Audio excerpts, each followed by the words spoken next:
This is a genre that I kind of like. The sort of game that's a quote-unquote sequel to another piece of software that was like a phenomenal proof of a concept fleshed out like a little bit. But like, the sequel just kind of contains the whole original game. I would, if somebody called this a sequel, I would not be mad. Like, obviously, the origin and the main plotline is the same, but then you have, like, all the expansion. Oh. Before we get started, can I just say something? Thank you for actually setting the clock both times you... Of course, they have special dialogue. Setting the clock both times you boot up the game. A lot of people don't take that step seriously. Leave it set at 12 and call it. You're taking time to set the clock, and I appreciate it. So I know you care about the experience. You're paying attention. I don't even have anyone knowing at the time you're setting are you incorrect. I'll make you a deal. That's cooperative. Next time you boot up the game and see this screen, set the clock to your favorite time. Of course, there's going to be interactions with somebody talking to us about the clock. What do you mean my favorite time? I gotta think about what my favorite time is. Try to pick whichever time you want, even if it's not the correct time. You've earned it. Are they actually keeping track of the actual time? And then, like, if I put in a time that is the actual time, they're gonna be like, interesting.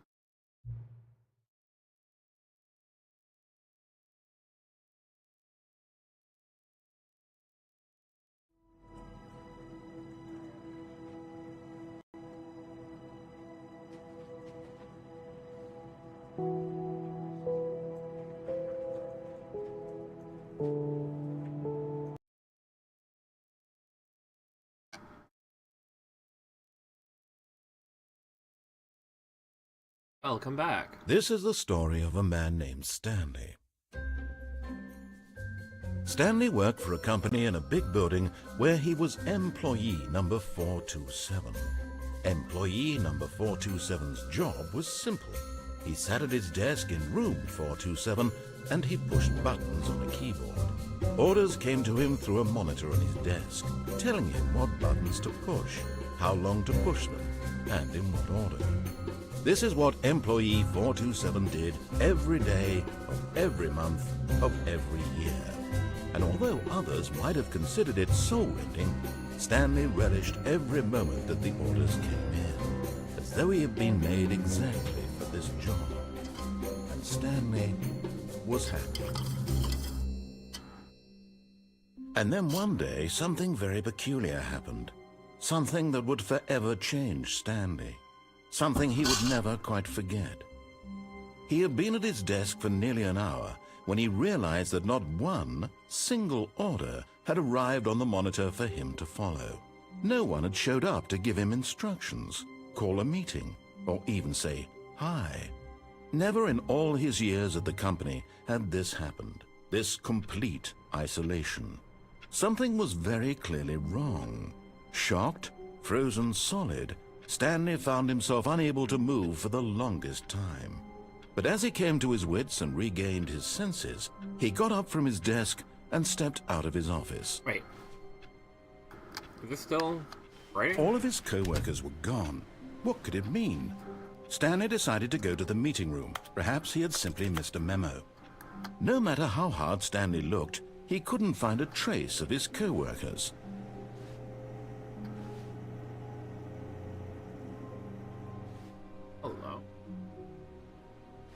Yeah, there was like the things that were like awaiting input, but now they're not giving those to me. Stanley went around touching every little thing in the office, yes, but it didn't man. make a single difference, nor did it advance the story in any way. Hey, you gotta quit whining.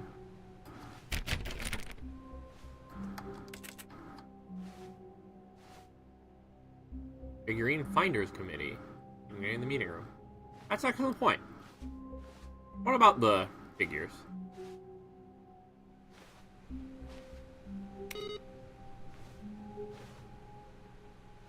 Well, if I remember correctly, I probably have to get to the one that's awaiting input first, rather than touching the other computers.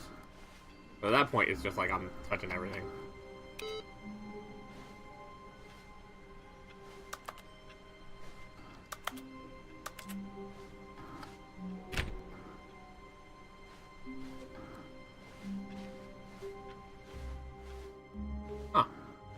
416 is back.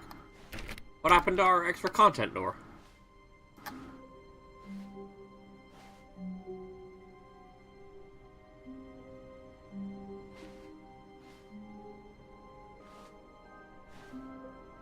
When Stanley came to a set of 2 open doors, he entered the door on his left.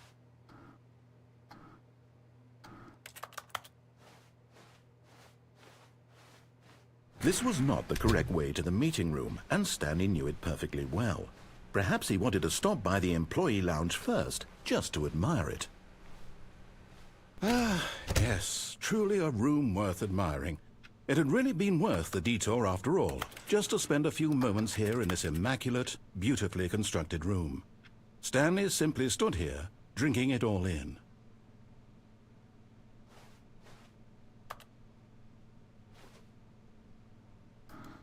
This is like not really anything to do. Yes, really worth it being here in the room. A room so utterly captivating that even though all your co-workers have mysteriously vanished, here you sit looking at these chairs and some paintings. Really worth it. Yeah. But eager to get back to business, Stanley took the first open door on his left. Is this where the construction area is? No. Oh, it is. And so he detoured through the maintenance section, walked straight ahead to the opposite door, and got back on track.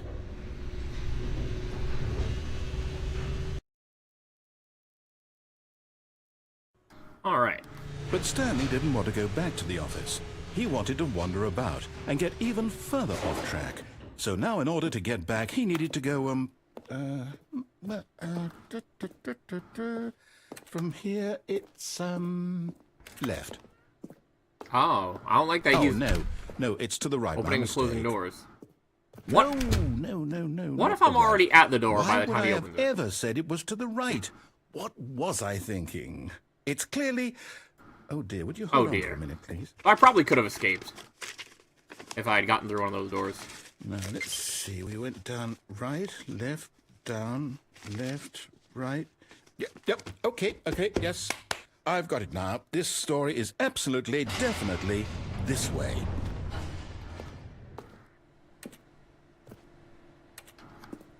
I'm in.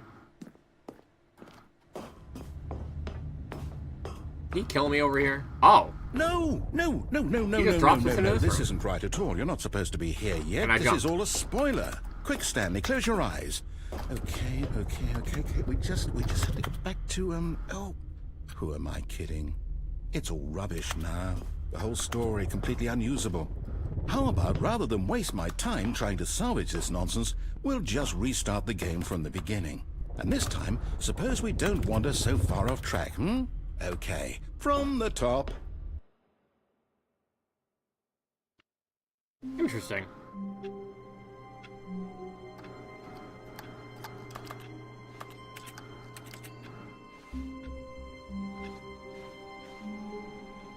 All of his co-workers were gone. What could it mean? Stanley decided to go to the meeting room. Perhaps he had simply missed a memo.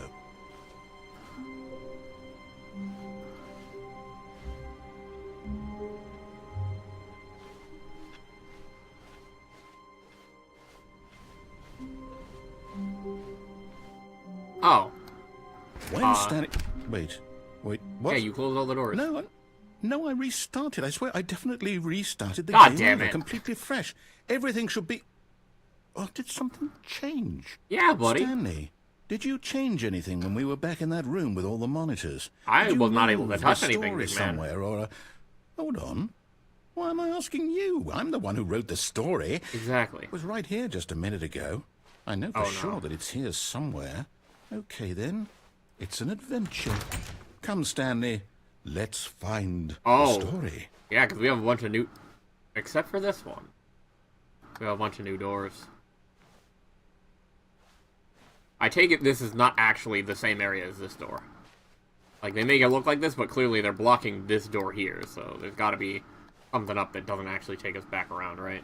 Oh, no, it is the same one. Okay. Yeah, we're full back rooms now, I guess.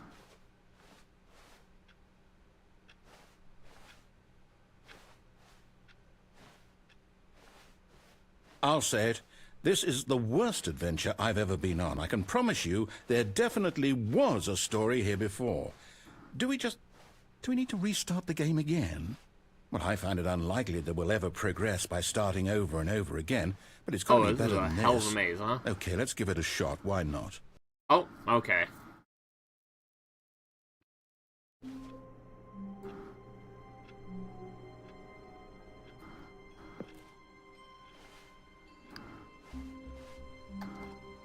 All of his co-workers were gone.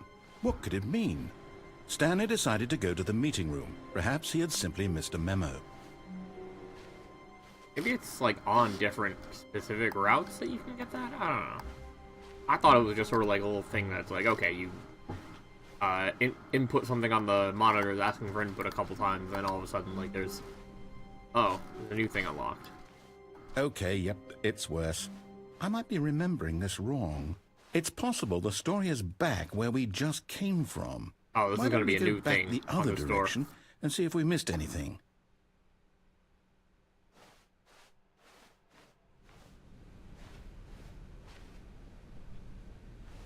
Like, I know this isn't that kind of game, but I keep feeling like, oh man, I'm going to get jump scared. Alright. Aha! I knew we'd miss something. The story. Here it comes. Oh. I don't think so. Oh, great. No, wait. Never mind. Not the story. Okay, let's head back the other way and retrace our steps.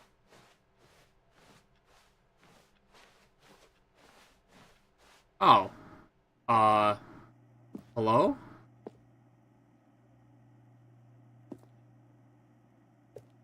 Now this...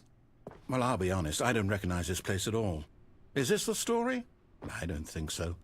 I can't quite recall, but I believe my story took place in an office building. Is that correct? Did he forget? Do you remember, Stanley? Well, do you know what?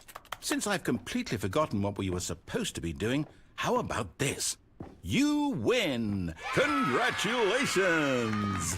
I know you put in a lot of hard work, and it really paid off, so... I won Stanley Parable too. Oh, no. No, I don't feel right about this at all. We both know you didn't put in any actual work for that win. Some people win fair and square, and this was not one of those situations. Okay? I'm getting weirded out by whatever this place is. I don't care what might happen this time.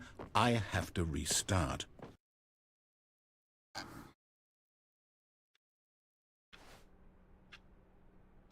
All right, I've got a solution. This time, to make sure we don't get lost, I've employed the help of the Stanley Parable Adventure Line. I like how just it's follow the labeled with a line. 2 How simple is in that? this one, because we are playing Stanley Parable 2 right now.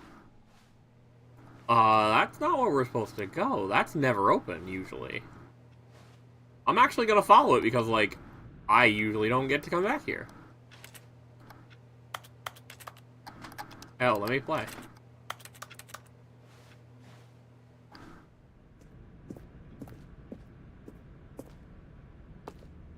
You see?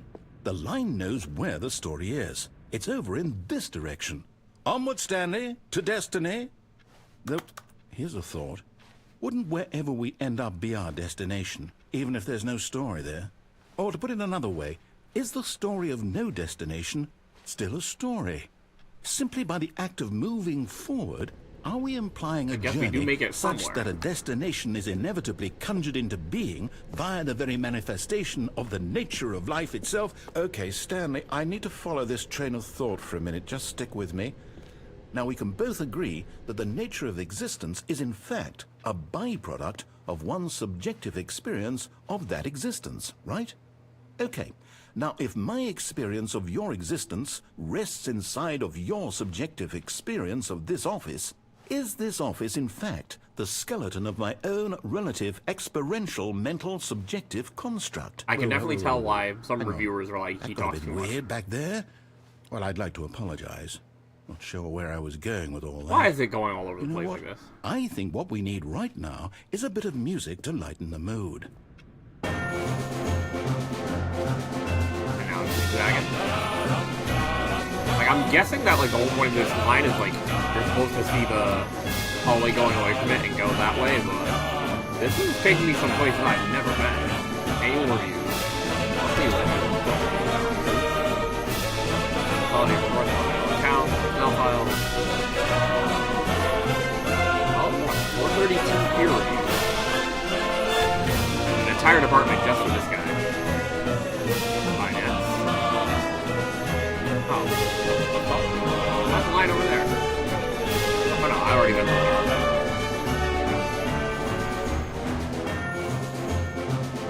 Wait, cut the music, go back and look at that fern. What the fuck?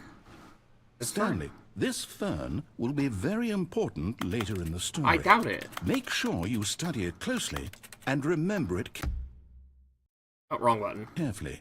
You won't want to miss anything. Alright.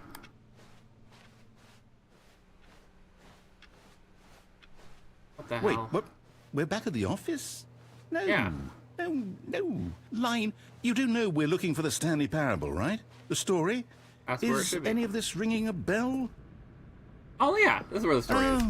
No, not again, Line. How could you have done this to us? And after we trusted you, This is where we're after supposed to be. everything we've been through, you...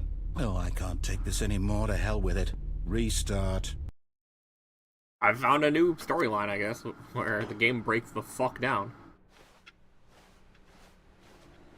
You know what, Stanley? I say forget the adventure line. What's it ever done for us? We're intelligent people, right? Why can't we make up our own story? Something exciting, daring, mysterious. Ooh, this all sounds perfectly doable. Why don't we simply start wandering in, well, I don't know. How about this direction? Now, yes, this is exciting. Just me and Stanley forging a new path, a new story. Well, it could be anything. What do you Alright. want our story to be? We love Go doing wild. some non-Euclidean Use your shit. imagination. Whatever it might be, Stanley, I'm ready for it. Do we pop out back at the line? Is that the joke? Oh, no, not you again.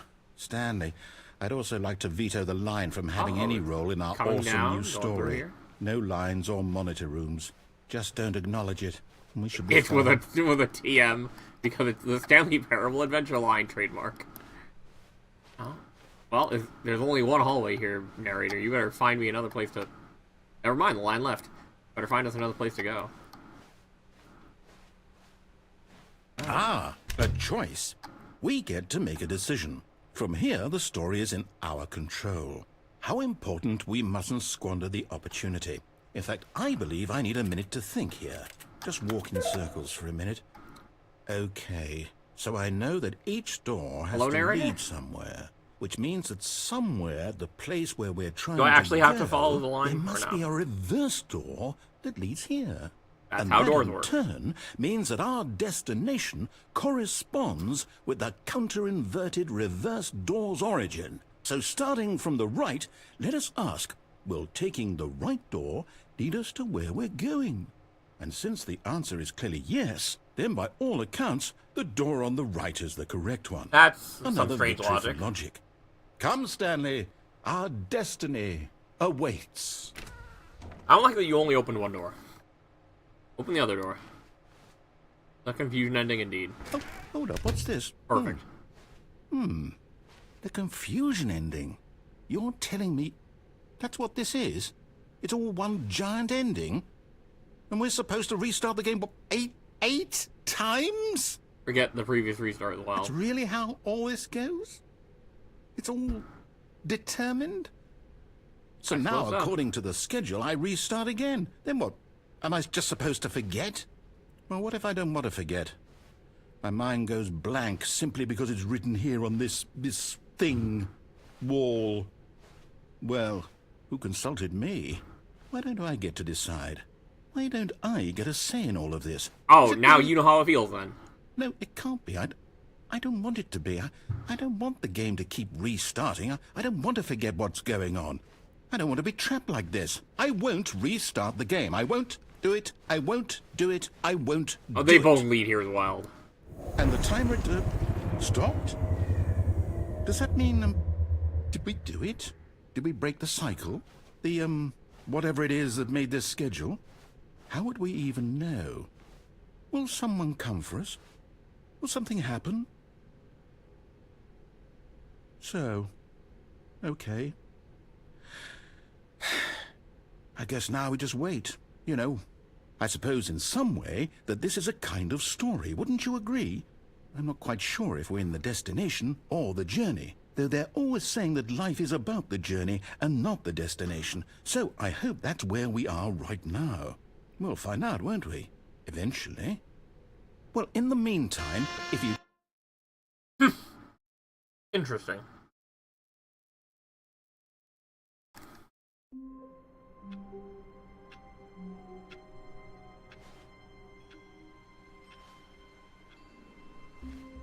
All of his co-workers were gone. What could it mean? Stanley decided to go to the meeting room. Perhaps he had simply missed a memo. Oh, are we actually out? I mean, not quite. The rope is not there, but the... Hello? So this has restarted, I'm guessing. We got like a true reset of the game because we ignored the narrator.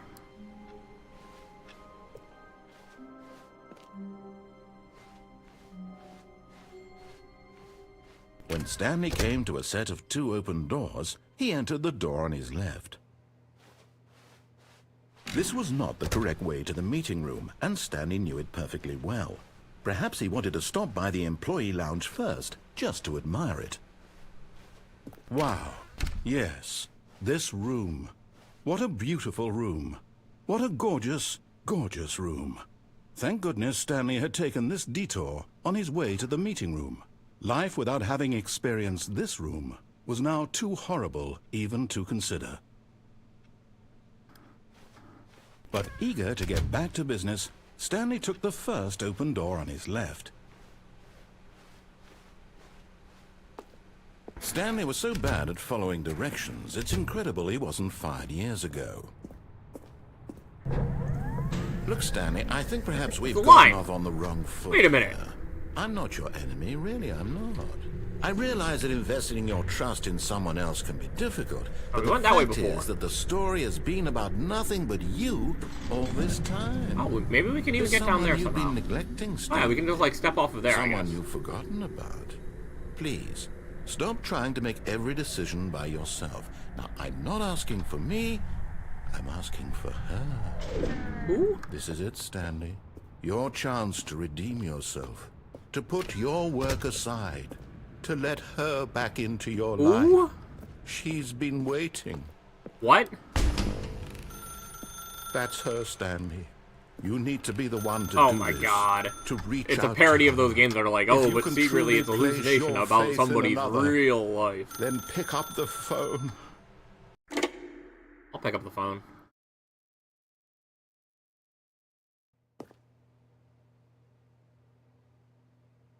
Interesting. We're in another, like, Stanley, is that you? office? Hold on, sweetie. Sorry to keep you waiting. Maybe a hotel? I'm just pulling the bread out of the oven. Oh my god. Alright. Okay, there we go. Alright now, I want you to come in and tell me all about your day. Damn it, narrator. Gotcha. Oh, come on. Did you actually think you had a loving wife who'd want to commit their life to you? I'm trying to make a point here, Stanley. I'm trying to get you to see something. Come inside. Let me show you what's really going on here. It's not enough for us to give him early onset dementia. We have to take his life. This is a very sad story about the death of a man named Stanley. Like I said, it's all about, you know, get text in front of you and you hit buttons for certain amounts of milliseconds, and that's a video game. Stanley is quite a boring fellow. He has a job that demands nothing of him, and every button that he pushes is a reminder of the inconsequential nature of his existence. Look at him there, pushing buttons, doing exactly what he's told to do. Now he's pushing a button. Now he's eating lunch. Now he's going home. Now he's coming back to work. One might even feel sorry for him, except that he's chosen this life.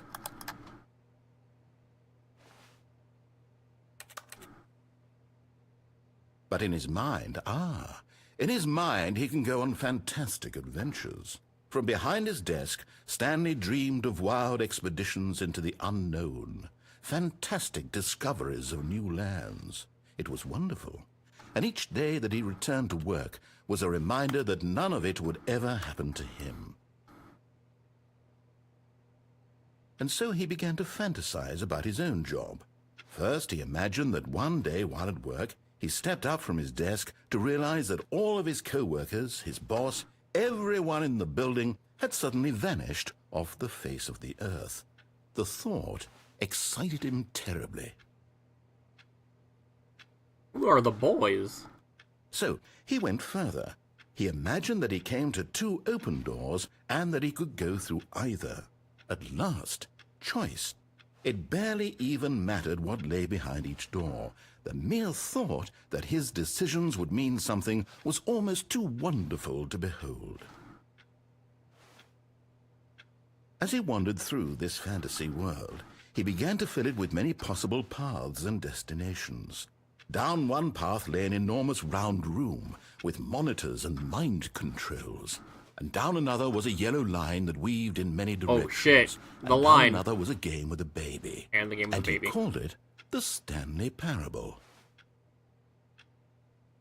Oh, we do have kids, I It was guess. such a wonderful fantasy, and so in his head he relived it again, and then again, and again, over and over, wishing beyond hope that it would never end, that he might always feel this free. Surely there's an answer down some new path, mustn't there be? Perhaps if he played just one more time.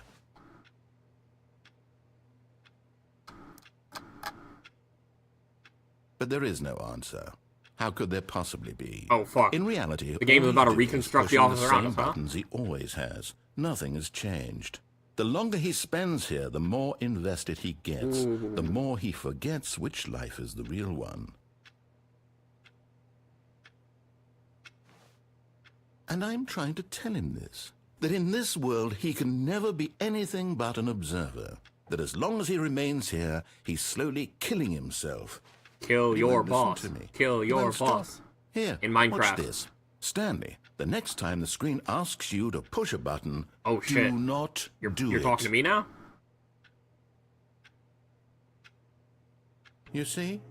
Can he just not hear me? How can I tell him in a way that he'll understand that every second he remains here, he's electing to kill himself? How can I get him to see what I see? How can I make him look at himself? Ayo, give us the game in third person. I suppose I can't, not in the way I want him to. But I don't make the rules. I simply play to my intended purpose. The same as Yeah, Stanley. exactly. We're not so different, I suppose. I'll try once more to convey all this to him. I'm compelled to. I must. Perhaps, well, maybe this time he'll see. Maybe this time. And I tried again. Oh. And Stanley pushed a button. And I tried again. And Stanley pushed a button. And I tried.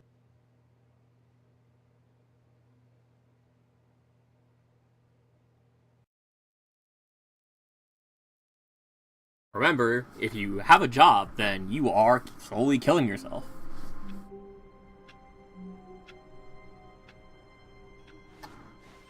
All of his co-workers were gone. What could it mean? People Stanley in decided corporate to go jobs to the hate meeting corporate room. jobs so much. Perhaps he had simply missed a memo.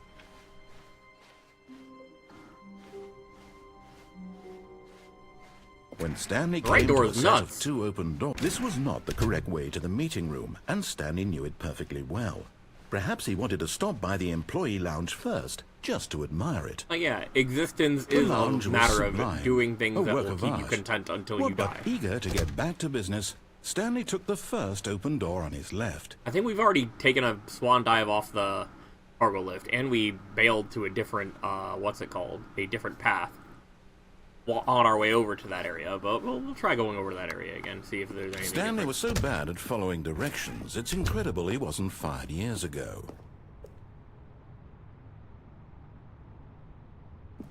That's wild. Oh, well, look who's got cold feet. Oh, we Sorry to can't break step it to down you, here. Stanley, but that lift isn't coming back. You'd best either get comfortable right here on this platform, or test your luck by jumping to the floor below. Hey, yo. You know what? Looking at it now, it's not that far to the bottom floor. I bet you can make it. Kind of far. But we know jumping off of there is... Oh, wait, what? Whoops. Looks like I was wrong. How clumsy of me. I wouldn't even push the stick forward, I didn't think. I looked down and looked up a little bit. I guess I went a little bit over when I was crouched there.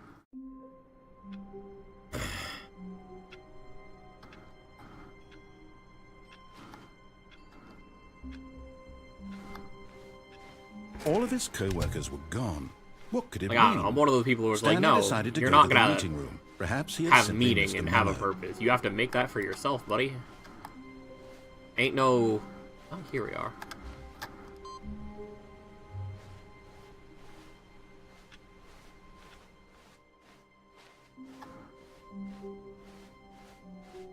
When Stanley came to a set of 2 open doors, this was not the correct way to the meeting room, and Stanley knew it perfectly well.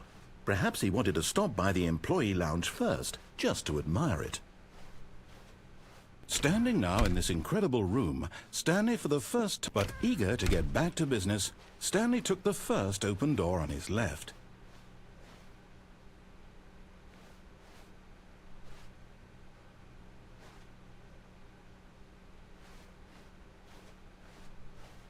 And so he detoured through the maintenance section, walked straight ahead to the opposite door, and got back on track. That's where you come from to get here, right? Oh, yeah, this is a meeting room. Okay.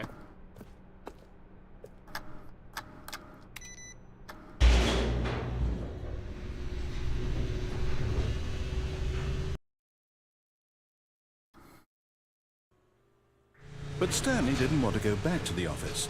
He wanted to wander about and get even further off track. So now in order to get back, he needed to go, from here it's, oh no. Ah, damn no, it! It's to the right, my It's mistake. too fast! No. Yeah, see, not they the already right. know that if Why I'm gonna would I head have that way. ever said it was to the right? What was I thinking? It's They know clearly- that you might, if you Oh, already dude, know what's hold gonna on for a happen, minute, you might please. try to camp out the first door there. So yeah, I think we're just gonna literally go back to confusion Let's ending. see, we went down right, Which is gonna be a little awkward. Down, left, right. Yep, okay, yes. I've got it now. This story is absolutely, definitely this way.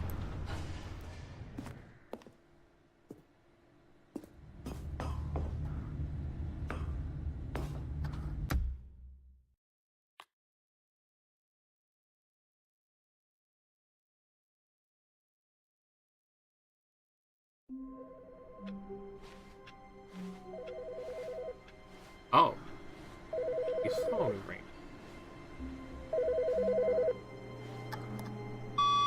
Good morning. Thank you for contacting the Future Happiness Foundation. We are confirming your shipment of 1,327 cardboard boxes to your place of work. Can you verify that this is correct? Excellent. Your order will arrive shortly. Thank you again for contacting the Future Happiness Foundation. Fascinating. See what else we can do. I think that might have taken us off of the, if we still had it, the line for computer that is awaiting input. And the bar goes up, even persisting through resets. Yeah, I think that took us off of that for the session.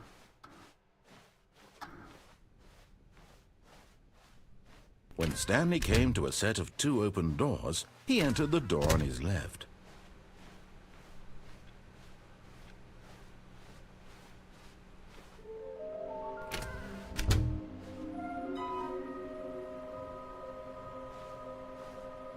Bottom text is wild.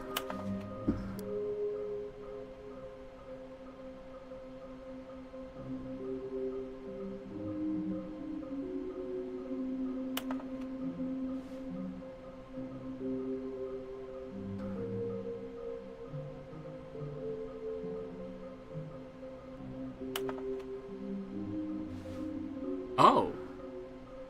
Interesting. 416. That's where the new content room is. Thank you. Good luck.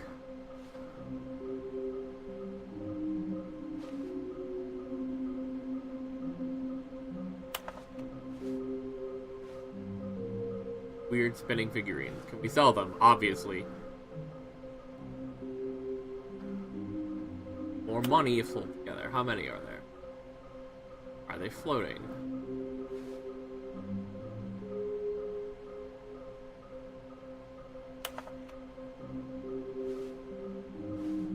Trust the completionist instinct as well.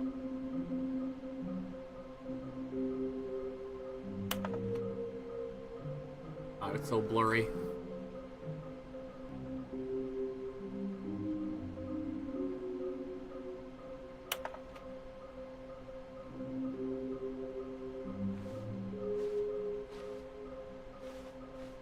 Need more planks.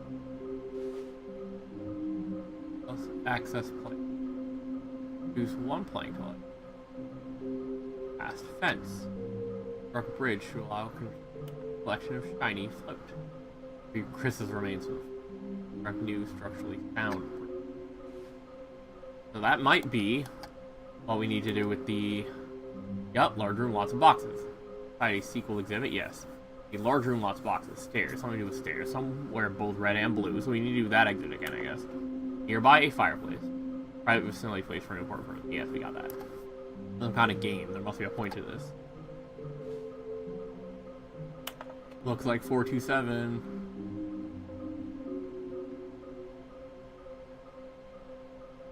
Why are there bees? Speaking for me. Gotta collect them all. There will be a reward. Stop kidding yourselves. Flies. Yeah, large room, lots of boxes. Back in the warehouse. Stairs, something to do with stairs. Somewhere both red and blue. We have to do that red and blue one. Where we like... Stanley stepped into the broom closet, but there was nothing here, so he turned around and got back on track. Oh, can we do this entire thing again now? There was nothing here. No choice to make, no path to follow, just an empty broom closet. No reason to still be here.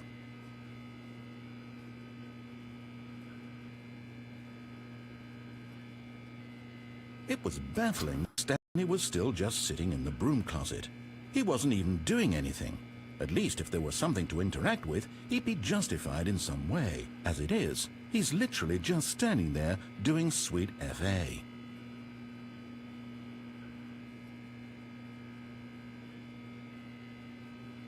Are you really still in the broom closet? Standing around doing nothing? Why? Please offer me some explanation here. I'm genuinely confused.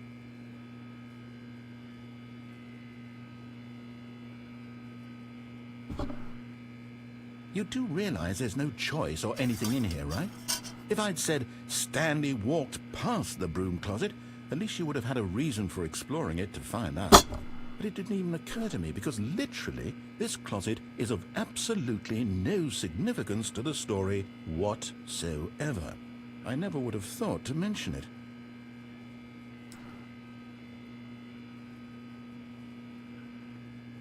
Maybe to you this is somehow its own branching path. Maybe when you go talk about this with your friend, you'll say, "Oh, did you get the broom closet ending? The broom closet ending was my favorite." I hope your friends find this concerning.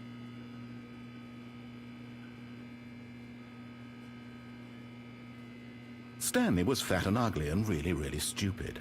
He probably only got the job because of a family connection. That's how stupid he is. That or with drug money. Also, Stanley is addicted to drugs and hookers.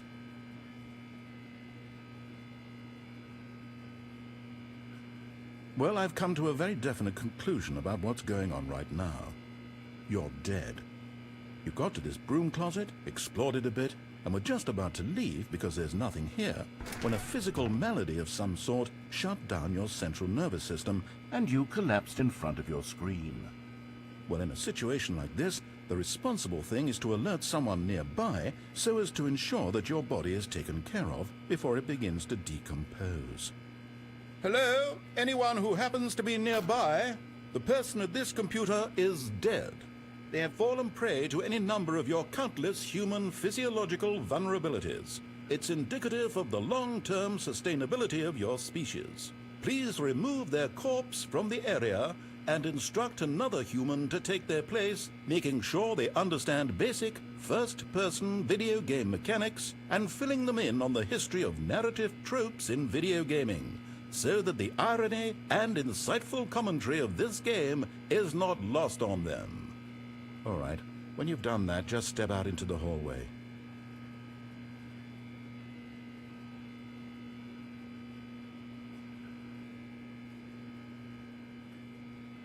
Ah, second player. It's good to have you on board. I guarantee you can't do any worse than the person who came before you. You too? Unbelievable. I'm at the mercy of an entire species of invalids. Perhaps there's a monkey nearby you can hand the controls to. A fish? Fungus?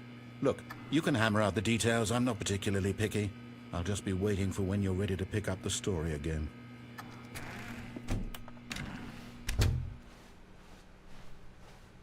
Coming to a staircase, Stanley walked upstairs to his boss's office.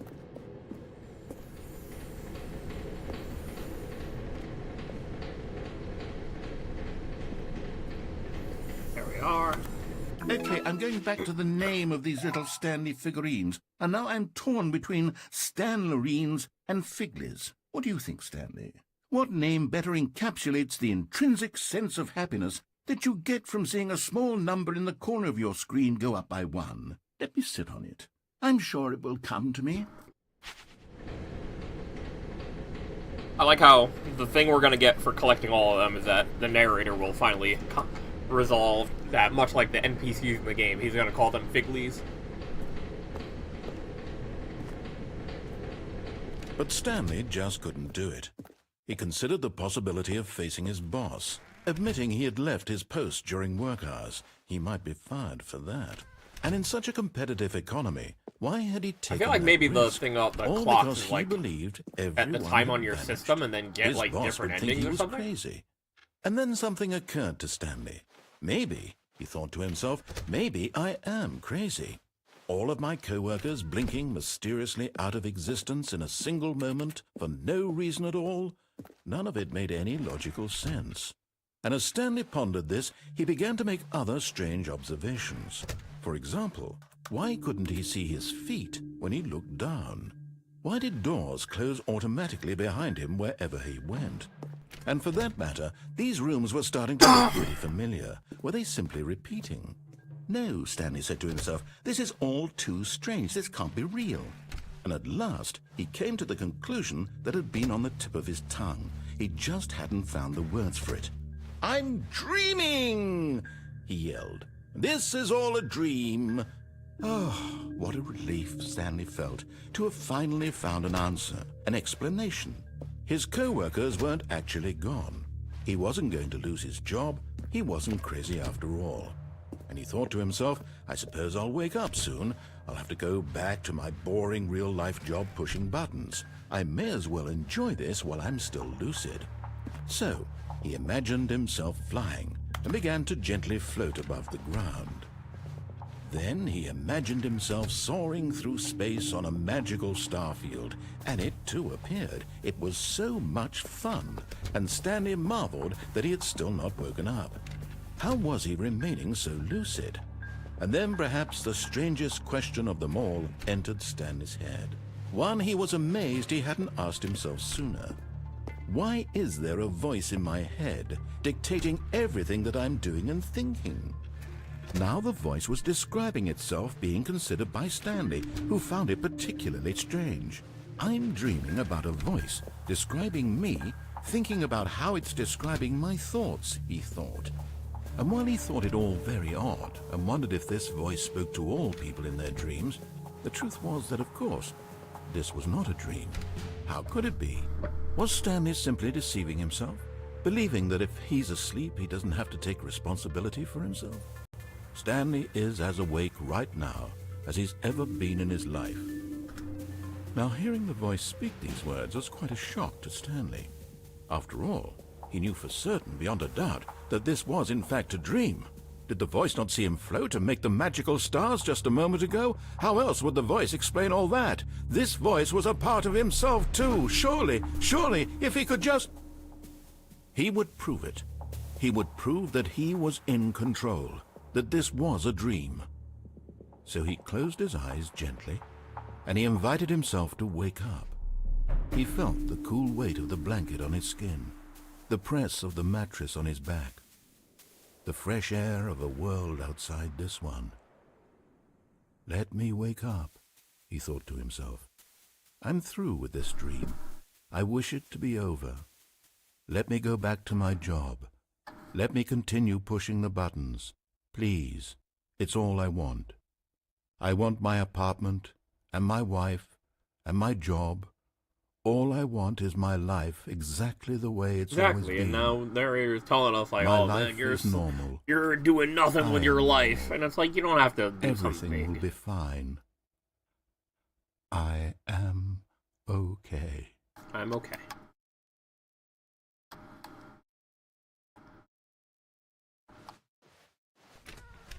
Stanley began screaming.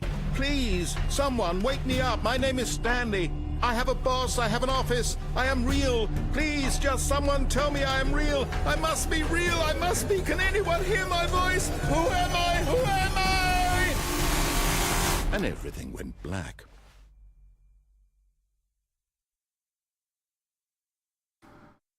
This is the story of a woman named Mariella. Mariella woke up on a day like any other. She arose, got dressed, gathered her belongings, and walked to her place of work. But on this particular day, her walk was interrupted by the body of a man who had stumbled through town talking and screaming to himself, and then collapsed dead on the sidewalk. And although she would soon turn to go call for an ambulance, for just a few brief moments, she considered the strange man. He was obviously crazy. This much she knew. Everyone knows what crazy people look like. And in that moment, she thought to herself how lucky she was to be normal. I am sane. I am in control of my mind. I know what is real and what isn't. It was comforting to think this, and in a certain way, seeing this man made her feel better. But then she remembered the meeting she had scheduled for that day. The very important people whose impressions of her would affect her career, and by extension, the rest of her life. She had no time for this, so it was only a moment that she stood there, staring down at the body. And then she turned and ran.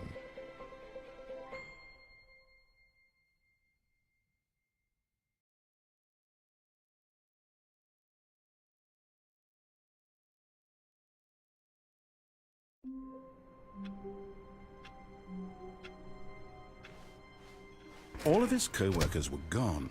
What could it mean? Stanley decided to go to the meeting room. Perhaps he had simply missed a memo.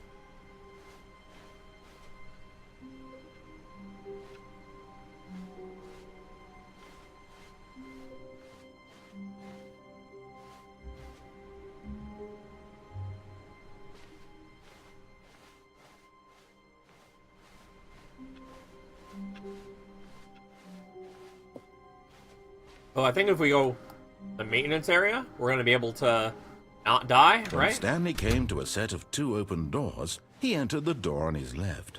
This was not the correct way to the meeting room, and Stanley knew it perfectly well. Perhaps he wanted to stop by the employee lounge first, just to admire it. Stanley felt lightheaded, butterflies in his stomach. I like that there's giddy in different a way he descriptions had for the never employee known lounge. before. Was it this room? A connection between the two? Could a man love a room? I mean, truly, truly, deeply, madly love.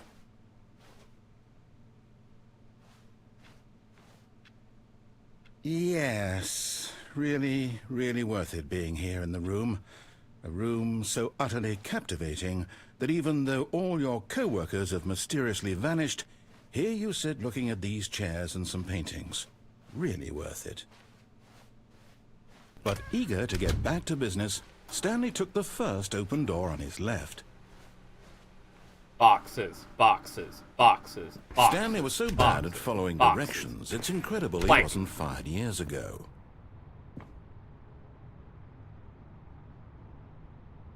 Hell yeah.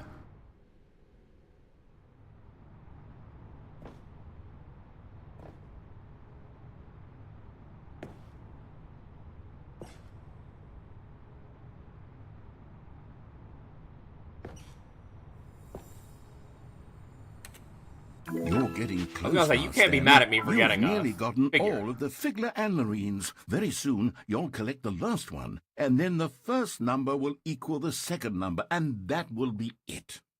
We'll be different people by then. Different in the sense that we used to have none of them. All right, and now narrator. we have them all. You can't go back to when you had no Figler and Marines. None of us can.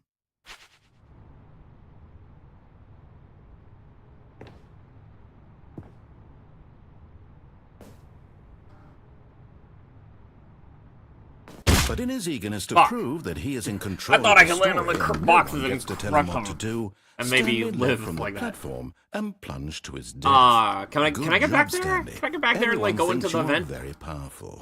We got the figure.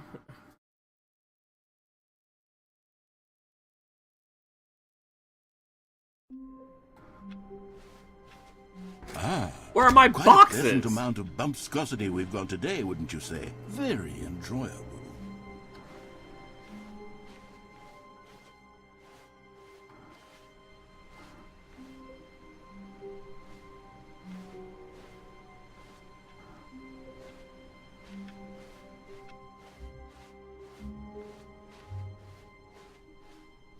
When Stanley came to a set of 2 open doors, this was not the correct way to the meeting room, and Stanley knew it perfectly well. Perhaps he wanted to stop by the employee lounge first, just to admire it. The lounge was grand, majestic, perhaps too majestic, like a combination of a much smaller version and a much larger version of this exact room. It all made Stanley uncomfortable, and he started to bleed a little. This made him smile. At last, proof that he was human. But eager to get back to business, Stanley took the first open door on his left. Is my plank gonna be there? Stanley was so bad at following directions, it's incredible he wasn't fired years ago.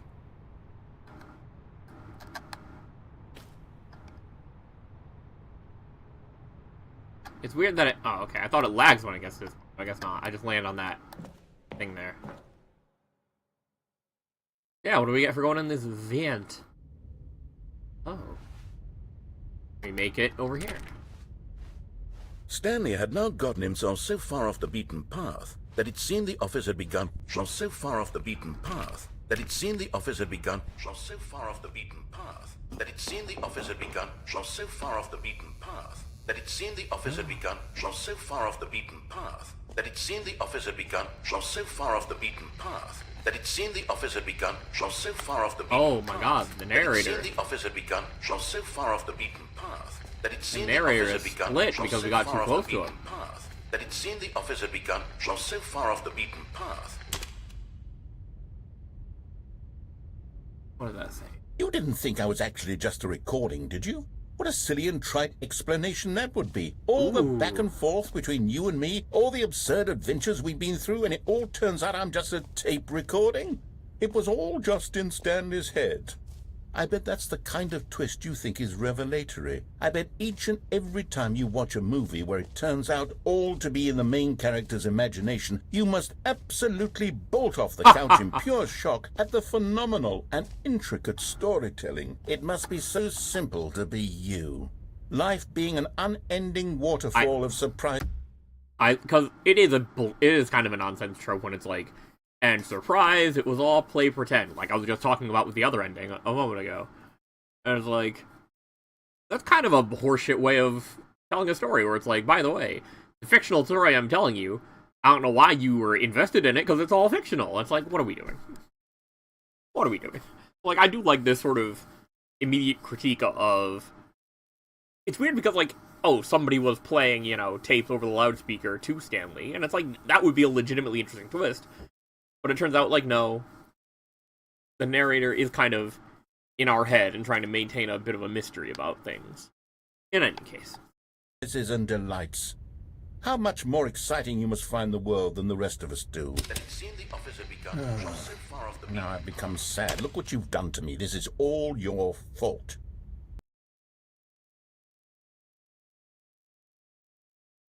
Interesting. Oh. Oh. This. Papers everywhere. all of his co-workers were gone. What could it mean? Stanley decided to go to the meeting room. Perhaps he had simply missed a memo. Hey, Bruce.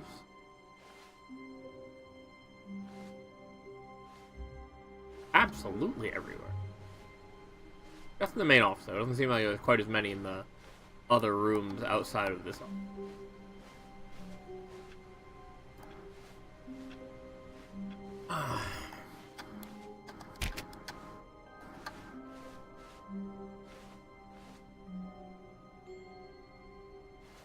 What is all of this?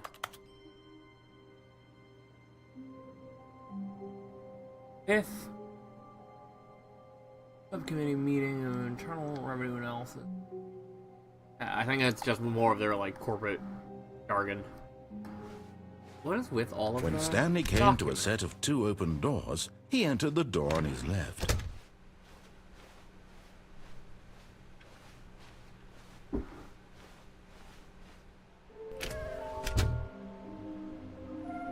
Planks.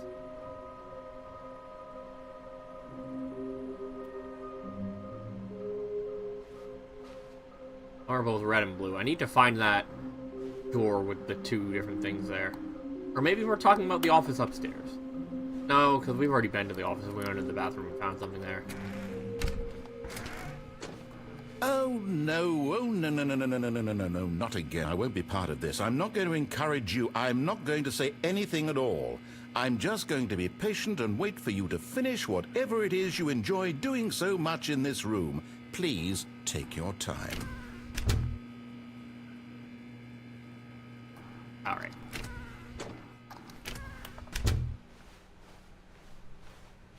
Coming to a staircase, Stanley walked upstairs to his boss's office. Last thing, I imagine this is both red and blue. Like, obviously, the bathroom is blue. Oh. But then, obviously, it's, just on top of the toilet, there's another figure. Like, presumably they mean, like, the part of the game where you disobey the narration somewhat to the narrator is like, oh, you're just trying to spite me. Hey, how about we ease on into this and we just say, hey, go through a red door, buddy, and there's, like, a red and a blue door.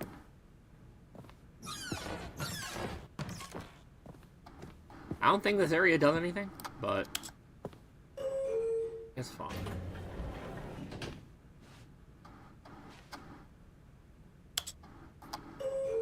Like I was saying before, like, there's an interesting thing where, like, there are some games that, with the modern advent of these sort of, like, horror-type games, based off of, you know, the indelible influence of, I believe, probably Five Nights, but, man, there's obviously more than that were before that.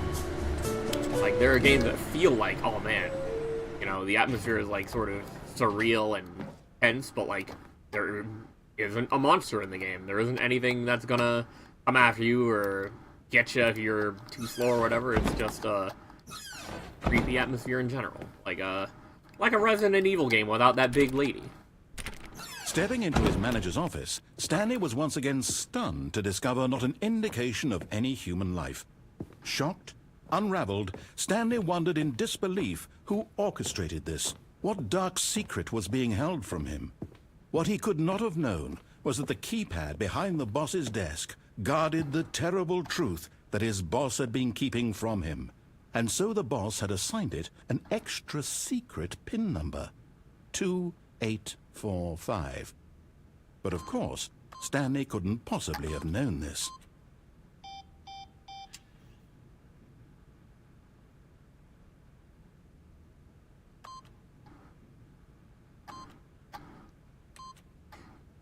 Yeah, but like this here is confirmation that even by even if you don't what's it called? Stanley happened to you don't actually try code by sheer luck. Even if you're not actually trying to like disobey the narrative, I think that there is confirmation that the narration expects you to be able to hear it.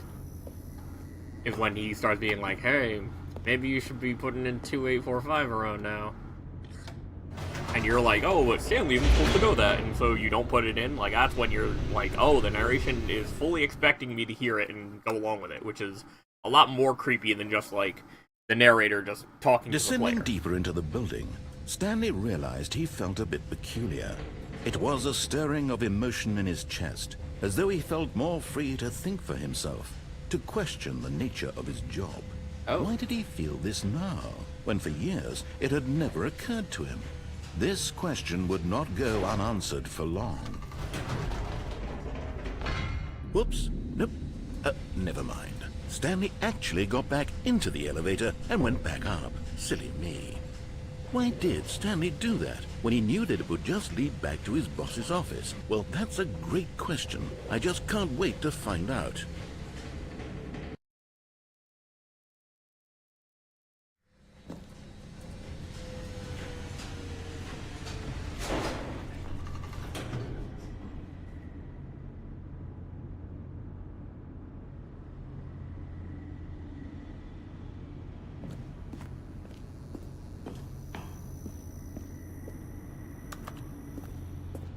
Here we are, Stanley. It's your boss's office. Exactly the way it was before you got onto the elevator. It's still just exactly what it is. What a decision you've made to come up here and look at the office again. This has fleshed out the plot of the story in new and fascinating ways I could have never anticipated. It's that keen eye for storytelling that you have, an incisive rapid fire of critical plot points, one after the other, weaving a rich tapestry of uncompromising narrative. Wow. I'm bolted to This the guy's edge really of acting my like his seat. story is the next fucking Shakespeare. Get him out of here. Incredible. Now he's getting back into the elevator and going down again. Ladies and gentlemen, how does he keep coming up with all of this?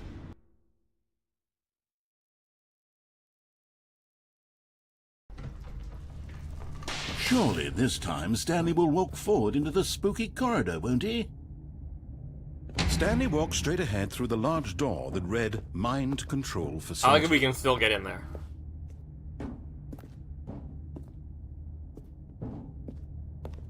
Yeah, we could go to the museum ending again, but we did that without the bucket, we did that with the bucket, and then with the bucket museum.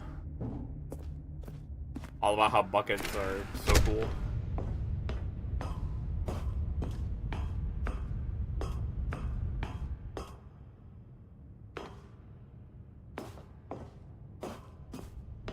I'm still thinking about Pokemon Day and how they just are not putting Coliseum on there. They're just doing XD.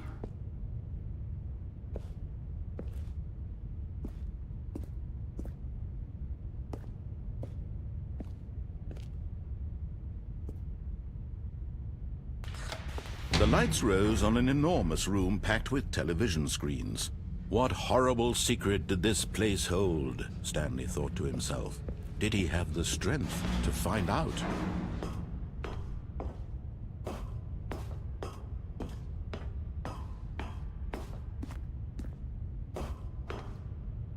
There's like a way out of here, I'm pretty sure.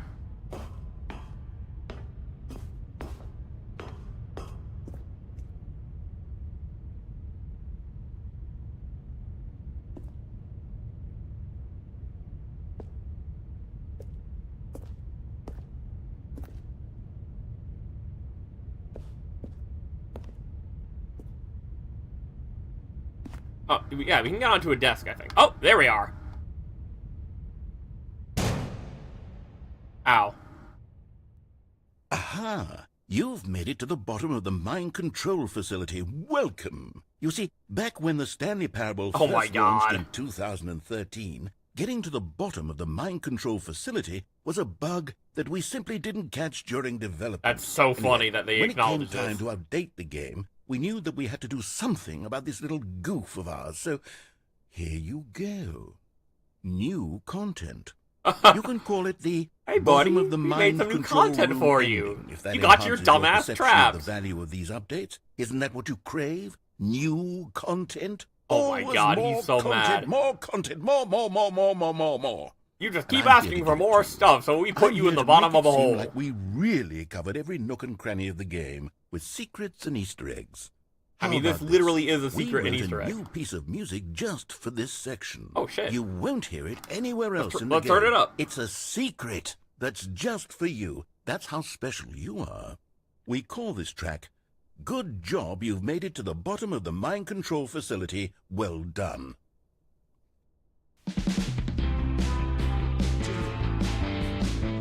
job, you did it. Good job. 3, 2, 1. Good job. You made it to the bottom of the mind control facility. Hell yeah. Jumped on the catwalk. You should have been careful. You should have been careful. It used to be a bug, but now it's an ending. Now it's an ending. I believe in you. I believe in your ability to cross this barrier and chase your dreams. But railings don't mean anything. Good job, you did it. Good job, you did it. Good job, you did it. Good job, you did it. Good job, you did it. Good job, you did it. Good job, you did it. Good job, you did it. Good job, you did it. Good job, you did it.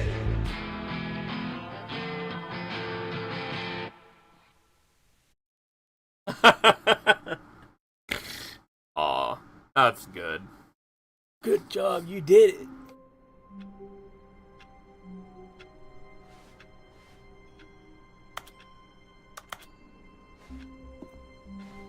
A soft wind blew outside and perhaps rain started, and if it did, it stopped shortly after.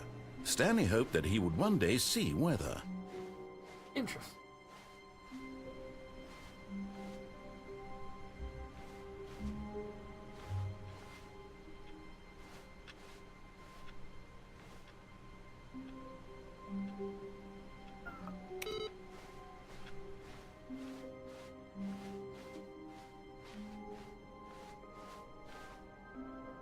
When Stanley came to a set of 2 open doors, he entered the door on his left. This was not the correct way to the meeting room, and Stanley knew it perfectly well. Perhaps he wanted to stop by the employee lounge first, just to admire it. And here it was, the lounge. But eager to get back to business, Stanley took the first open door on his left. Stanley was so bad at following directions, it's incredible he wasn't fired years ago. Look, Stanley, I think perhaps we've gotten off on the wrong foot here. I think I'm trying to go over there. I'm not your enemy, really, I'm not. I realize that investing your trust in someone else can be difficult, but the fact is that the story has been about nothing but you all this time. There's someone you've been neglecting, Stanley. Someone you've forgotten about. What? Really? I was in the middle of something. Do you have zero consideration for others? Are you that convinced that I want something bad to happen to you? I saw what happened on that ending. I don't know how to convince you of this, but I really do want to help you, to show you something beautiful. Oh, you don't? You're gonna clown Let me. me prove it.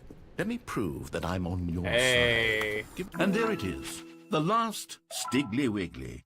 Savor this moment, Stanley. This is a real accomplishment. This is doing something just for the sake of doing it. Where so many people expect to be rewarded for the most trivial achievements, you've insisted that a job well done is its own reward. I would tell you that I'm proud of you for collecting them all, but that would be like a reward, and we can't have that. So, instead I'll just say, it's done. We're all done here. And now we can go to whatever the hell you were doing before you hunted for figurines.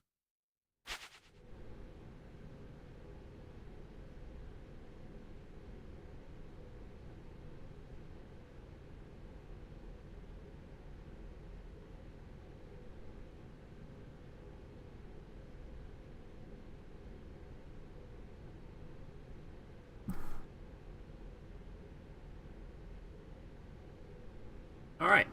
Now listen carefully, this is important. Stanley walked through the red door. I think I spammed the blue door last time, so let's actually do it. Oh, thank God you are willing to listen to me. Do you see that I really have wanted you to be happy all this time? The problem is all these choices. The two of us always trying to get somewhere that isn't here. Running and running and running, just the way you're doing right now. Don't you see that it's killing us, Stanley? I want it to stop. We would both be so much happier if we just stopped. And I think I have a solution. Here, let me show you. Oh no.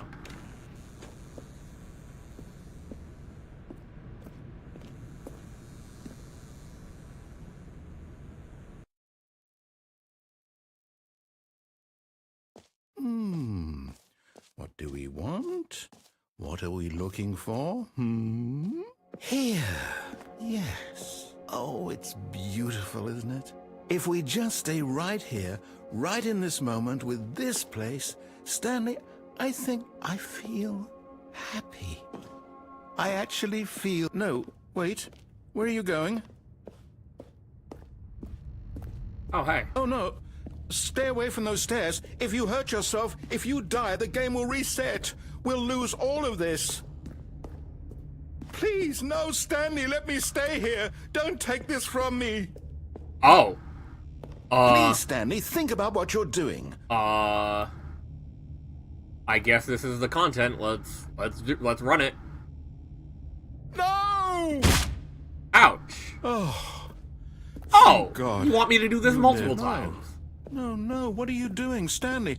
Please, I'm asking you not to take this away from me. That's the thing, go it's all back about to you what now. I was before. If you die, we'll both go back. Why are you doing this? It's interesting that Stanley can, like, canonically die, and the timeline will be, like, reversed, or, you know, he'll be, like, literally resurrected, or some other thing that reflects the, you know, gameplay restarting.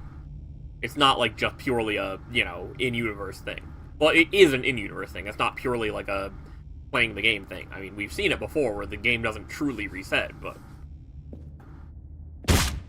Stanley, let's go back to the other room. Can you do that for me? My God, is this really how much you dislike my game?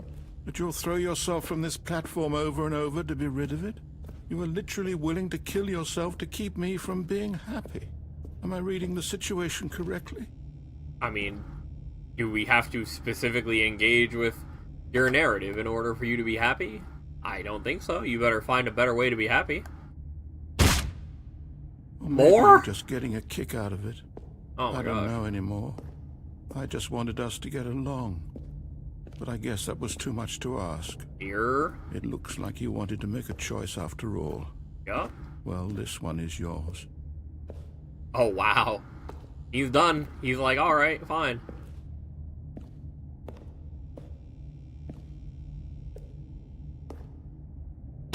Is it over? It's going to restart, isn't it? I'm going back.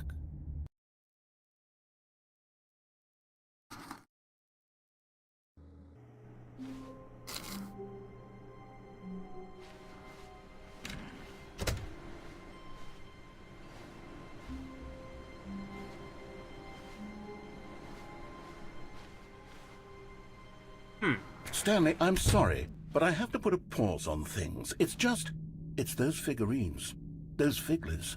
I haven't stopped thinking about them since you nabbed every last one. Wasn't it just the most intrinsically fulfilling moment of your entire life? Didn't it fill you to the brim with inner richness?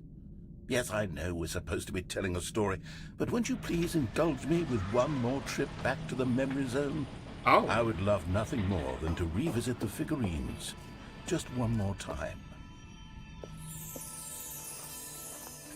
Shouts out to the memory zone. Now remember when Stanley found the collectibles.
here's where it all began.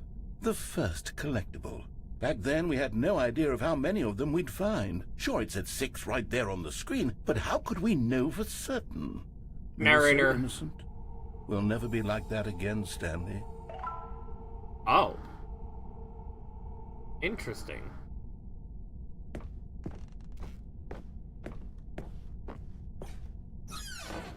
Oh, we're... And here was a second Stanlerine. You found this one all on your own, just by poking around in the boss's bathroom. You did that, Stanley. I'll be honest. Back then I had no faith in you to find any of them, let alone 6. But you continue to surprise me in all sorts of mundane, unremarkable ways.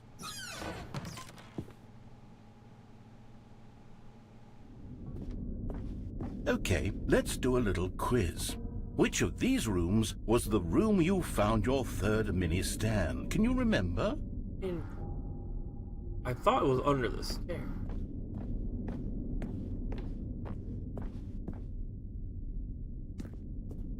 No. Under the stairs was the 4th place you found a Figanley, not the 3rd. Well, I guess perhaps I shouldn't be surprised. Memories like these are so precious and so cherished that they all just sort of blend together, don't they? You know what? If under the stairs feels like the 3rd place you found a collectible, then who am I to go making judgments? Well, I guess I was wrong. Unless... There we are. Let's see. What came next? Oh yes, we found a Figley in this pink room. Oh, well, I can't actually say I remember being in this room, but it's here in the memory zone, so it must have happened. Interesting. We definitely did not have a room like that. Oh, maybe that's the one that replaces... Oh no, it's not the one that replaces. This was the 5th mini-Stan, and this one was really something special. It was in the warehouse. I remember it so clearly. In fact, because this one is particularly special to me, I made a little video to commemorate the occasion. Enjoy. Oh my god. Stop!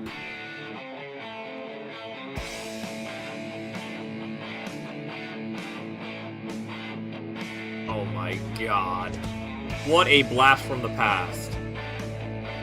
This entire editing style. With the wipes and the, you know, basic movie maker effects. The stock art. Oh my god.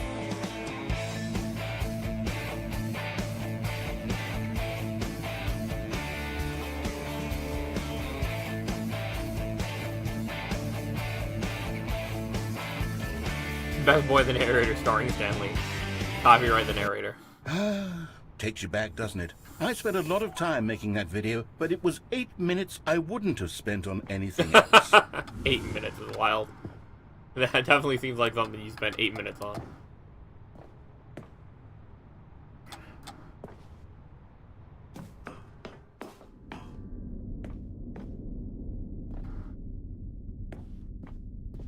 I'm very curious about the nature of the pink room, and the last one is here. And then, Stanley, then we came to the last collectible, the final figurine, right here by the red and blue doors. This memory is the most distinct and clear in my mind, perhaps because it was the one that happened more recently than all the others. Who can truly say how the mind works? All I know is that this is the moment where you picked up a Figley and I thought to myself, yes, that's all of them. They're all collected. It was a moment unlike any other. Except for the other moments picking up figurines, which it was exactly like. Oh, good stuff. Oh. They both open. They both lead to the same place. You are in the present. And then there was no more. Because we've caught up to the present moment. Nothing left to do but move onward into the future. Goodbye, memory zone. Oh. Alright. No, I'm not done. He interrupts I'm not the ready to memory, move the on. loading Stop screen. the loading screen. No! Isn't there some way we can stay here, keep enjoying these figurines? Let's just go backwards. We'll do the memory zone again from the opposite direction. See how that feels. Whoa. Whoa. That's wild that they actually did a fake loading screen. How high can we get this number? Okay, yes, the room with the red and blue doors. I remember this. I must say, of all the figurines we looked at in our initial tour of the memory zone, this one is the most Oh my god, he's distinct and literally clear in my doing mind. it in reverse. Let's keep going. I want more. And Are you gonna here's replay where the I video? made that video. Don't you remember the video we watched? Oh my god. We're remembering the memory. Yes, I love that video. Again, I like that the sort of ultra deluxe content, a lot of it sort of lampoons nostalgia with like the narrator's memory zone and all that, and then like freaking out over old negative reviews that he had forgotten and all that. And now we have this with the figurines being like, "Wow, you remember that? Wow, you remember us remembering that a moment ago? You remember? You remember? Don't you love Stanley Parable and remembering the Stanley Parable and remembering? Still don't remember the pink room, Stanley. Still no memory of this one. Good room, though. A solid room. Are we just supposed to do something special in here to get out of this, or what? Or is it just, like, collect the figures? These really were a treat to hunt down. You know, if there had been any kind of reward for finding all of these, it really would have muted the intrinsic joy of collecting them. I'm very glad we resisted the temptation. Next one.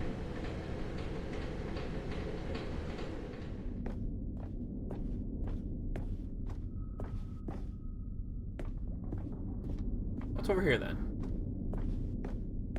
Oh, it's just blacked out because we didn't remember. I didn't even think there was one, like, in the office, I'll admit. That's why I didn't take that one. Second Figley. Don't you remember? Yes, I remember it too. The past is truly a wonderful thing. Why does anyone ever choose to leave it? Keep going. This is it. The very first one we found in the exhibit where I introduced you to the figurines. Oh, I want more memories, Stanley. I want to keep going. What else is there? What came before this? Oh. Now we're kind of back on the exhibit floor. Kind of. It's just the collectibles area. Oh, but what is this? Jump? Do we see the It's circle the again? terrible new content that we were originally sold on. I remember hating it back then, but time does put a rosy filter on everything. In fact, I dare say I'm actually quite fond of it now. Look how much fun the Is past it? Do you is. literally I never want get any more, jumps back? That's very more funny. memories.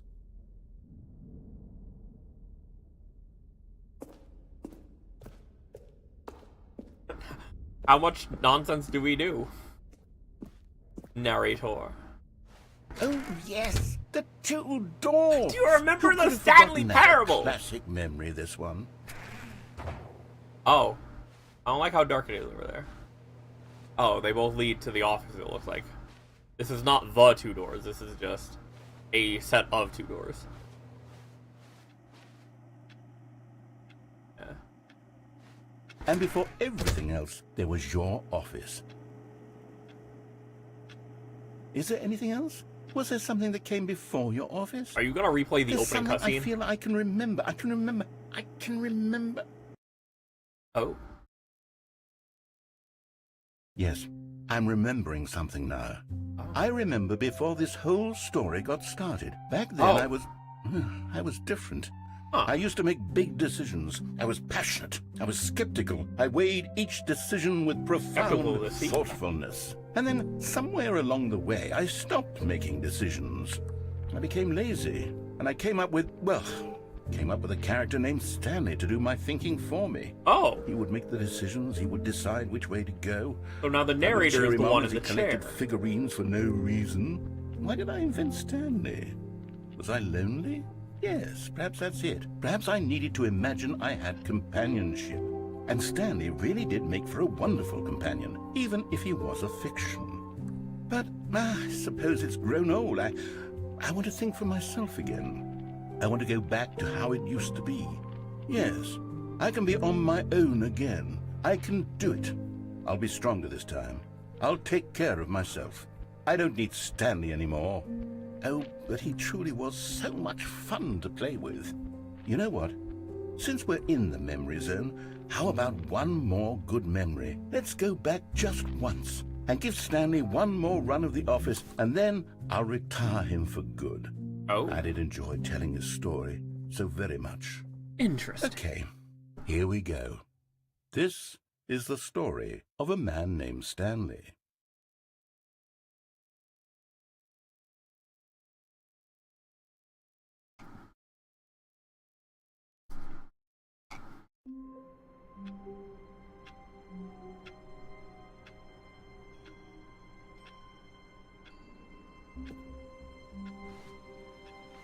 All of his co-workers were gone. What could it mean? Stanley decided to go to the meeting room. Perhaps he had simply missed a memo.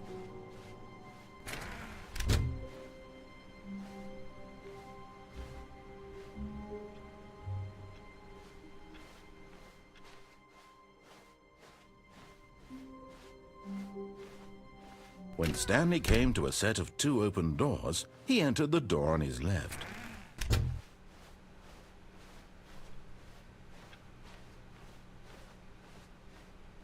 Yet there was not a single person here either. Feeling a wave of disbelief, Stanley decided to go up to his boss's office, hoping he might find an answer there. Hey. Coming to a staircase, Stanley walked upstairs to his boss's office.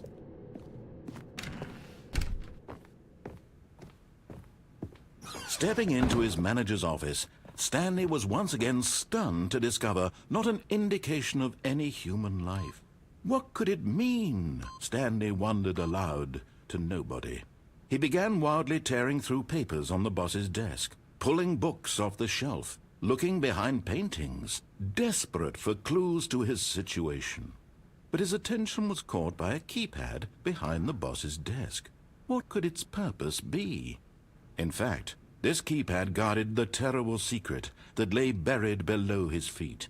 And so the boss had assigned it an extra secret PIN number, 2845. Yet incredibly, by simply pushing random buttons on the keypad, Stanley happened to input the correct code by sheer luck. Amazing. He stepped into the newly opened passageway.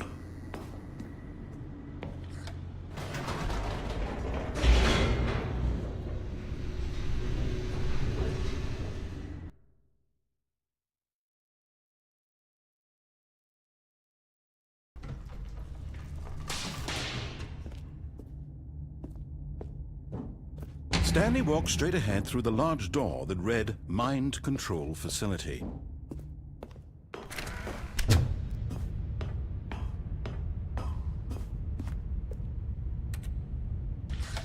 The lights rose on an enormous room packed with television screens.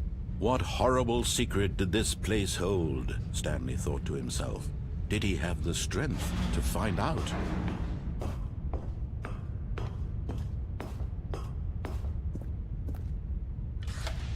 Now the monitors jumped to life, their true nature revealed. Each bore the number of an employee in the building, Stanley's co-workers. The lives of so many individuals reduced to images on a screen, and Stanley, one of them, eternally monitored in this place where freedom meant nothing. This mind control facility, it was too horrible to believe. It couldn't be true. Had Stanley really been under someone's control all this time? Was this the only reason he was happy with his boring job? That his emotions had been manipulated to accept it blindly? No, he refused to believe it. He couldn't accept it. His own life in someone else's control? Never! It was unthinkable. Wasn't it? Was it even possible? Had he truly spent his entire life utterly blind to the world?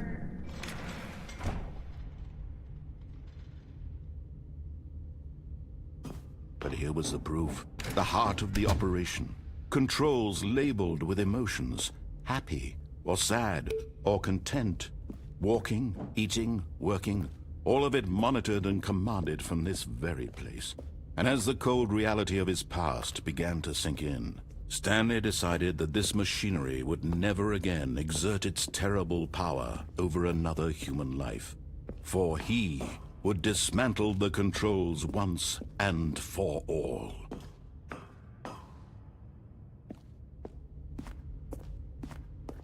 I have a button that's 5. What happened to the other buttons?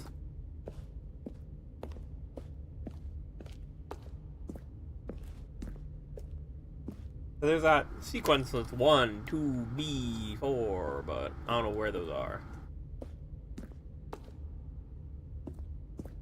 There we are.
I guess whatever it is, we're not gonna find it in the mind control room.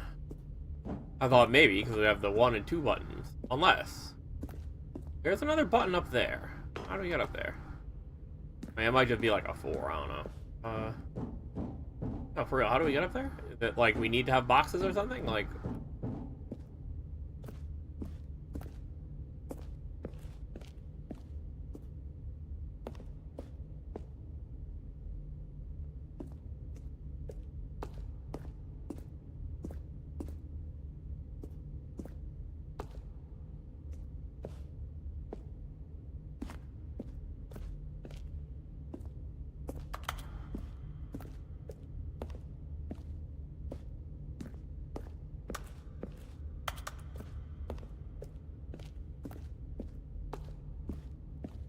oh, here, this way, right?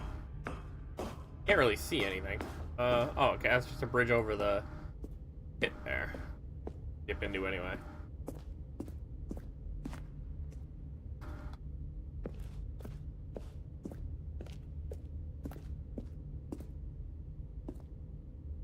Oh, it's closed. Hold on. I would kind of like to increase my brightness. Can I get around this?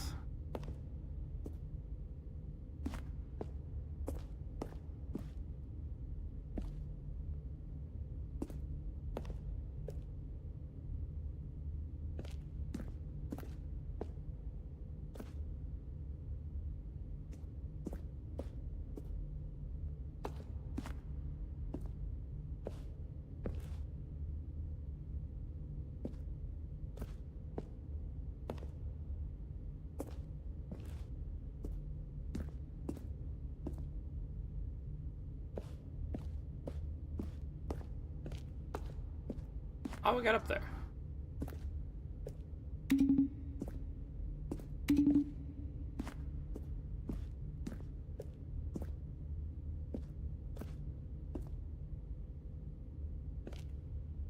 You have to crouch? Is that... no.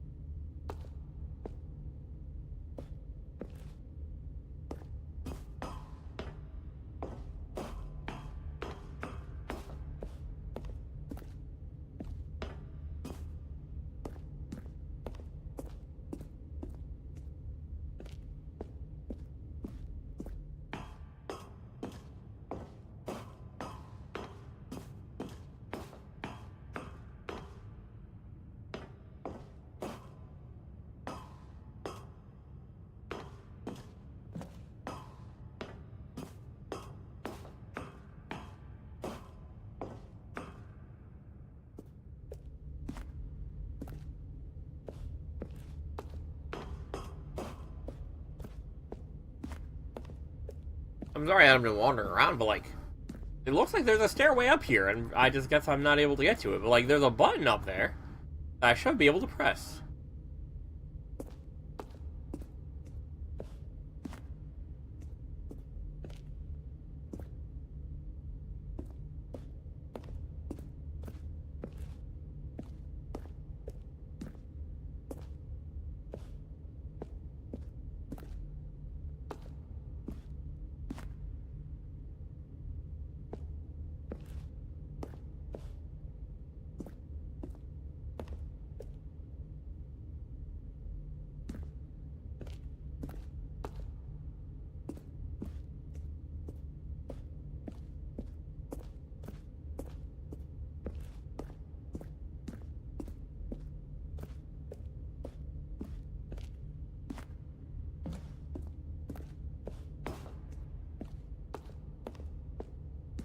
Alright, we'll probably be able to do more in there later.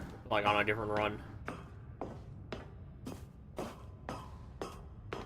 And when at last he found the source of the room's power, he knew it. Oh, Stanley, you didn't just activate the controls, did you?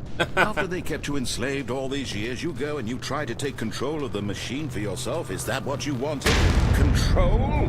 Loading the mind control. Stanley, I applaud your effort, I really do. Wait, can we just but you whack need it to now? understand, there's only so much that machine can Nope. do. You were supposed to let it go, turn the controls off, and leave. If you want to throw my story off track, you're going to have to do much better Now than that's that. fascinating. I'm afraid you don't have nearly the power you think you do, for example, and I believe you'll find this pertinent. Stanley suddenly realized he had just initiated the network's big man. emergency detonation system. In the event that this machine is activated without proper DNA identification, nuclear DNA detonators are authentication. set to explode, Oh. eliminating the entire complex. Wow. How long until detonation then? Let's say 2 minutes. Now this is making things a little more fun, isn't it, Oh. Stanley? It's your time to shine. You are the star. It's your story now. Shape it to your heart's desires. Oh, this is much better than what I had in mind. What a shame we have so little time left to enjoy it. Okay. Mere moments until the bomb goes off. But what precious moments each one of them is. That's More 3. time to talk about you, about me, where we're going. What This all is very means. Portal. I know I should where to stop making that start. comparison, but... What's that? You'd like to know where your co-workers are? A moment of solace before you're obliterated? All right, I'm in a good mood. You're gonna die anyway. I'll tell you exactly what happened to them. I erased them. I turned off the machine. I set you free. Of course, that was merely in this instance of the story. Sometimes when I tell it, I simply let you sit there in your office forever, pushing buttons So I endlessly need a and then B. dying Where's a alone. B? Other times, I let the office sink into the ground, swallowing everyone inside, or I let it burn to a crisp. I have to say this, though, this version of events has been rather amusing. Watching you try to make sense of everything and take back the control wrested away from you, it's quite rich. I almost hate to see it go. There's a 3, there's a I'm 4, sure there's a whatever I 5. come up with on the next go-around will be even better. My goodness, only 34 seconds left. But I'm enjoying this so I'll hit the buttons in much. order. I don't You know care. what? To hell with it. I'm going to put some extra time on the clock. Why not? These are precious additional seconds, Stanley. Time doesn't grow on trees. Oh dear me, what's the matter, Stanley? Is it that you have no idea where you're going or what you're supposed to be doing right now? Or did you just assume when you saw that timer that something in this room was capable of turning it off? I mean, look at you. Running from button to button, screen to screen, clicking on every little thing in this room. These numbered buttons, no, these colored ones. Or maybe this big red button, or this door. Fuck. Everything, anything, something here will save me. Why would you think that, Stanley? That this video game can be beaten? Oh, he knows the video Won, game. solved? Do you have any idea what your purpose in this place is? Stanley, you're in for quite a disappointment. But here's a spoiler for you. That timer isn't a catalyst to keep the action moving along. It's just seconds ticking away to your death. You're only still playing instead of watching a cutscene because I want to watch you for every moment that you're powerless. To see you made humble. This is not a challenge. It's a tragedy. You wanted to control this world, that's fine. But I'm going to destroy it first, so you can't. Take a look at the clock, Stanley. That's 30 seconds you have left to struggle. 30 seconds until a big boom and then nothing. No ending here, just you being blown to pieces. Will you cling desperately to your frail life, or will you let it go peacefully? Another choice. Make it count, or don't. It's all the same to me, all a part of the joke. And believe me, I will be laughing at every second of your inevitable life from the moment we fade in until the moment I say, happily ever after. Do I have to put, like, the B button on my controller? That would be a good combination of, gameplay and reality here. Oh. Things are a little different now.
Okay.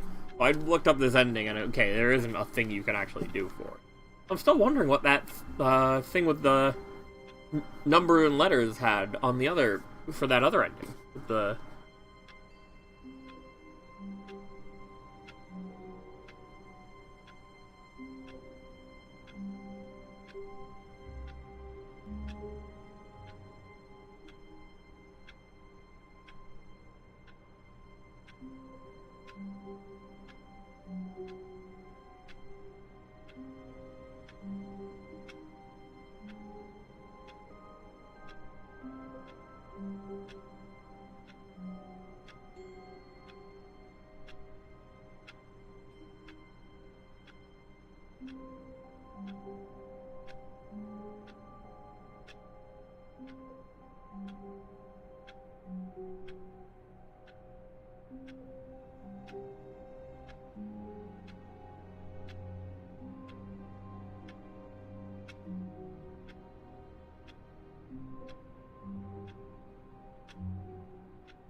Oh.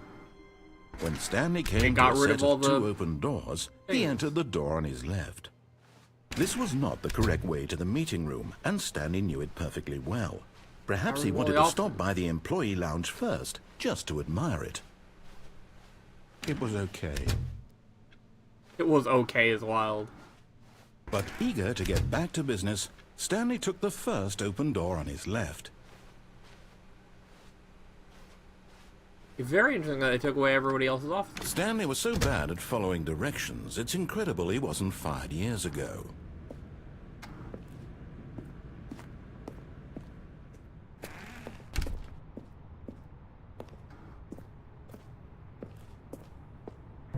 We haven't done everything Look, with the Stanley, catalog. I think perhaps we've gotten off on the wrong foot here.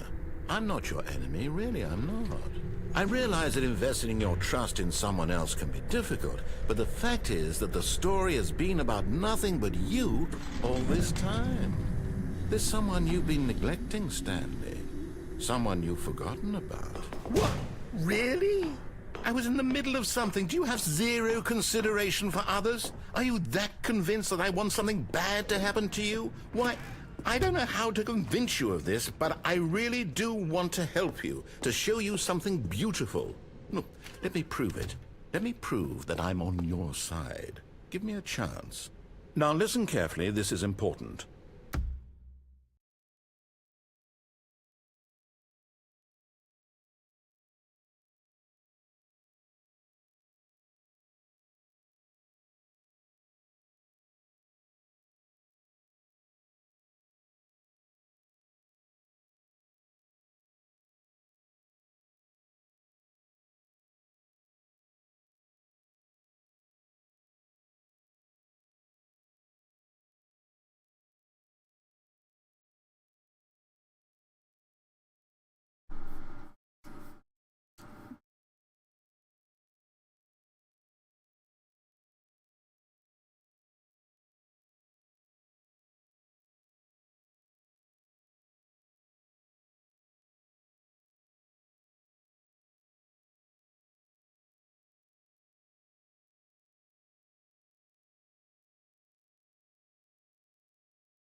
Interesting.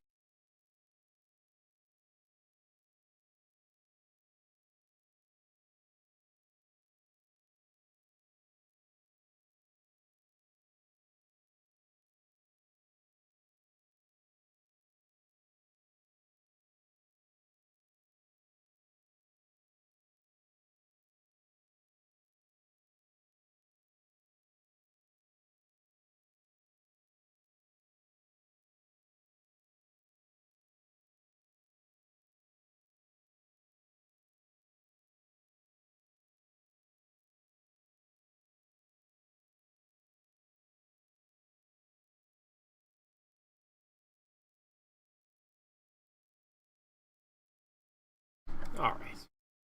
Stanley walked through the red door. Aha, perhaps you misunderstood. Stanley walked through the red door. Is it just like any time I go through the red one?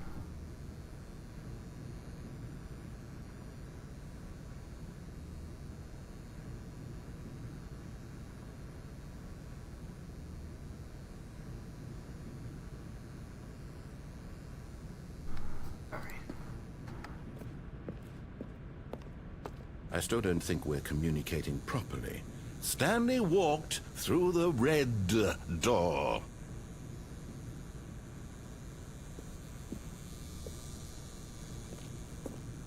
Hey, I choose life. All right, Another time we fine, gotta go ahead, fall off Stanley. of You want to there. know so badly what's out there? You want to find out what lies at the end of this road you've chosen? Well, don't let me stop you. You see? There's nothing here. I haven't even finished building this section of the map, because you were never supposed to be here in the first place. Broken rooms, exposed developer textures. Is this what you had wanted? Was it worth ruining the entire story I had written out specifically for you? Do you not think I put a lot of time into that? Because I did. And in the end, it was all for nothing, because this is what you wanted to see. Help me here, Stanley. Help elucidate these strange and unknowable desires of yours. What would have made this game better? What did you want to see? Vehicles? Skill trees? Work with me. You've given me absolutely nothing so far. Tell you what, let me take a stab in the dark at a new design, and you can give me some feedback. There we go. A third option. This already feels leaps ahead of where we were before. Go ahead, Stanley. Take it for a spin. How'd the other door get here? I'm going to stop Probably you goes there. around. Now, tell me about your experience with this new version. Would you say that the game benefited from allowing you more choices? Feel free to be honest. I'm looking for some real critical feedback here. Oh, of course. A 3. Really? Maybe next time we can get you to form an actual opinion, you know? Any level of critical thinking or engagement with your surroundings? Does that Wonderful. sound good? Think we can do that? Yes? Good job, narrator. I'll give you a 2. Wonderful. I'm trying to be Here, nice. based on the data from your previous playthrough, I've compiled a new version. And to be perfectly candid, I think I've knocked it out of the park with this one. Let's take a look.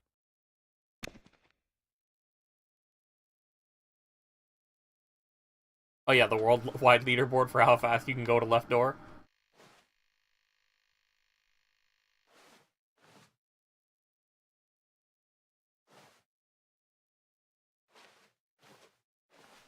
The worst 3% of players chose blue.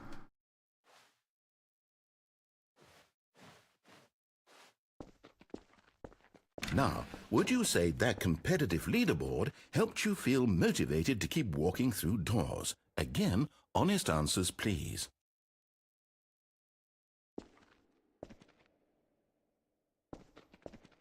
Competitive leaderboard. It made me feel more motivated to go through doors. Made me feel less motivated. Hey, I nearly forgot. I've got a prototype of a new game I've been working on, and now would be a lovely opportunity to give it some playtesting. You wouldn't mind taking a look at it, would you? Perfect. Let me boot it up. Yeah, this is a criticism In this of game, the baby crawls games left that are towards like, no, danger. you don't get to You do click the anything, button it's to just move him back to the right, and if he reaches the press the button. fire, you fail. It's a very meaningful game, all about the desperation and tedium of endlessly confronting the demands of family life. I think the art world will really take notice. But of course, the message of the game only becomes clear once you've been playing it for about 4 hours. So why don't you give it 4 hours of play to make sure it's effective? Be sure to keep notes on your experience.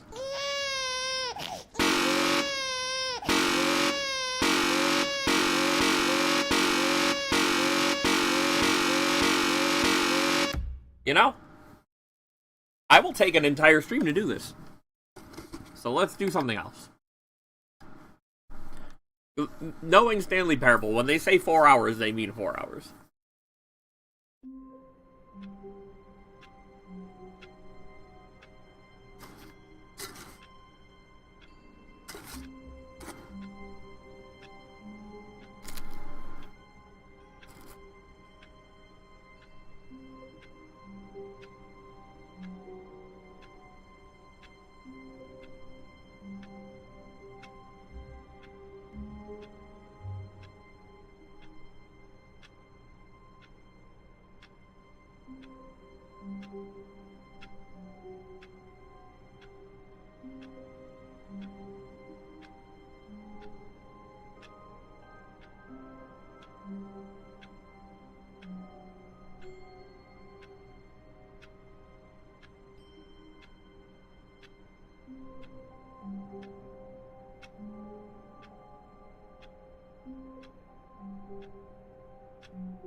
All of his co-workers were gone. What could it mean? Stanley decided to go to the meeting room. Perhaps he had simply missed a memo. No matter how hard Stanley looked, he couldn't find a trace of his co-workers. Get onto this desk. What does that do for me? Oh, I can get on top of the barrier? Let's go. At first, Stanley assumed he'd broken the map, until he heard this narration and realized it was part of the game's design all along. Wonderful. He then praised the game for its insightful and witty commentary into the nature of video game Good job, structure Stanley Parable. and its examination of structural narrative tropes. So, now that you're here, what do you think? Isn't this a fun and unique place to be? Why don't we take a minute just to drink it all in? Okay. I hate to keep bringing up other games, but I know this was before a lot of them. I'm thinking with After Portal, but it was like definitely before, Under Delta's Room, but like very Toby Fox in the sense that like I wrote this and I let you do it, but I'm still gonna critique you for doing it. Hey, I'm over it now. What do you think? Are you sick of this gag yet? Oh, we have a choice to make.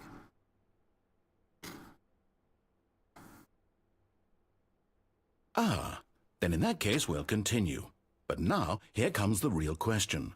What do you think would have happened if you had told me that you wanted this to stop? Do you think it would have been particularly different? Would I have taken the same idea but rephrased it superficially to fit that answer? Perhaps you never would even have thought of it if I hadn't brought up the issue in the first place. Oh, now think about it. Will it be worth it for you to restart and then come back here just to do the other option? Clearly, this whole gag takes some time. What if the other option is even longer? How long will you spend in total just to have heard all the narration? Oh, and this is Rich. Perhaps you've just played the other option, and now you've come to see what happens in this one. So, what do you think? Which choice was the better one? Imagine if you had selected Continue on your first playthrough, how tantalizing it would be not knowing what happens when you pick the other option. Indeed, you are one of the lucky ones. Though if the other option is really miserable to listen to, then perhaps you're not. In fact, I'm just going to say that no one who's listening to this is lucky. Well now, I've built up the other option so much that I'm going to stop talking and leave you to your decision whether to come back here, continue with the game, or just sit in this spot forever and ever. Cheers. Oh, so it really is, I have to manually reset.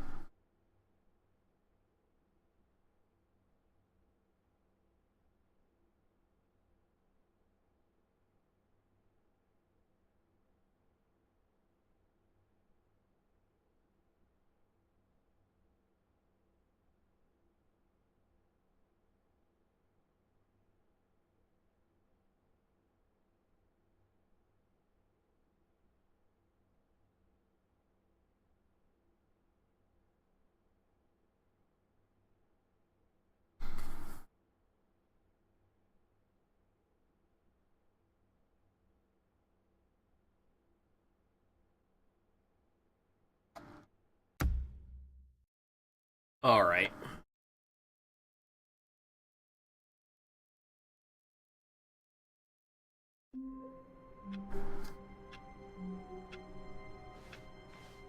All of his co-workers were gone. What could it mean? Stanley decided to go to the meeting room. Perhaps he had simply missed a memo.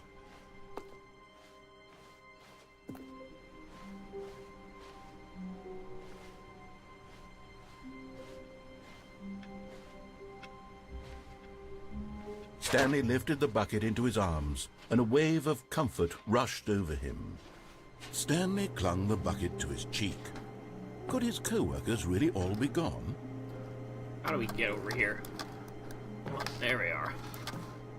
Yeah. Yes, whispered the bucket into Stanley's ear. Good job, We've Bucket. done it. We've escaped from that dull office and that pesky narrator. Hell yeah. At last, out here in the white void, we are alone. Now, and for the first time, I can reveal to you my true self. Let's go, Bucket. The bucket began to tell Stanley of its life and its history, of the countless wars it witnessed, desecrating the land and lives of untold numbers of innocent humans, and the bucket's own complicity therein. Yeah.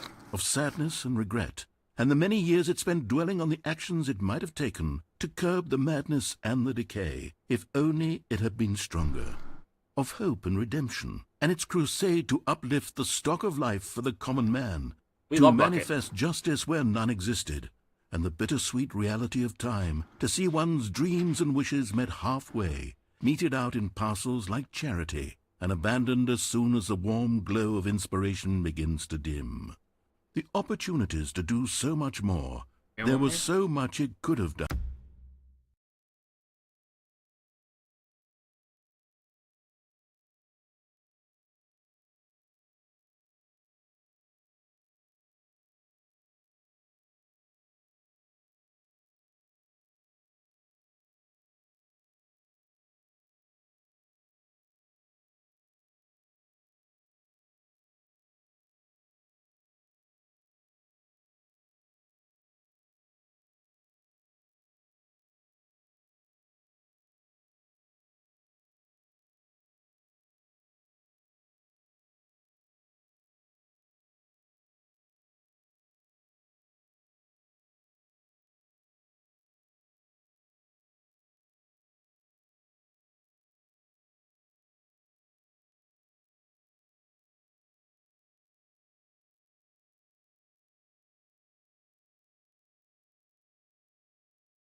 Perhaps, the bucket wondered to itself, perhaps if it had seen its own darkness with a clearer perception.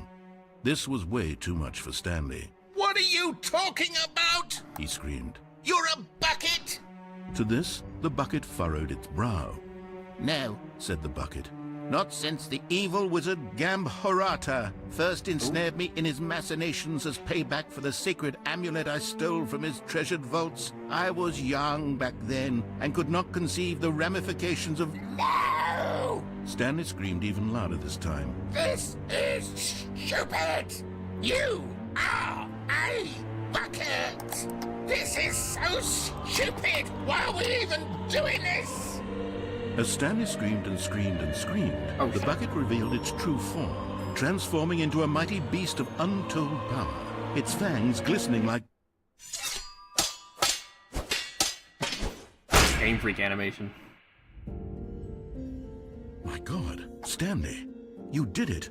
You saved us from the bucket. Thank God you already had all 12 emblems of sages and knew the incantations to summon their true power. Otherwise, we would have easily been overwhelmed by the bucket's power. I'm speechless.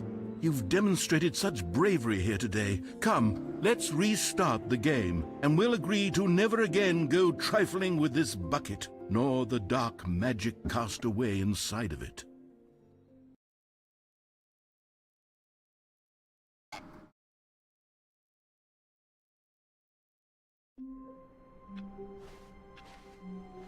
Wait, Stanley thought to himself. Am I sure that the orders stopped coming in? How is that possible? They never stopped. Surely I was mistaken.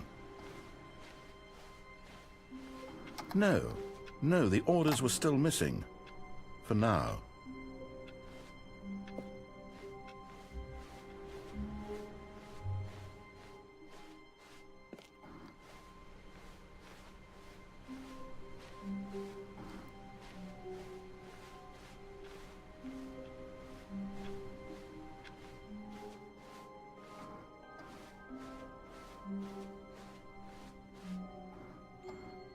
When Stanley came to a set of 2 open doors, he entered the door on his left.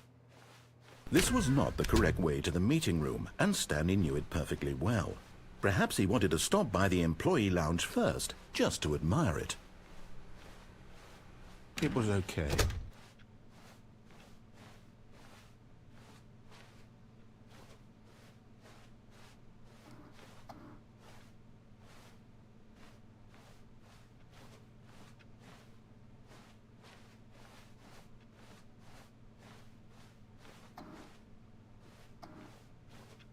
Yes, really worth it being here in the room.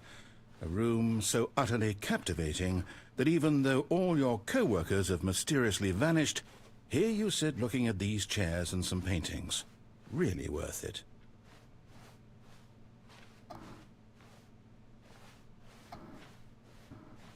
At this point, Stanley's obsession with this room bordered on creepy and reflected poorly on his overall personality. It's possible that this is why everyone left. But at last, he'd had enough of the amazing room and took the first open door on his left to get back to business. And so he detoured through the maintenance section, walked straight ahead to the opposite door, and got back on track.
How long was I sitting there? Stanley wondered to himself.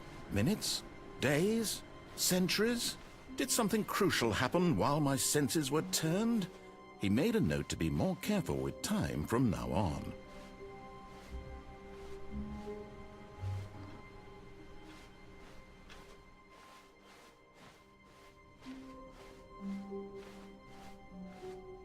Wait. Wait. Where's the bucket? There we are. The confusion and the chaos all seemed to melt away as Stanley embraced the bucket.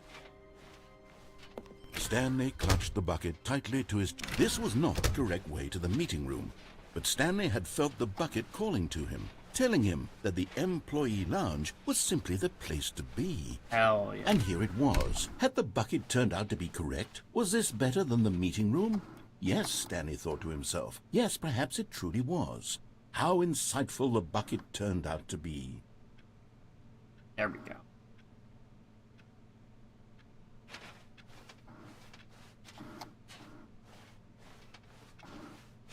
Truly, being here with the bucket was a grand adventure.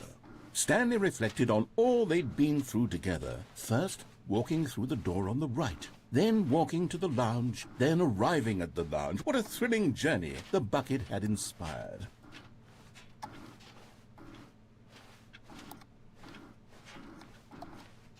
Perhaps this was where the bucket felt most truly at home. Here in the employee lounge. Perhaps it's the only place a bucket can even feel at home.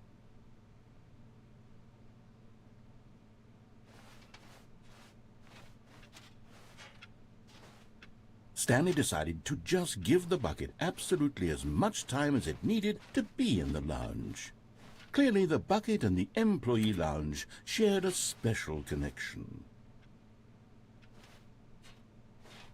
But finally, the bucket was done being in the lounge, and they took the first open door on their left to get... And so the two of them detoured through the maintenance section and walked straight ahead to the opposite door.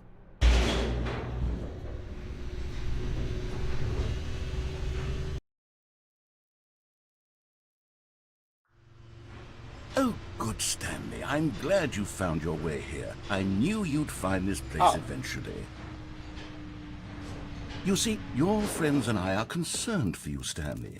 We've come together here because we care about you very much. It's this bucket you're carrying around everywhere. The bucket isn't even from the original Stanley Parable. It's just sequel content. We're the ones that matter, Stanley. Classic characters from the first game, like the Adventure Line and the Broom Closet. Because that's what fans want from a sequel. They want more of their favorite jokes, not this bucket that they've never seen before. Yes, I know I'm the one who gave you the bucket, but you're spending too much time with it. Don't you want another story involving the Adventure Line? We could make the Adventure Line go somewhere new. Yes, yes, that's what the fans want. Let's do it. Whee! Look at that wacky line. Who knows where it'll go off to next? Oh, and it played some silly music as well.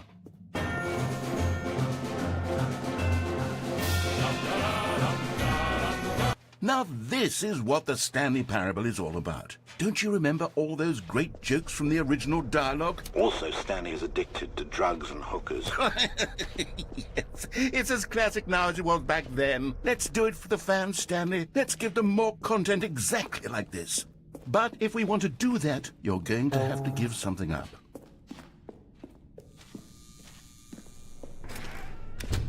Don't you get it, Stanley? We need to get rid of the bucket. That's why I'm very proud to introduce a brand new character. This is the Bucket Destroyer.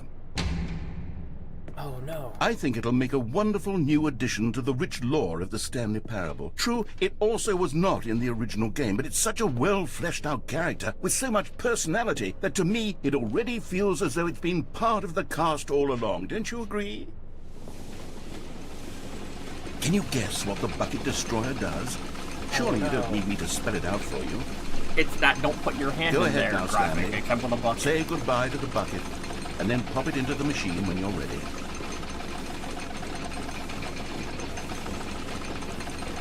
Now listen to me. It's crucial that you give it the bucket. I don't know what the bucket destroyer will do if it can't destroy your bucket. Destroying buckets is all it knows. That is its singular personality trait. Sure, I can hear you saying, how does a character with only one personality trait deserve to join the pantheon of beloved Stanley Parable characters? Well, you see, if you were to really explore the Bucket Destroyer, you would see that its desire to crush buckets is so densely loaded with complexity and nuance that it's really like 10 personality traits. What other object in this game can you even say that about? The broom closet? Certainly not. I wonder what sort of Bucket Destroyer merchandise the fans will be clamoring for after this. Okay, the Bucket Destroyer is getting very upset now. You'll have to hurry and feed it. We can't get back to the classic Stanley Parable characters like the Adventure Line or the Bucket Destroyer until you crush that damn bucket. Quickly now, the fans are waiting. Do it, the fans, Stanley. Give the fans what they want. Hurry and... Oh.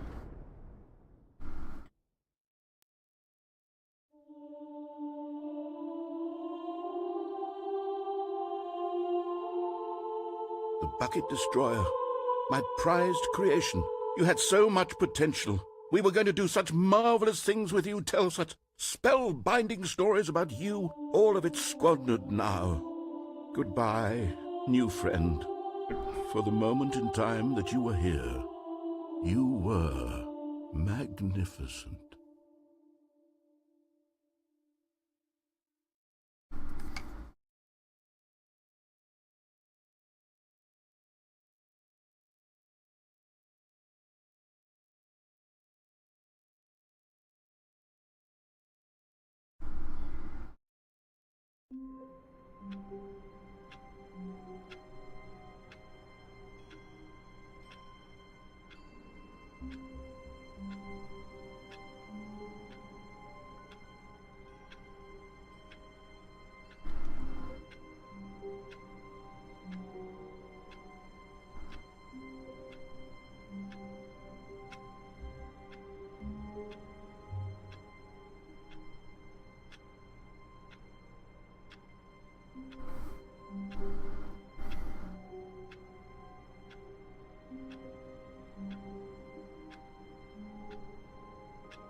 All right.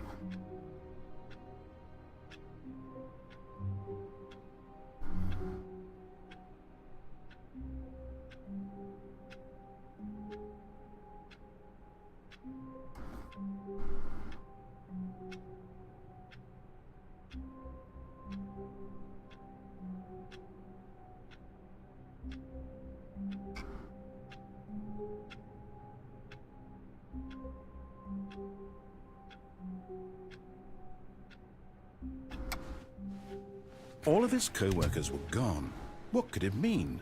Stanley decided to go to the meeting room. Perhaps he had simply missed a memo.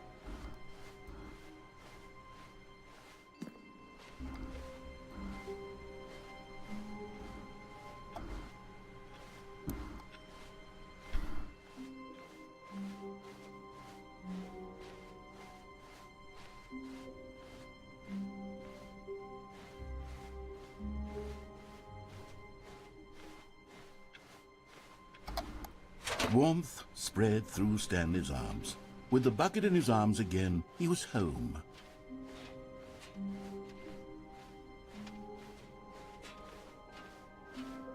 Wait. Not where we usually go to get to this room? Is it?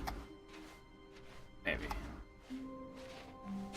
Stanley clutched the bucket tightly to his chest and entered. This was not the correct way to the meeting room, but Stanley had felt the bucket calling to him, telling him that the employee lounge was simply the place to be. And here it was. Had the bucket turned out to be correct? Was this better? No, never mind. The bucket was wrong. Stanley took the door on his left to go back to the meeting room. No, said the bucket. don't go to the meeting room. Go somewhere else. The cargo lift, yes. Go there. Go to the cargo lift.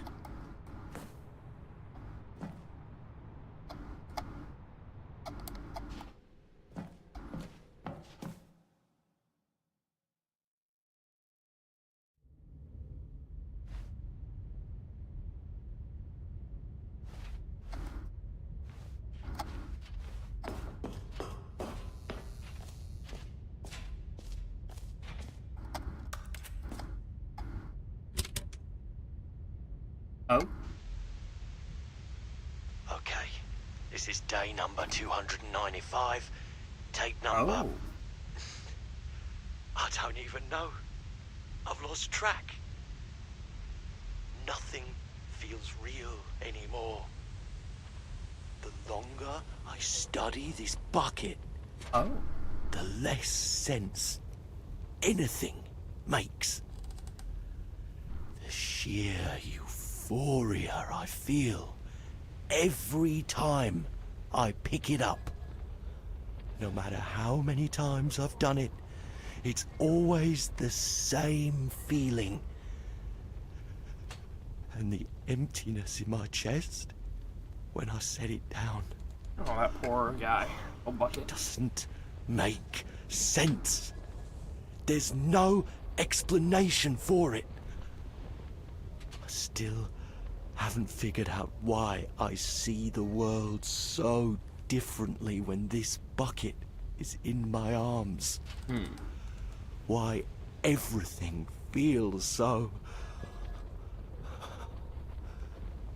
What do I do with this treasure? I can monetize it. Yes.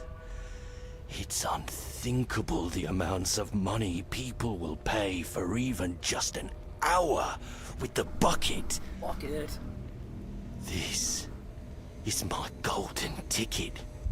But I have to be careful, because as soon as this gets out, there's going to be a target on my back.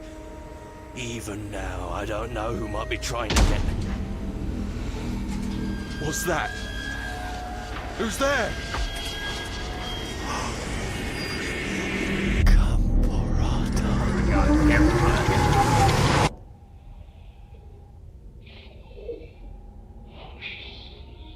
Who? The hell?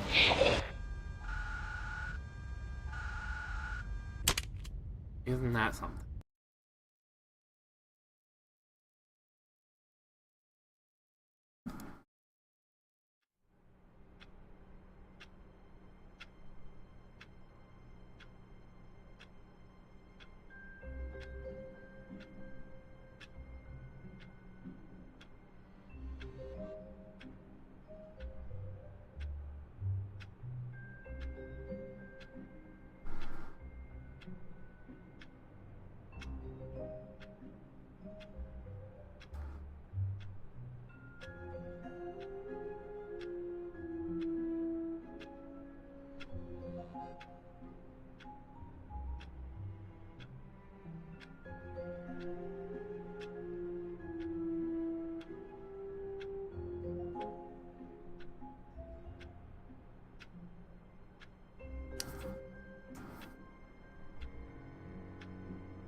How long was I sitting there? Stanley wondered to himself.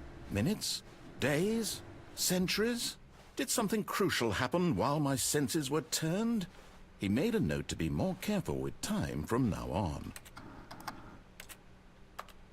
Stanley picked up the bucket and smiled. He'd never be alone again, not truly alone, not with the bucket around. Stanley clutched the bucket tightly to his chest and entered the door on his left.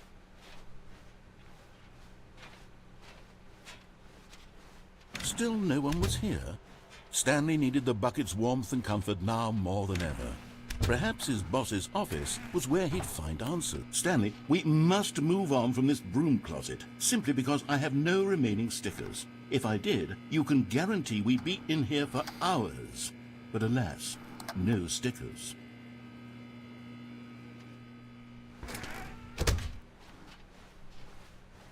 Coming to a staircase, Stanley and the bucket walked upstairs to the boss's office.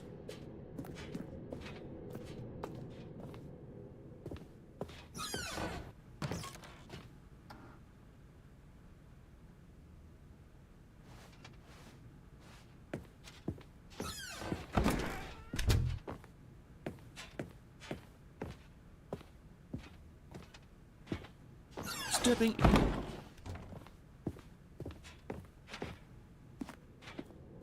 We gotta.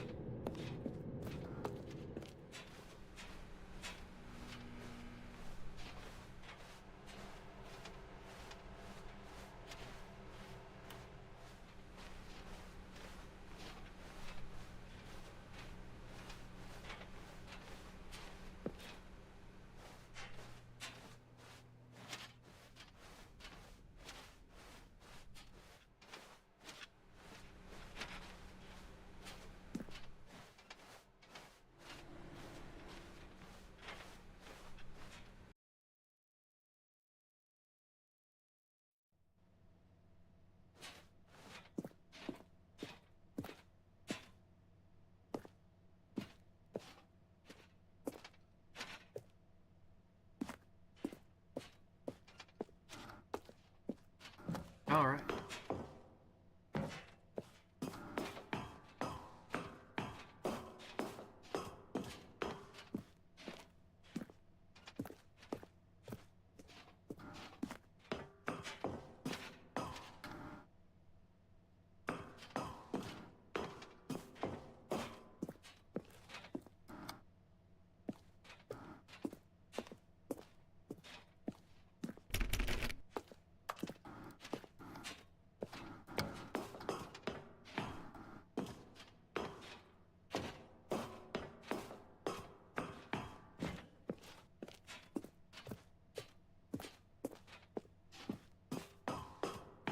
All right.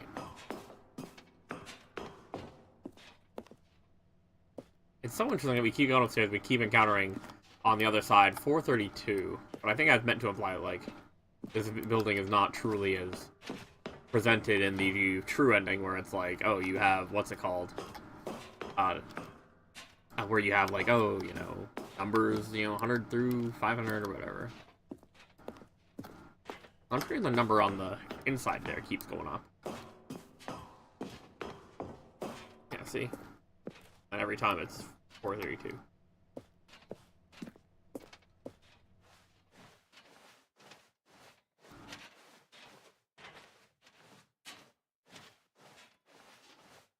There we are. Alright.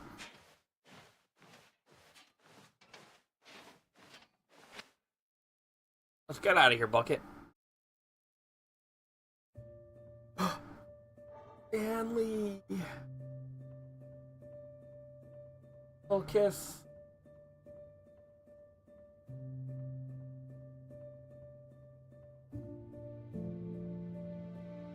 Poor Bucket.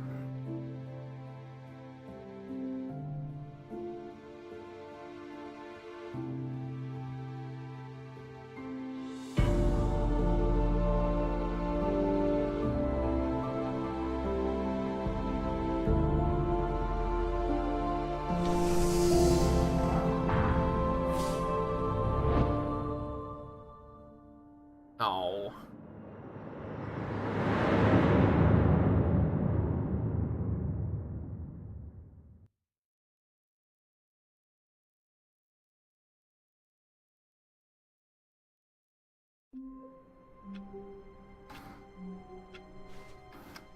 All of his co-workers were gone. What could it mean? Stanley decided to go to the meeting room. Perhaps he had simply missed a memo. Oh no, the bucket! What will I do without a bucket?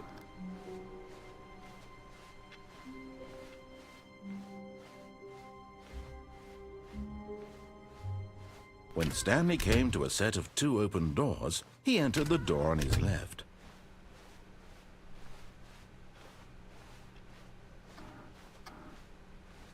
Yet there was not a single person here either.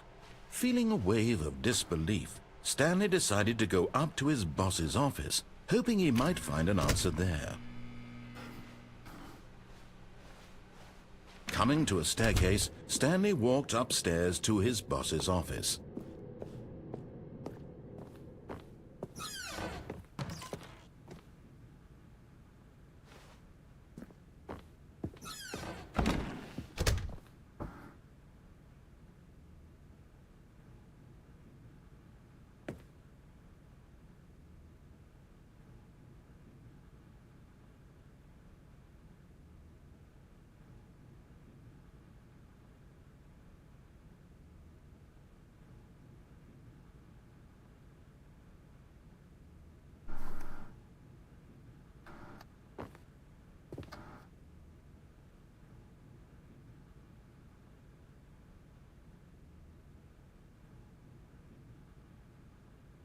Oh, I'm getting a call.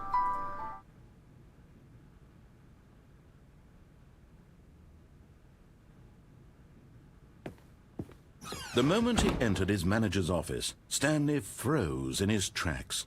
Not a living soul anywhere. Could he really be all alone?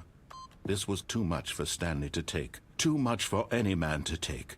He fell to his knees, bursting into half moans, half sobs, the guttural retching of life from a man denied any hope, any reason to keep going. Here on the floor he lay prone, paralyzed by fear for nearly a full hour. But when at last he began to move about and survey the situation, he found a keypad behind the boss's desk. What could it mean? Was it a sign of hope for Stanley's future? Alas, it was not. For although this keypad guarded the terrible secret of Stanley's past, it had been assigned a 4-digit code so devious and so random that no man could ever hope to guess it. 2845. Yet incredibly, by simply pushing random buttons on the keypad, Stanley happened to input the correct code by sheer luck. Amazing. He stepped into the newly opened passageway.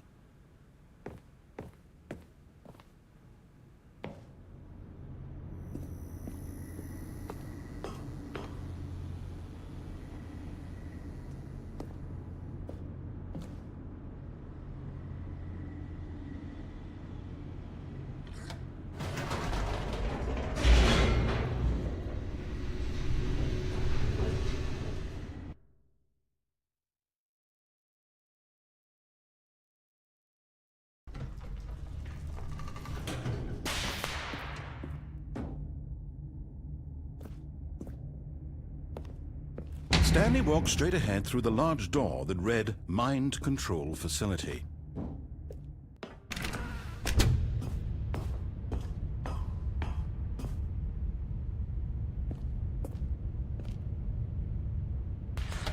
The lights rose on an enormous room packed with television screens.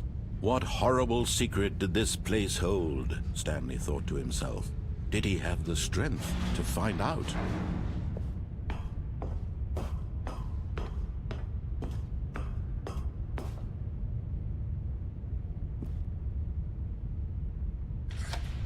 Now the monitors jumped to life, their true nature revealed. Each bore the number of an employee in the building, Stanley's co-workers. The lives of so many individuals reduced to images on a screen, and Stanley, one of them, eternally monitored in this place where freedom meant nothing.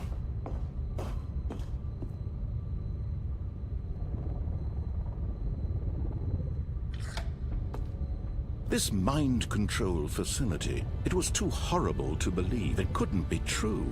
Had Stanley really been under someone's control all this time? Was this the only reason he was happy with his boring job? That his emotions had been manipulated to accept it blindly? No, he refused to believe it. He couldn't accept it. His own life in someone else's control? Never! It was unthinkable. Wasn't it? Was it even possible? Had he truly spent his entire life utterly blind to the world? But here was the proof. The heart of the operation. Controls labeled with emotions. Happy, or sad, or content. Walking, eating, working. All of it monitored and commanded from this very place. And as the cold reality of his past began to sink in, Stanley decided that this machinery would never again exert its terrible power over another.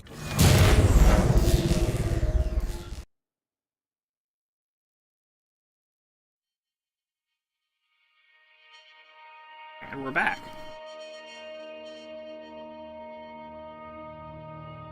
Blackness and a rising chill of uncertainty. Was it over? Yes. He had won. He had defeated the machine, unshackled himself from someone else's command. Freedom was mere moments away. I thought I was going to go do the and yet, colored doors even there. as the immense door slowly opened, Stanley reflected on how many puzzles still lay unsolved. Where had his co-workers gone? How had he been freed from the machine's grasp? What other mysteries did this strange building hold? But as sunlight streamed into the chamber, he realized none of this mattered to him. For it was not knowledge or even power that he had been seeking, but happiness. Perhaps his goal had not been to understand, but to let go. No longer would anyone tell him where to go, what to do, or how to feel. Whatever life he lives, it will be his. And that was all he needed to know. It was perhaps the only thing worth knowing. Stanley stepped through the open door. Stanley felt the cool breeze upon his skin, the feeling of liberation, the immense possibility of the new path before him. This was exactly the way, right now, that things were meant to happen. And Stanley was happy.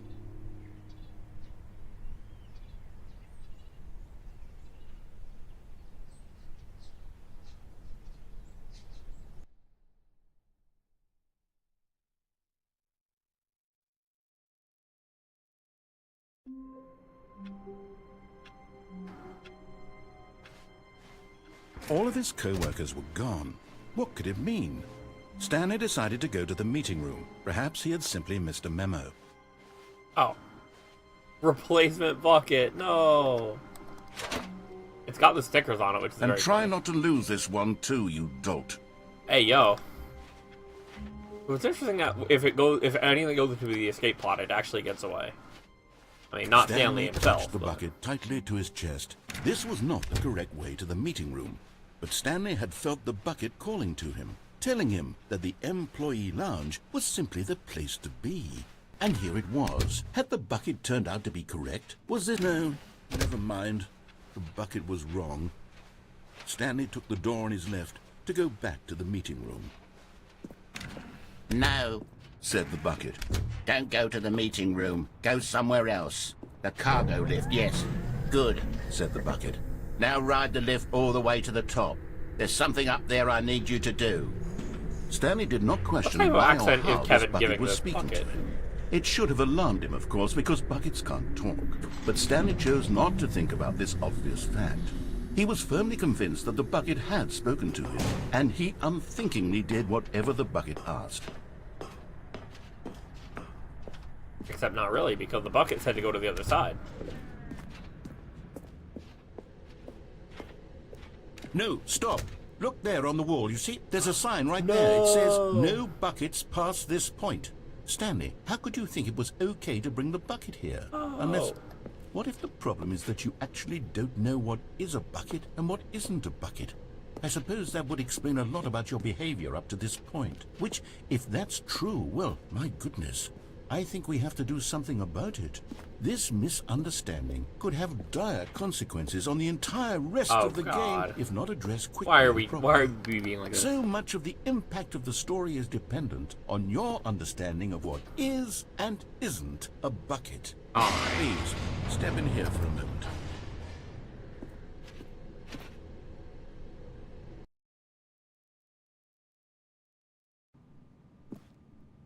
Oh boy.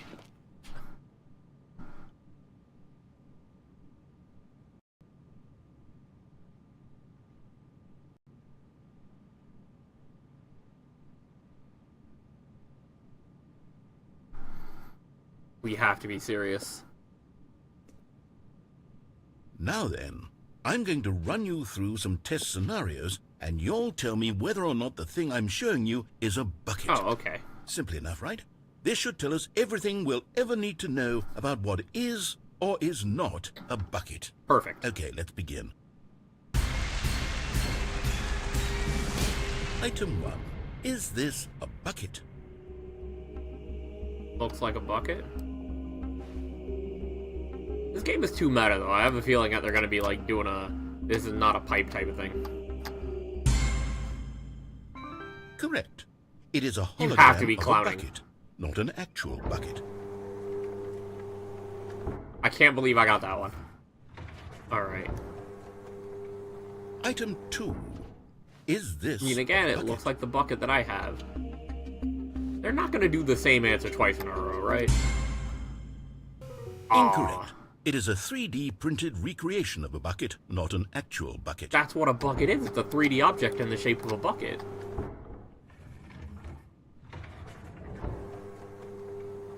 Item 3. You have to be kidding. Is this a bucket? Could be. I got the first one. Correct. Hey. This is a bucket. Perfect. Alright, so they didn't do the same joke 3 times in a row. They did it twice in a row. Oh. Item 4. Is this a bucket? I mean... No? Correct. This is a tractor and not a bucket. To Oh, be you know honest, that? I just sort of put this one in here as a gimme, but I was starting You're to get from concerned UK, you know that that? even this might be too much for you. Thank you for not making me look like an idiot. Okay, Hey. next one.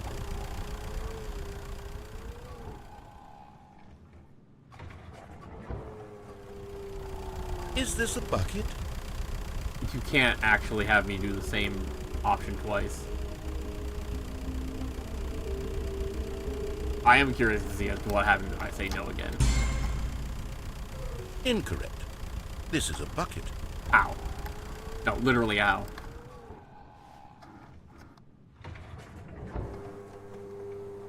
Item 6. Is this a bucket? Trick question. Both. What? Gotcha. Ow! How is it both a bucket and not a bucket? Item...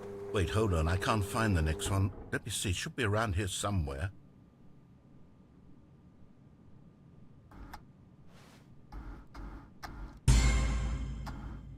Yes. Thank you. There's nothing here. Wonderful. Of course it isn't a bucket. We both know full well that nothing isn't a bucket. Wait, when I say nothing isn't a bucket, that makes it sound like I'm saying everything is a bucket, which of course is not true. Unless... Is that what you think? Answer me straight, Stanley. Are you trying to tell me that you believe everything is a bucket? You know what? I'm too confused to even sort it out. I've lost all sense of perspective. There you What go, is a bucket? What isn't a bucket? Mere moments ago I could answer these questions with confidence. And yet now I'm somewhat adrift. Do any of us know what a bucket is? Am I a bucket? Possible. Stanley, I can't keep doing this. I'm losing myself, and myself was all I ever had to begin with. I'm afraid the bucket is threatening to tear our relationship apart. I can't have that. I'm sorry. Oh. But I'm going to erase all buckets from the game entirely. Oh. Okay, here we go.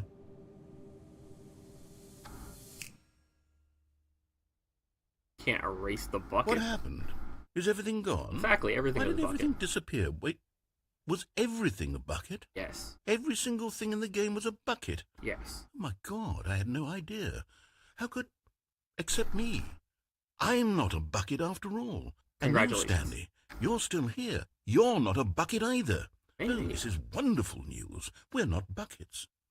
Yes, I actually feel much more at ease right now. It's delightful to get some clarity on that issue, but it doesn't change the fact that we haven't got a game. So, tell you what, I'll reset everything and we'll put back all of the buckets, okay? And we'll know that it's all a bucket. But if you run into anyone else, maybe don't mention that. Who knows what that information might do to a person? All right, here we go.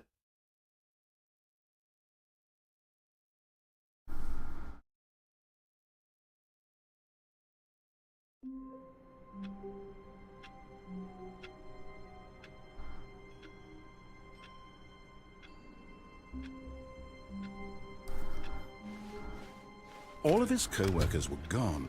What could it mean? Stanley decided to go to the meeting room. Perhaps he had simply Oh my missed a God. memo. No matter how hard Stanley looked, he couldn't find a trace of his co-workers.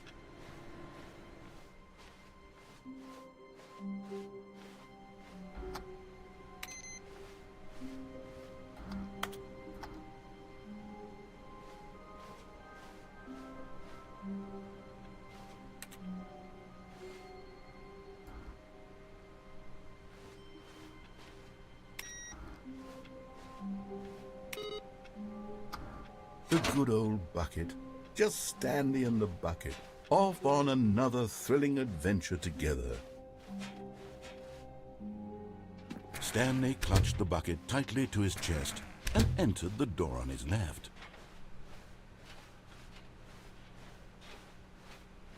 Still no one was here. Stanley needed the bucket's warmth and comfort now more than ever. Perhaps his boss's office was where he'd find answers. Stanley, we must move on from this broom closet, simply because I have no remaining stickers. If I did, you can guarantee we'd be... Coming to a staircase, Stanley and the bucket walked upstairs to the boss's office.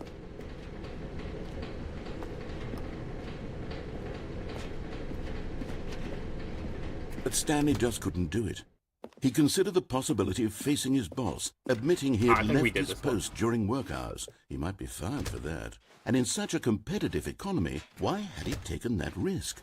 All because he believed everyone had vanished? His boss would think he was crazy. And then, something occurred to Stanley. Maybe, he thought to himself, maybe I am crazy. He looked down at the bucket in his arms. Am I crazy? He asked the bucket. The bucket returned his gaze, but said nothing at all. That's strange, Stanley thought. Usually the bucket is a source of guidance and wisdom for me in difficult times such as these.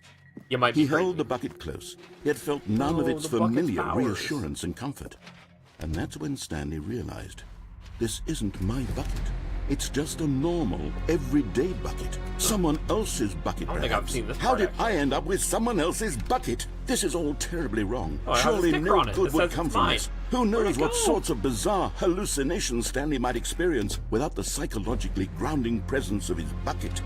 And indeed, now he noticed that the rooms were repeating, which was, of course, very odd. And now he felt himself floating off the ground. Oh my god, we literally do the same thing as the other ending. Without my bucket, I've gone truly mad. Where is it? I must find it. Far off in the distance now, he heard it, calling to him. Stanley! Stanley, it's me, the bucket. Could it truly be? He rushed forward from room to room, passing by one bucket after the next. None of them were his. Oh, None my of them were bucket. his special bucket. My bucket. Come to me, Stanley. Find me. He had to find the bucket. He had to return to his old friend. Bucket, It was the no. only way to truly restore his sanity. Bucket. And then suddenly, he froze dead in his tracks. He knew where the voice of the bucket had been coming from. The real bucket was inside of him. Oh no, all is Stanley gonna along. like rip It his was help incredibly open? painful. Oh yeah, Stanley doubled over in agony and blacked out. yeah. This is the story of a woman named Mariella. Oh, there's still somebody who's like, wow, that's weird. Mariella woke up on a day like any other. She arose, got dressed, picked up her bucket of comfort and security, course. and walked to her place of work. He's holding a bucket. But on this particular day, her walk was interrupted by the body of a man who had stumbled through town, talking and screaming to himself, and then collapsed dead on the sidewalk. Right away, she knew what the problem was. This man had no bucket.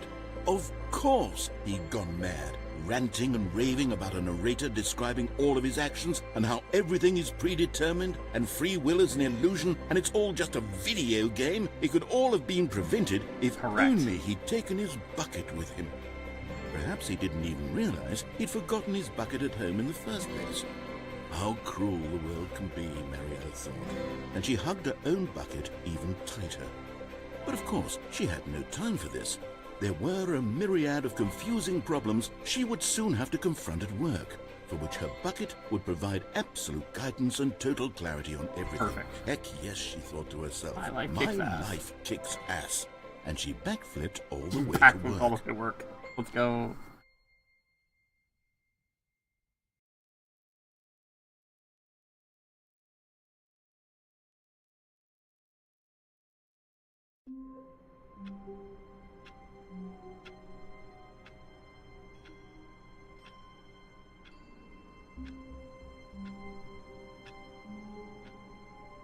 Oh. This is new. Why is it blue? This is an entirely different All of his place. co-workers were gone. What could it mean? Stanley decided to go to the meeting room. Perhaps he had simply missed a memo.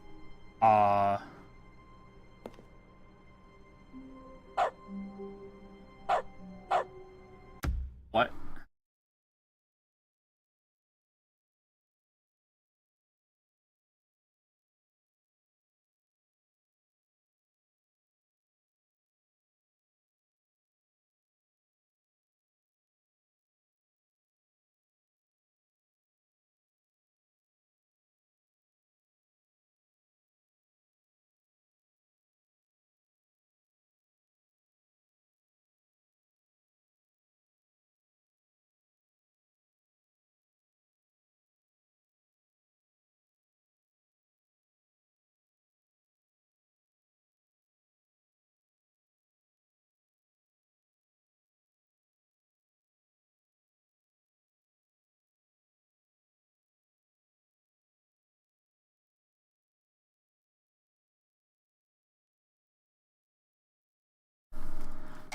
Oh, okay. So I think I've just found out that the pink bar of like awaiting input is locked to what's it called? It's like they're very specific computers each time, and then they'll just wait for you to hit them. This is strange. Where are we going today? The bucket asked. Stanley just smiled. Anywhere they went together would be perfect. Stanley clutched the bucket tightly to his chest and entered the door on his left.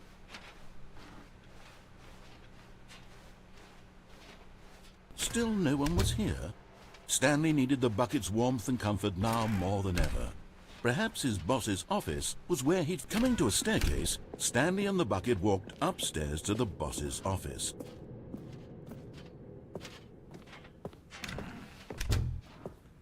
There we go. Stepping into his manager's office, Stanley was once again stunned to discover not an indication of any human life. Crushed by the weight of this revelation, Stanley may have broken down into an emotional dumpster fire if not for the soothing presence of the bucket. Even now, in his darkest of hours, did the bucket's warmth and guiding light pierce the dark clouds of confusion and chaos. It would be with him, always. The bucket would. And he knew it. The two of them were inseparable.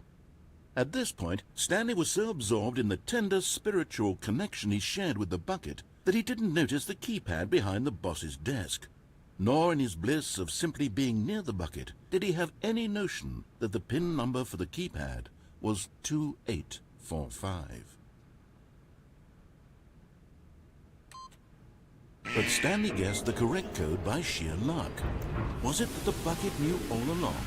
Was the bucket guiding him?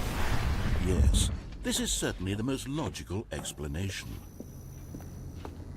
You don't like that I'm playing Stanley Parable with a bucket?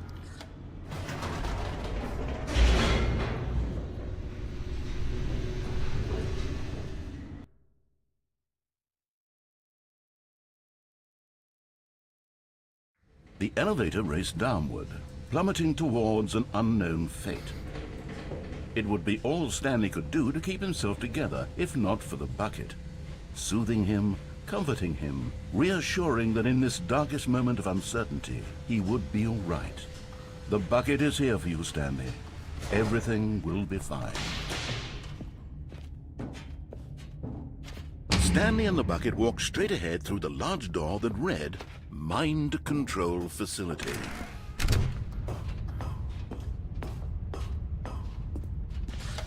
The lights rose on an enormous room packed with television screens.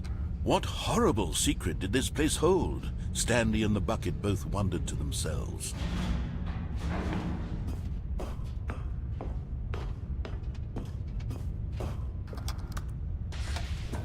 monitors jumped to life, and Stanley nearly dropped the bucket in shock. Everyone in the office was being videotaped, monitored like guinea pigs.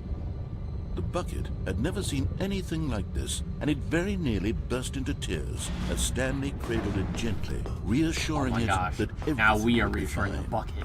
Truly, everything has come full circle. Was the bucket under the mind control facility's influence as well?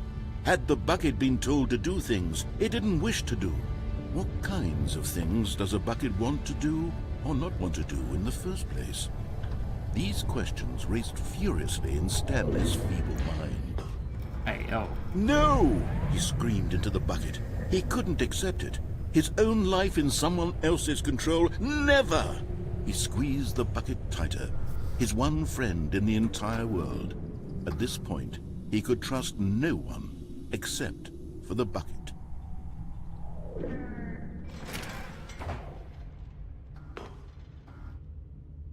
But here was the proof. The heart of the operation. Controls labeled with emotions, happy, or sad, or content. Walking, eating, working, all of it monitored and commanded from this very place. And as the cold reality of his past began to sink in, Stanley decided that this machinery would never again exert its terrible power over another human life. For he and the bucket would dismantle the controls for good. Two best friends But at the last second, the bucket jumped in and pressed the button to turn on the controls. Stanley gasped in horror. Had this been the bucket's plan all along? To take Bucket, over the machine and bucket. claim the power for itself? Bucket. How could the bucket have betrayed him like this? Bucket. Stanley was prepared to throw the bucket away in disgust when suddenly an image appeared upon the enormous screen. Birds. Birds. Silly birds. Silly birds. The control buttons became active again. Oh. Now they're bird buttons.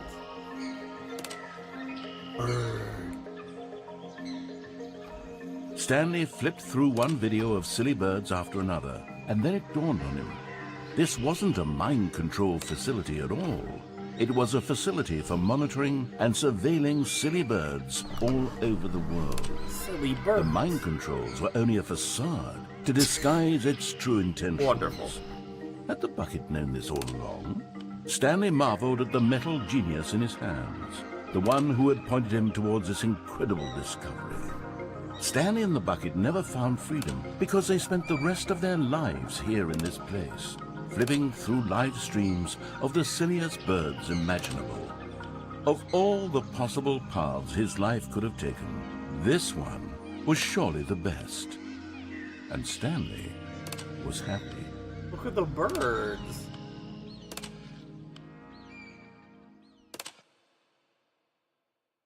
Oh, they kicked me out.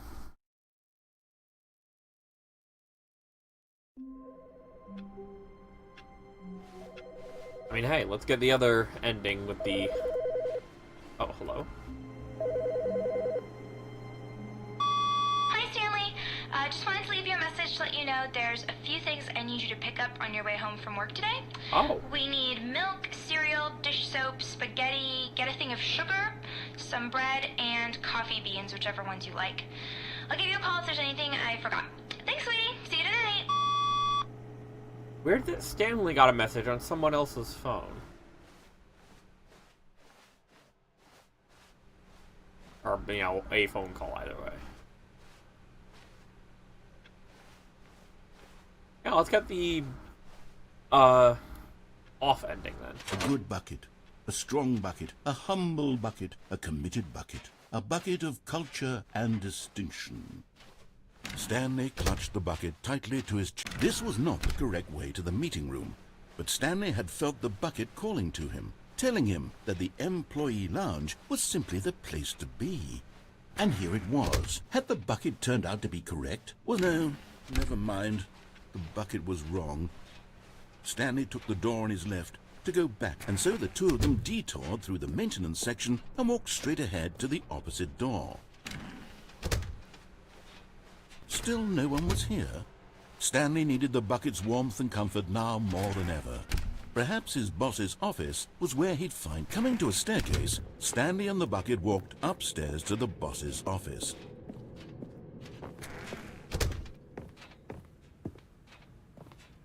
Stepping into his manager's office, Stanley was once again stunned to discover not an indication of any human life. But Stanley guessed the correct code by sheer luck. Was it that the bucket knew all along? Was the bucket guiding him? Yes, this is certainly the most logical explanation.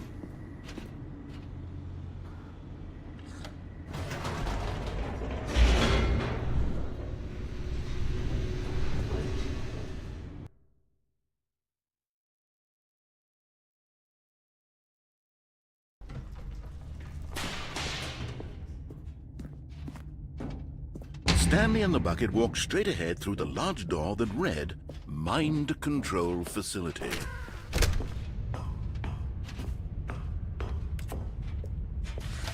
The lights rose on an enormous room packed with television screens. What horrible secret did this place hold? Stanley and the bucket both wondered to themselves.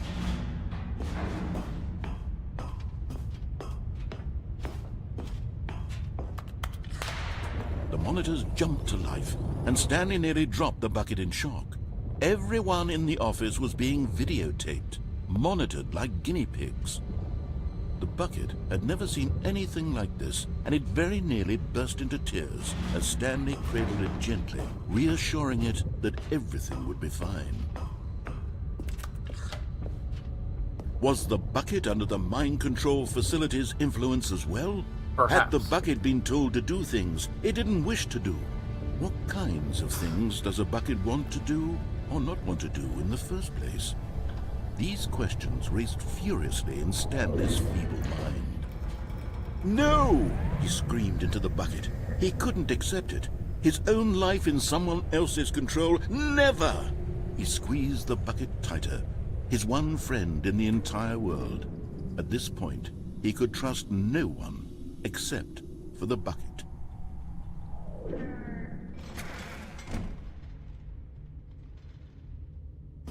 But here was the proof. The heart of the operation. Controls labeled with emotions, happy or sad or content. Walking, eating, working, all of it monitored and commanded from this very place. And as the cold reality of his past began to sink in, Stanley decided that this machinery would never again exert its terrible power.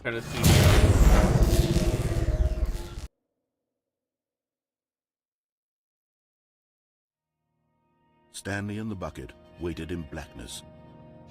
Was it over? Yes, they had done it.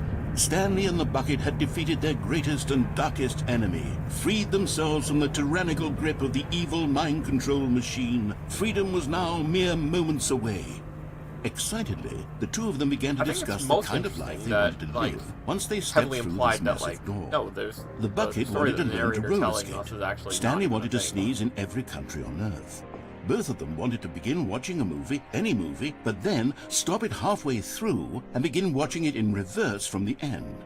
True, it was a simple life they envisioned, but it was one they'd lived together, with one another to lean on, to trust, to support, and to... Wait. What? Wait. What was happening? Why had the door stopped? Was Stanley and the bucket not about to be freed? An unbearable silence filled the room, lingering in uncertainty, until finally the truth hit Stanley square in the face. This building did not want the bucket to leave. Even the facility itself recognized the incredible calming presence of the bucket, needed the soothing warmth of the bucket, would go to any lengths not to part with the bucket.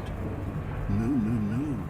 Stanley can't leave this place. Not while he has such a precious bucket in his arms. Not while this building has anything to say about it. Stanley realized he would never again leave this very room. But at least he has the bucket.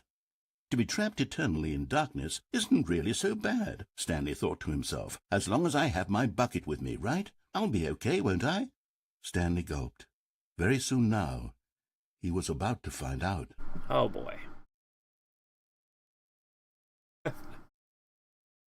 Wonder what happens if we take the, like, glitch ending there where we fall into the bottom of the facility. Stanley had never seen the office this brightly lit. Was it a sign of something? He hoped it was. He hoped very much that it was.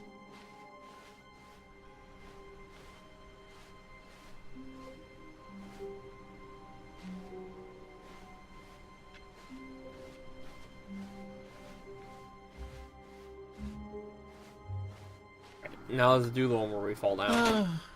The embrace of an old friend, a weathered companionship that stands the test of time. Stanley clutched the bucket tightly to his chest and entered the door on his left. Still no one was here. Stanley needed the bucket's warmth and comfort now more than ever. Perhaps his boss's office was where he'd find. Coming to a staircase, Stanley and the bucket walked upstairs to the boss's office.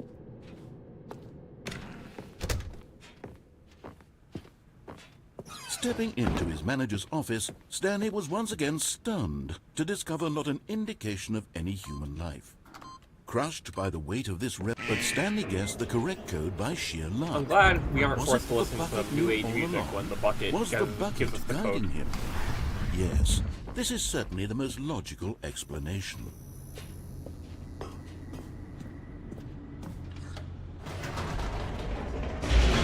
I wonder if we can do a press conference with the bucket.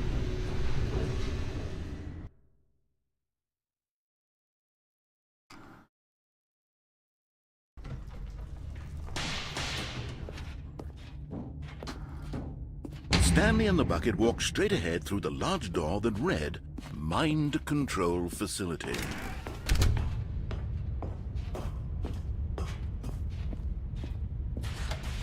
Lights rose on an enormous room packed with television screens. What horrible secret did this place hold? Stanley and the bucket both wondered to themselves. There we are. We got down. But just as Stanley was about to proceed further into the mind control facility, he tripped and fell over the railing and into the dark void below. Perfect. Thankfully, he fell directly onto the bucket, which safely cushioned his fall. Oh no. Now, what to do next? Stanley wondered. Stanley and the bucket could find no way out of this enormous pit, and so eventually they decided that the best thing to do would be to simply get comfortable down here. So they set up a little couch and relaxed. It really wasn't so bad down here, a bit cold perhaps. After some time had gone by, they installed a few shelves as well, and a sort of kitchenette that was useful for when the bucket was craving paninis. But it wasn't until the rugs and the standing lamps came in that it really started to feel like a home. Nice. In fact, after some time, Stanley realized that it had been ages since he had even thought of the mind control facility at all. He'd never gotten to fully explore what was up there, never been able to unearth the many mysteries of the mind control facility. Don't be salty. This lack of closure began to eat at him. Oh no. Soon he was dwelling on his regrets, and the state of their home slowly decayed as Stanley became withdrawn and neglected the cleaning. Oh, poor Stanley. It unsettled the bucket deeply. Stanley wasn't usually like this. The bucket tried to reach out to him again and again, but to no avail. All Stanley could think about, all he could talk about, was going back, doing it over again, staying on the path. Narrator's like, It was a "Bitch, stop doing mistake this." to leave the path. It was a mistake. It was a mistake. I need to do what the narrator says. I my need God, to see narrator. the true ending. This made no sense at all to the bucket, which was simply trying to live its life down here as comfortably as possible. Yet Stanley was unconsolable. This isn't an ending. This is just a hole in the ground. The bucket sighed. True, it wasn't an ending. But it's where we happen to be. And maybe, possibly, if we accept the reality of things, maybe this will become an ending eventually. Exactly. It's what the bucket was counting on. Aw. The two of them waited for a very long time.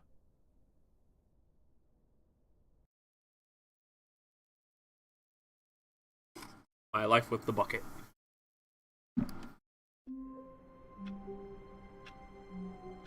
Oh shit.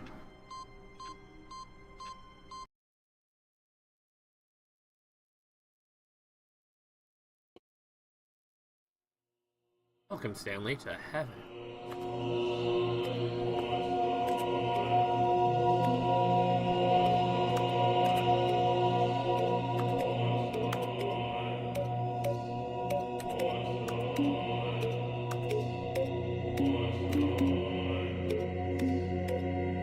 Yeah, very interesting that heaven is being portrayed as like just more buttons to press.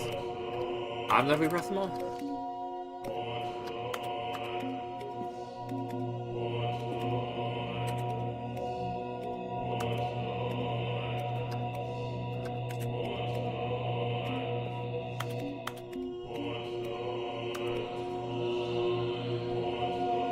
They unpress themselves.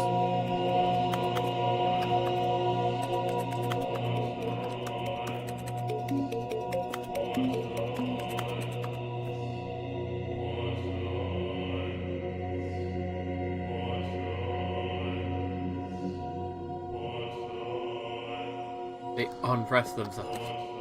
The buttons.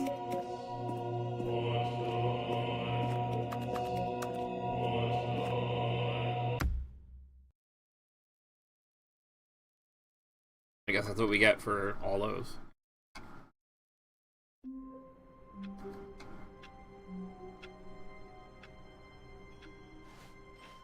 All of his co-workers were gone. What could it mean? Stanley decided to go to the meeting room. Perhaps he had simply missed a memo.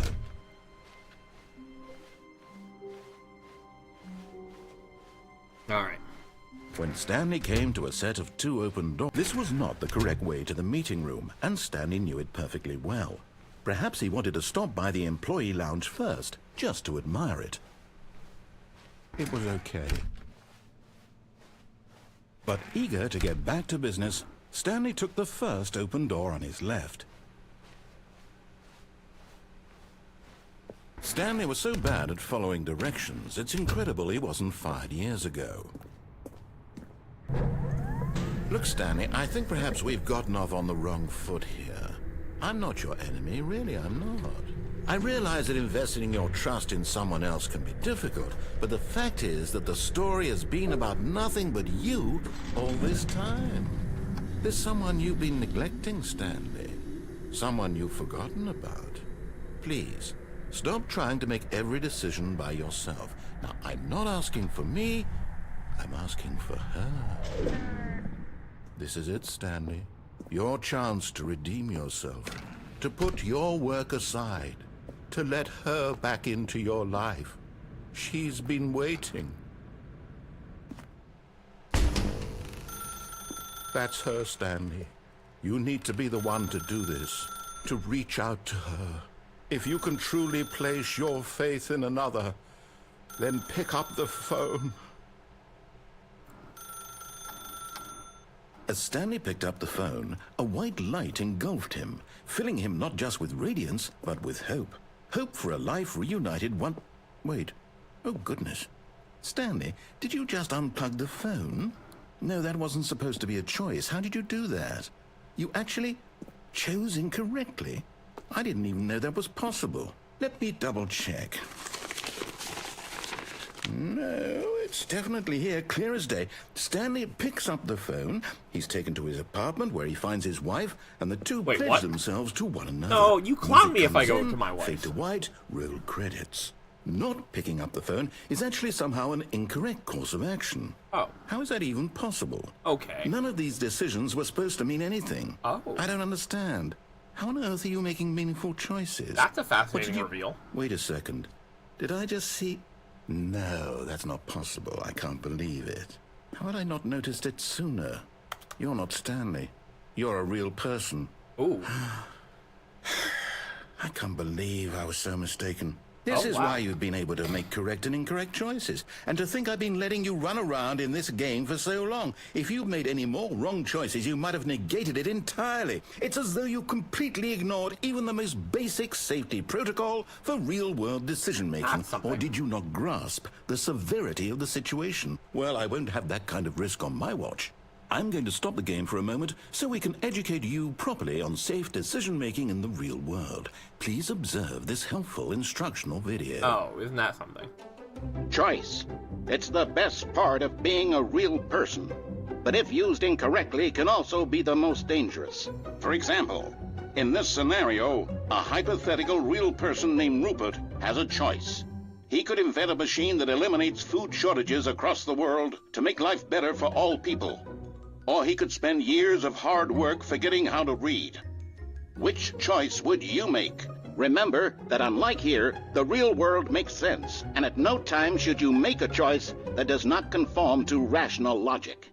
If you find yourself speaking with a person who does not make sense, in all likelihood, that person is not real. Allow the person to finish their thought, then provide an excuse why you cannot continue talking. Turn to a partner and practice saying, "My goodness, is it 4:30? I'm supposed to be having a back, sack, and crack." Hey, yo. Excellent. Making choices on a regular basis is the best part to a healthy decision-making process. Most medical professionals recommend making at least 8 choices per day. Do you make more than 8? Less? And finally, if you begin to wonder if your choices are actually meaningful and whether you'll ever make a significant contribution to the world, just remember that in the vast infiniteness of space, your thoughts and problems are materially insignificant, and the feeling should subside. At this time, your instructor will guide you in an exercise to test and reinforce the material covered in this video. What? Welcome back. You may have noticed that this room has begun to deteriorate as a result of narrative contradiction. But not to worry. Now that you're properly informed on good decision-making, we're going to revisit a choice you made just a few minutes ago and see what the correct thing to do would have been. This way, please. Interesting.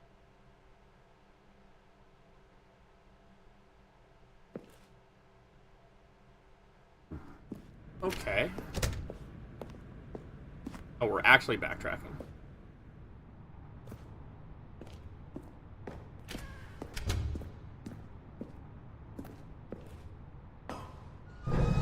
Now that we know your choices are meaningful, we can't have you jumping off the platform and dying. Imagine the main character dying senselessly halfway through the story. That story would make no sense at all. We just need to get you home as soon as possible before the narrative contradiction gets any worse. Unfortunately, it seems this place is not well equipped to deal with reality.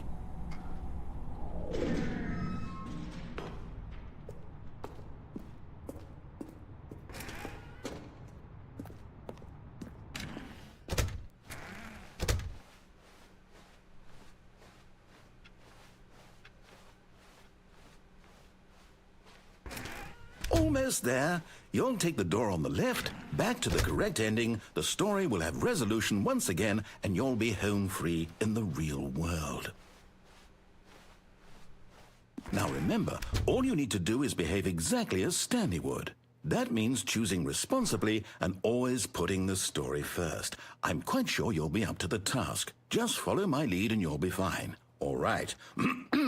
When Stanley came to a set of 2 open doors, he entered the door on his left. Now, why in the hell will you open both of them? No! Why did you do that? Quickly, hurry back in the other direction. Perhaps we're not too late. Oh yeah, that thing is falling apart. Alright. Let's see. Okay, things are looking kind of normal. Oh. It's ruined. I can't believe, after everything we talked about, that my story, you've destroyed my work. Why? For what? What did you get out of that? What did you think was so special about seeing the game undone, left here like so much garbage? It's worthless now. And what am I supposed to do? Even if there were a way to continue, would it be worth it? To know that my story is now incorrect? How can I go back to that? I can't erase that knowledge. I'll have to live with it forever, reliving its impossibility forever. I couldn't live that way. Is it better to shut the game down entirely? To willingly destroy all of my work? I don't know. What's the answer? What do I do? What do I do? What do I... No, I have to. I have to shut the game down. I have to. I have to.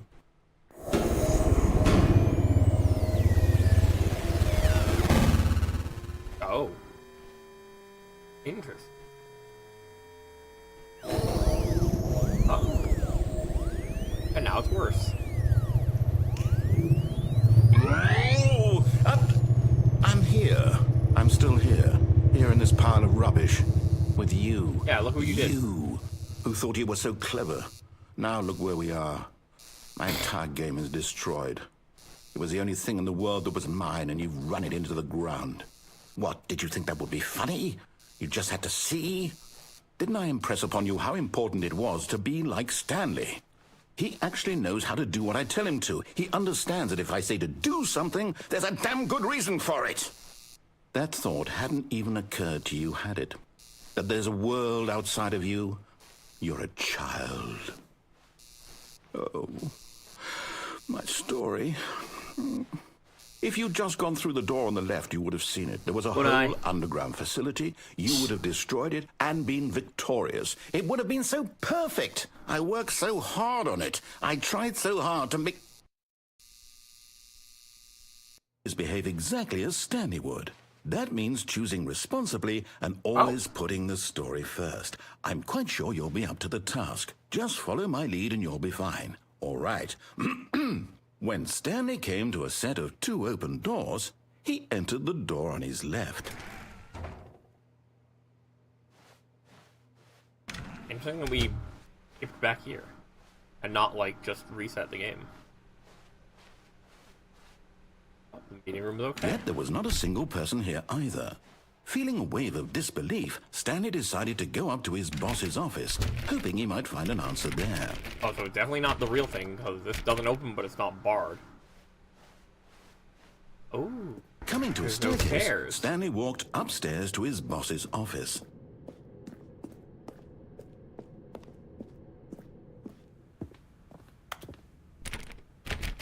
Can't open the bathroom even.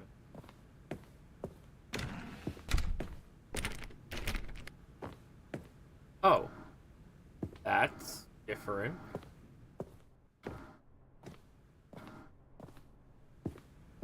Stepping inside his manager's office, Stanley was once again stunned to discover not an indication of any human life. Shocked, unraveled, Stanley wondered in disbelief who orchestrated this until he saw the door with a voice receiver next to it. Motherfucker. Surely behind this door lay all the answers to his questions. And beyond all probability, he knew the passcode. He had seen it on his boss's computer just last week. Nightshark 115. Was this the code to open the door? Would it still work? There was only one way to find out. Oh no. Stanley had been trained never to speak up. But now he would draw from within himself the courage to face the unknown. Damn it. He drew a sharp breath and then spoke the code.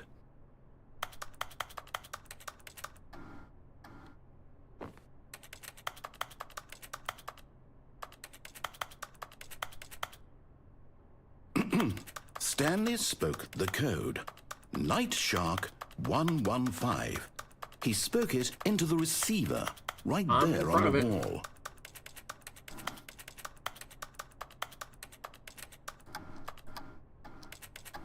I'm sorry, is there a problem? You didn't mishear me, did you? Please speak the code into the receiver. Yes, otherwise we can't get on with the story. This is a crucial step. The number code.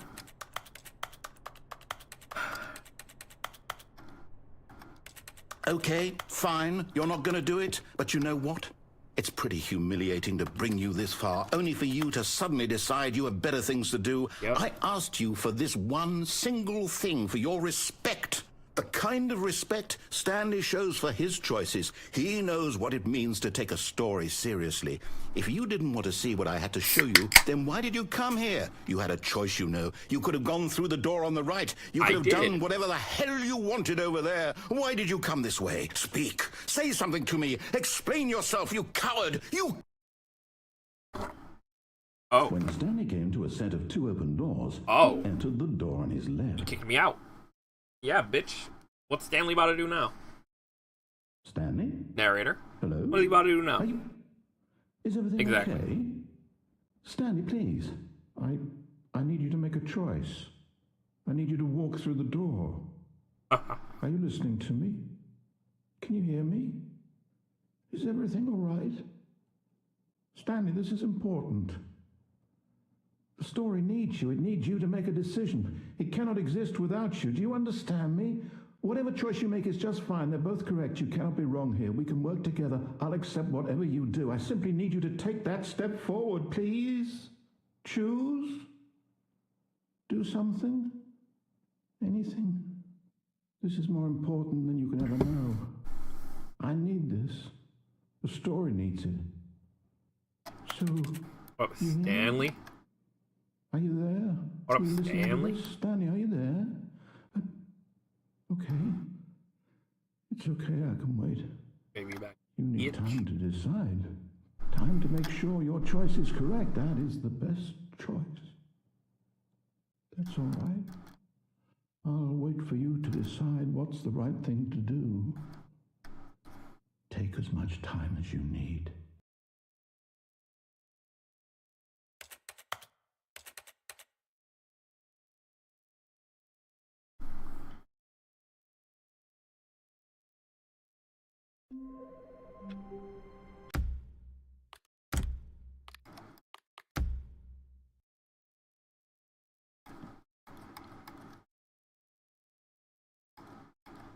I don't know what this one's supposed to be.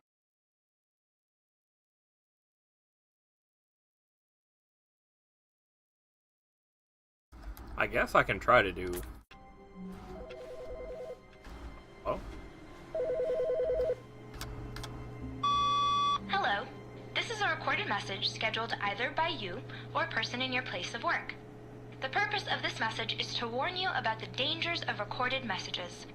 If at any time you believe you are listening to a recorded message, Oh, no. please terminate it immediately and cease all flow of information from the recorded message into your perceptual sphere. Thank you, and have a pleasant day. See, that there is incredibly, like, incredibly SCP coded into your perceptual sphere.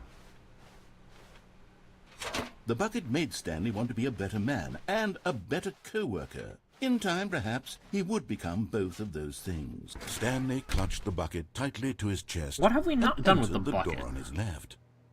We've already been the other side. I suppose we also haven't done the thing that we just did.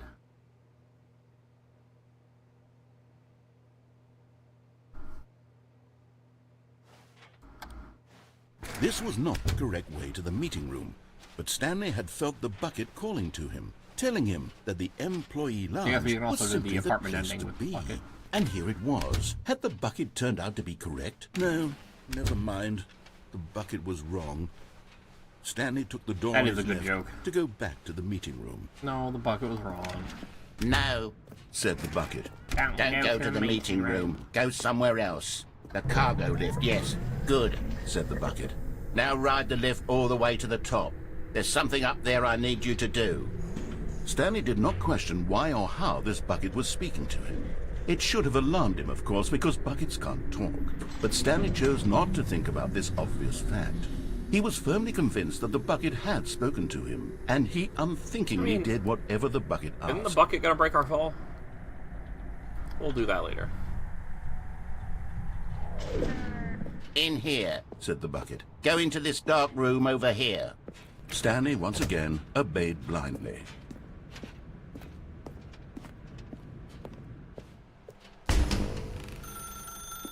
Now pick up the phone. Said the bucket.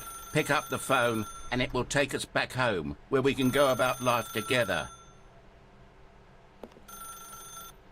Whoa, hold on. Why did you unplug the phone? Were you trying to resist the bucket's orders? Stanley, I was joking. Obviously, the bucket isn't talking to you and telling you to do things. Wait, it's not? Buckets can't talk. It was a joke. Don't you get the joke? It's funny, Stanley. A talking bucket. Can't you see? Oh my goodness. God, narrator. I must have really bungled up the delivery if you actually Yes, took you me did. seriously. Where did I mess up the joke? Should I have paused for longer or spoken quicker? Comedic timing is so difficult. I wish I were better at it. But there isn't exactly an instructional video my on God. comedy that one can watch to fully... Oh, wait, yes, there is. It's sitting right here. Let's take a look. What is comedic timing? What is comedic timing. How does it work? How long should it last? How can it be used to effectively silence your political enemies? And more importantly, can it be taught in its entirety within 90 seconds? Thankfully, the answer to all of these questions is yes. Let's dive deeper. If you've ever told a joke or made someone laugh, in all likelihood, you did it while standing 50 to 80 centimeters from them in a room of no more than 76 degrees Fahrenheit, with one of your arms raised straight upward at a 15-degree angle from your body.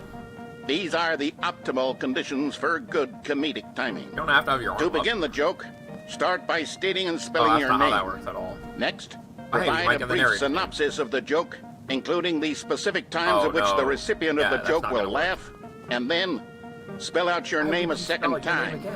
With these steps complete, it's time to begin the humor. Oh boy. Speak the entire joke in no more than 18 Oh, that's not gonna seconds work. There's a lot and no of good less than jokes that are 13 and a half, long pausing courses. only for bathroom breaks when necessary. In that short amount of time? When the joke has concluded, it is customary to inform your listener that the joke is over by declaring in your loudest possible voice, "I'm Dunny with the funny." Oh my Let's God. practice screaming, "I'm Dunny with the funny" now. I'm Dunny with the funny. Good. This saying is a perfect example of expectations management, which is the cornerstone of good comedy. Finally, it's time to hand out surveys. Collecting A witness hard survey. data from your audience on how rapt they were throughout the joke is the only way to grow or learn as a comedian. An effective survey should be no less than 10 pages long and should include the same question reprinted several times, just to ensure the survey taker is actually paying attention and not simply filling in answers at random.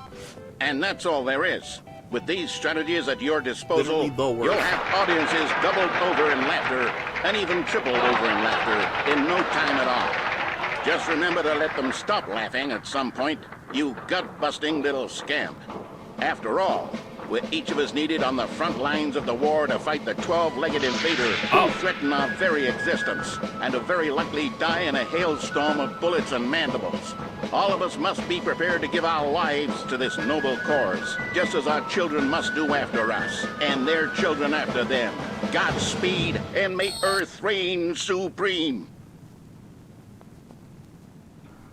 Hey, goodness, this video is a little outdated, isn't it? Well, no matter. I think the fundamentals of proper comedic timing are still as relevant today as they were back then. So, Is with the that in narrator mind, one of the I 12-legged believe folk? the only way forward is for us to return to the two doors and walk through all of this again, so I can try telling my story with more appropriate comedic delivery. Come along, let's head back. I like the idea that the bucket endings require roughly the same amount of, roughly the same actions and, similar beats I can sometimes, feel it.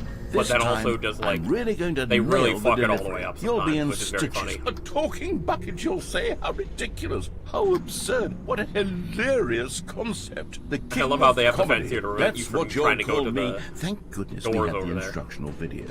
Otherwise, who knows where we'd be right now? Well, I wouldn't be the king of comedy, that's for sure. The bucket spoke to Stanley. The bucket spoke. The bucket spoke.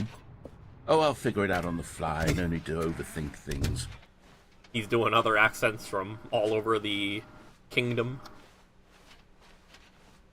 Maybe at least just different areas in the south of England. I'm not sure if it's actually all over the entire UK. But, like, you know, every different town has a slight... I mean, not even slight, has some sort of variation because they're a little...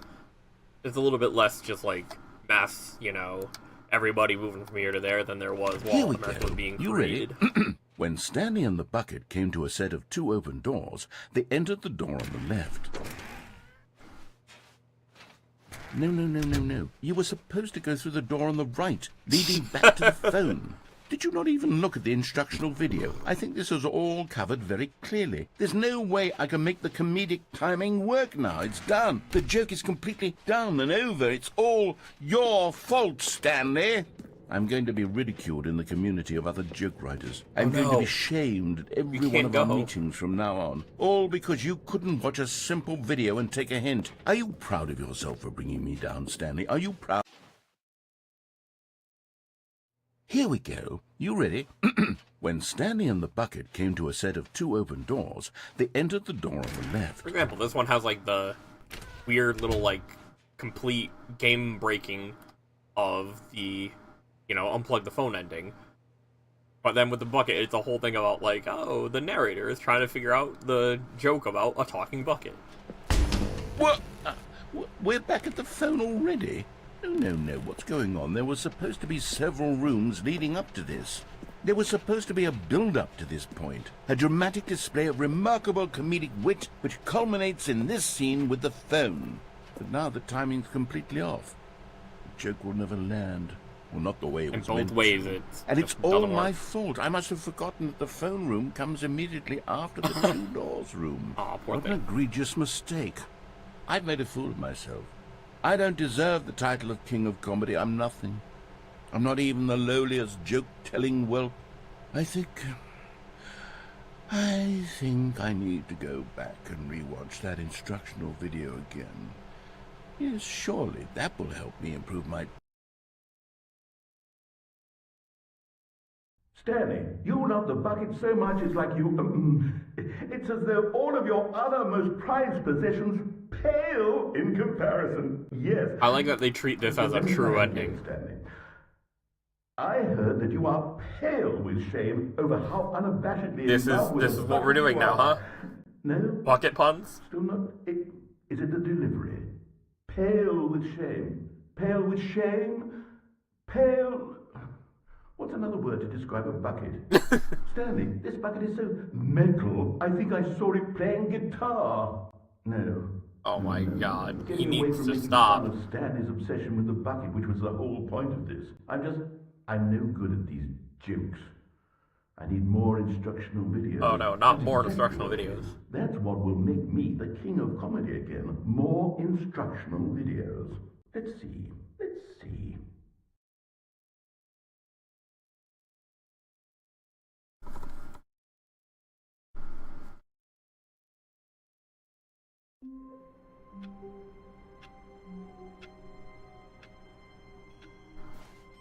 bucket and get All the of phone his ending. co-workers were gone. What could it mean? Stanley decided to go to the meeting room. Perhaps he had simply missed a memo. Not everyone is so lucky to have a bucket, but Stanley is a very lucky fellow. Very lucky indeed. Stanley clutched the bucket tightly to his chest. This was not the correct way to the meeting room, but Stanley had felt the bucket calling to him, telling him that the employee lounge was simply the place to be. And here it was. Had the bucket turned out to be correct? No, never mind. The bucket was wrong. Stanley took the door on his left to go back to the meeting room. No, Said the bucket. don't go to the meeting room. Go somewhere else. The cargo lift, yes. Go there. Go to the cargo lift. Good, Said the bucket. now ride the lift all the way to the top. There's something up there I need you to do. Stanley did not question why or how this bucket was speaking to him. It should have alarmed him, of course, because buckets can't talk. But Stanley chose not to think about this obvious fact. He was firmly convinced that the bucket had spoken to him, and he unthinkingly did whatever the bucket asked.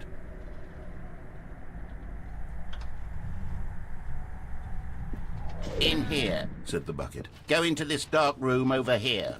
Stanley once again obeyed blindly. Now pick up the phone. Said the bucket. Pick up the phone and it will... Alright. This is the sad story of a man named no. Stanley and his bucket. Once upon a time, I gave Stanley a bucket because I thought he was lonely and could use a friend. And then, very distressingly, he began to believe the bucket could speak to Said him. it was going to be our friend. Oh, hey, there you are. Oh, Stanley, it's me. Press down to take me to work with you. Again, this is landing on the plot beats of the actual, like, apartment ending where it's like, ah, yes, you just do what you're told. You hit the buttons when you're told to hit them. Just like Stanley in the video game before he becomes free. The Stanley Parable Reassurance Bucket was merely meant to provide the comforting glow of companionship. We all love a companion It cube. doesn't literally talk and give you orders. Hey, you don't know that. Whatever Stanley is hearing the bucket say to him is just in his head. You're the one narrating it. Lately, I've been concerned about him. Wouldn't you be concerned as well? To see him delusional like this, obsessing over an inanimate metal object? I want to say something to him, but I don't know how I can convince him. I don't know if he'll listen to me. And again, it's like the narrator starts kind of talking more so about Stanley than to Stanley. Oh, I'll try anyway. Stanley, can you hear me? Listen to me. It's just a bucket. It can't think, it can't talk. All it will ever truly do for you is effectively transfer a liquid from one location to a different location. That's it. It doesn't do anything else. Don't listen to the loud man. It's up for us to go back home. You see, he's not listening. He's still taking orders from the bucket. You know, once upon a time it was me he took orders from. Me he trusted and listened to. Now all he cares about is his awful bucket. This stupid hunk of metal. Hey, you're just mad you're not a hunk. Skinny ass. We're ignoring anybody in our life except for a bucket. And again, it's going into this, Sad. like...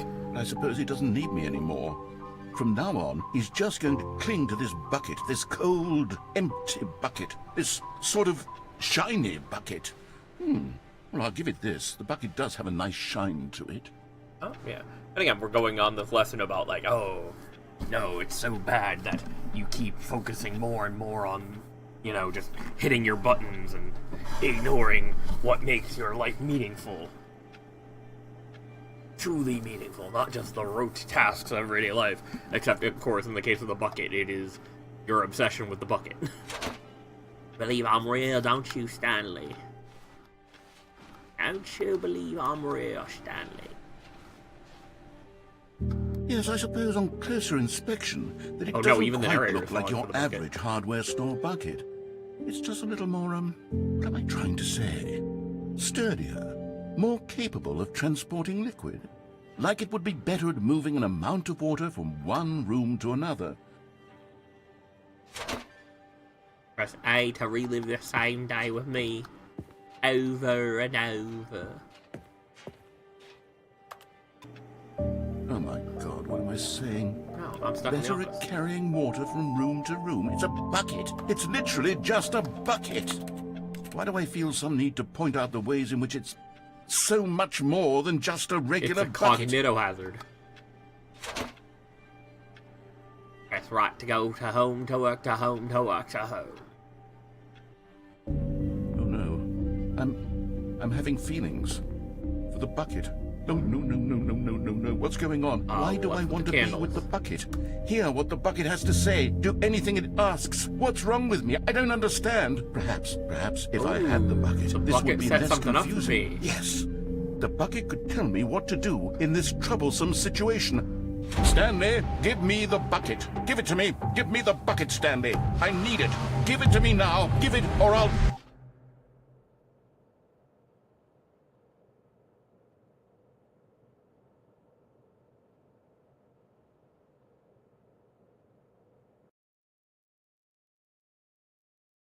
And again, instead of the order being like, time to die, the order is like, just close your eyes. Oh, I guess we can, what, redo this? I can't wait to tell this story to my co-workers, Stanley thought. How amusing they'll find it. Oh, won't we all just laugh and laugh at the time I thought everyone had gone missing. When Stanley came to a set of 2 open doors, he entered the door on his left. Let's see if we can get that speed run. I mean, I did kind of linger in the office for Yet there was not a single person here either. Feeling a wave of disbelief, Stanley decided to go up to his boss's office. Coming to a staircase, Stanley walked upstairs to his boss's office.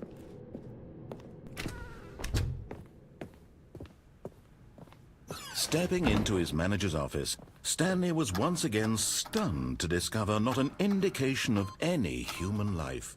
What could it mean? Stanley was in such a rush to get through the story as quickly as possible, he didn't even have a single minute to just let the narrator talk.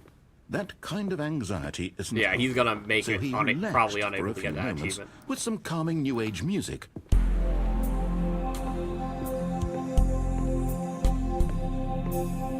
I'm guessing this is probably still faster than waiting for him to stop. I don't know, maybe not. It feels like it's going on. Feeling soothed and rejuvenated, Stanley calmly walked forward into the opened passageway. I don't know, I'm gonna assume that's probably still a little faster than waiting for the narration. But yeah, obviously in the 4 minutes and 20-something seconds, a bunch of it is gonna be, what's it called? Cutscenes. This is not a game that has like a shit ton of very intricate gameplay. It's all sort of Stanley small walked decisions. straight ahead through the large door that read Mind Control Facility.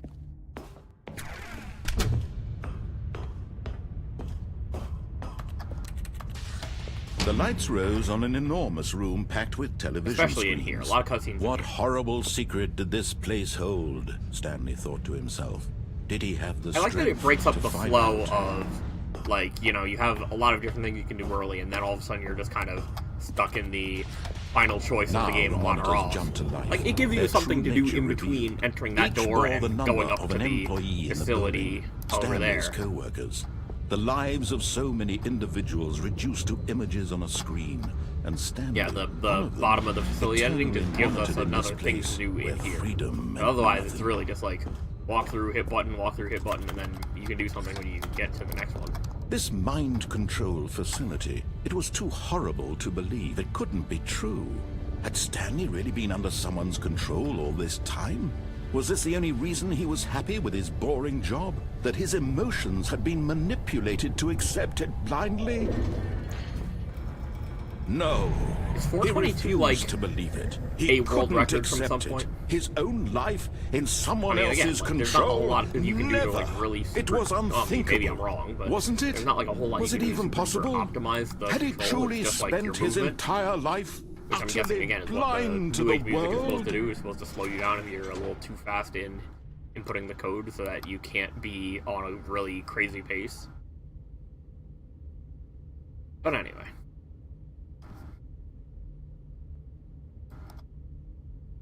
Shit. But here was the I proof. thought there was a load, the and heart it of turns the out no, I operation. just needed to Controls labeled with emotions. Happy or sad or content. Walking, eating, working. All of it monitored and commanded from this very place. And as the cold reality of his past began to sink in, Stanley decided that this machinery would never again exert its terrible...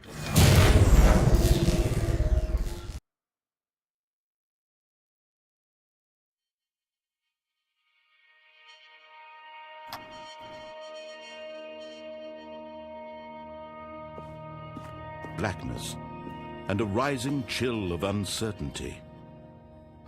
Was it over?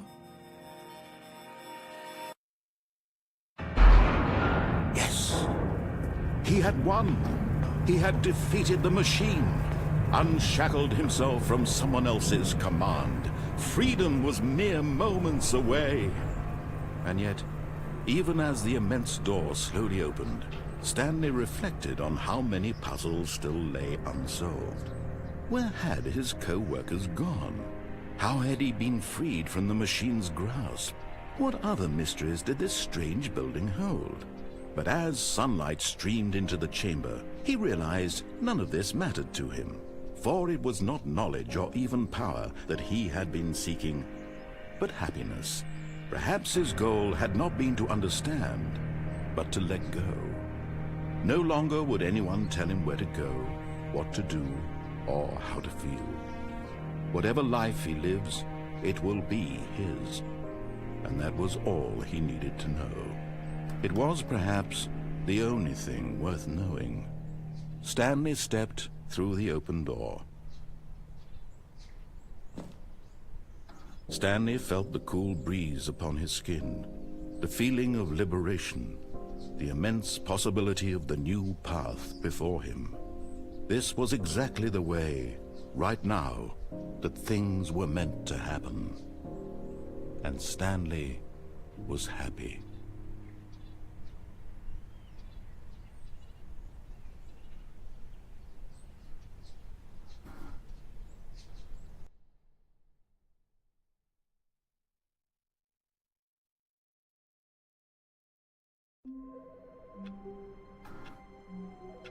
Oh, but I guess we didn't get the achievement.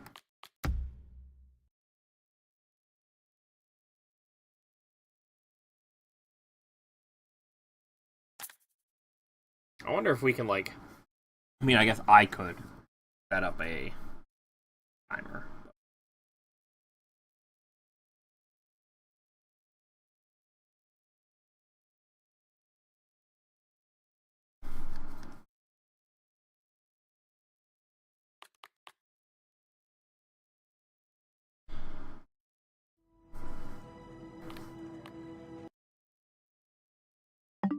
Alright.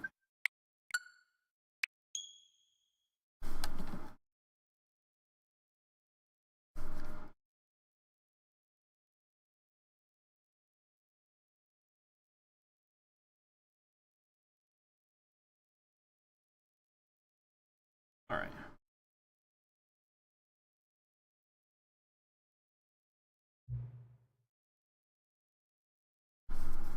Oh. That's right. Current time.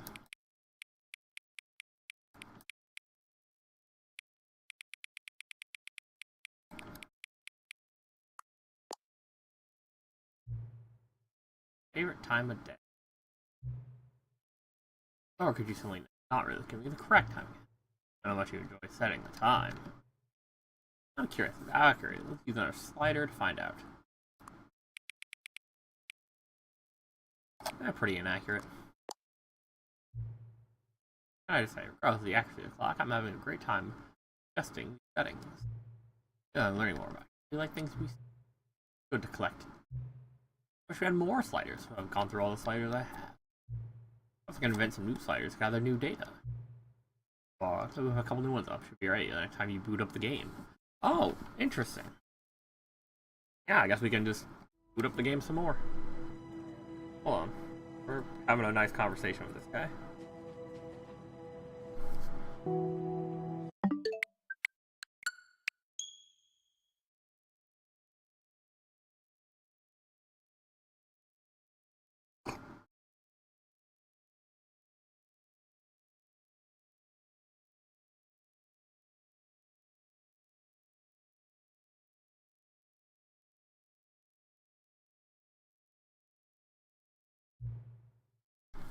Oh, we're doing sliders again.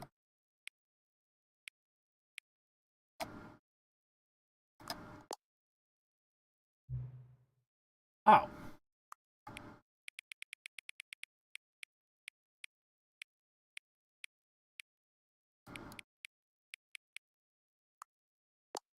Yeah. Oh. Oh. This is... You want to call these sliders. That's the digit 9 at least. You adjust the slider until you stop adjusting the slider.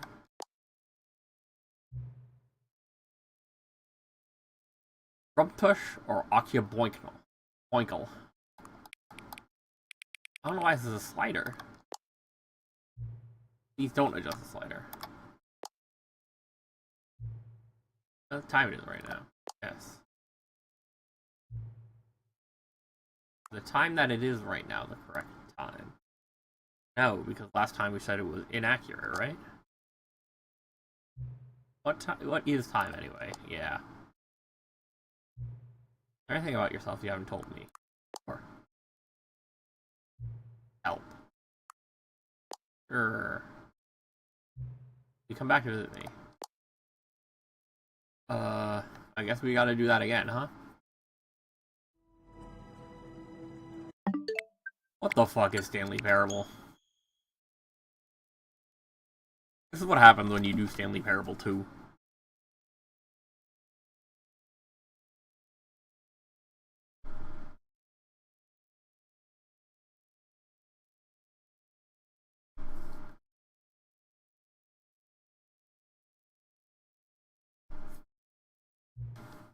What time is it?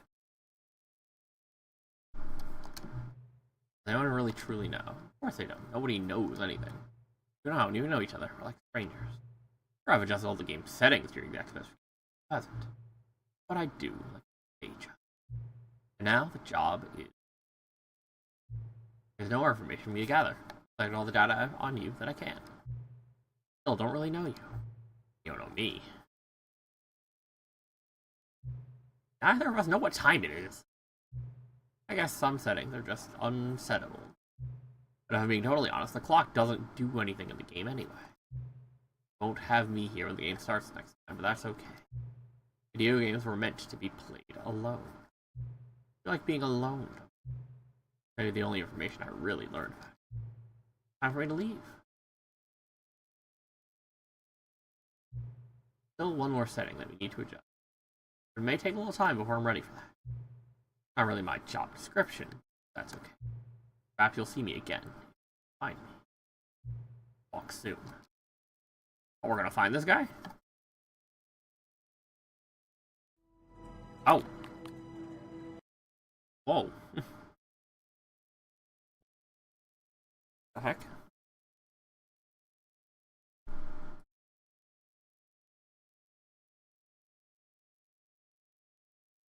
Many, many years later.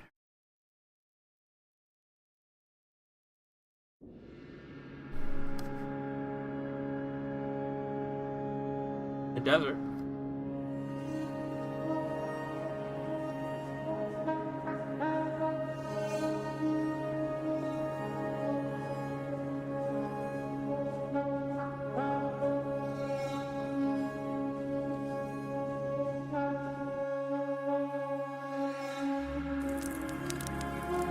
Bonfire and an office chair.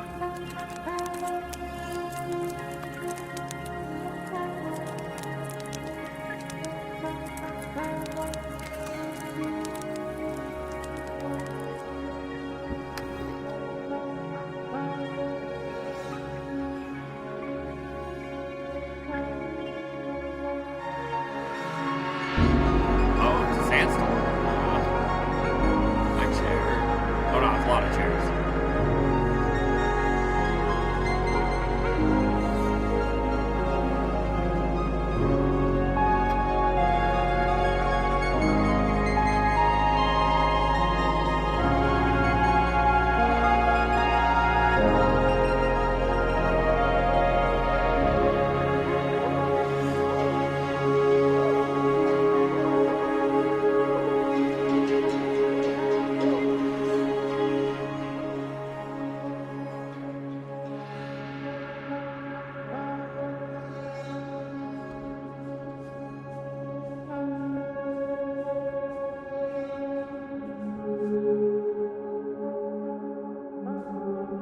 Oh.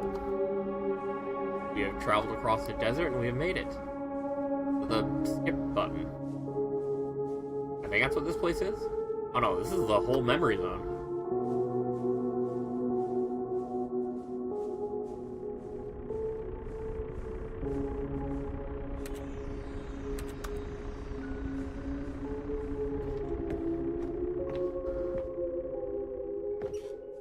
Stanley Parable 2.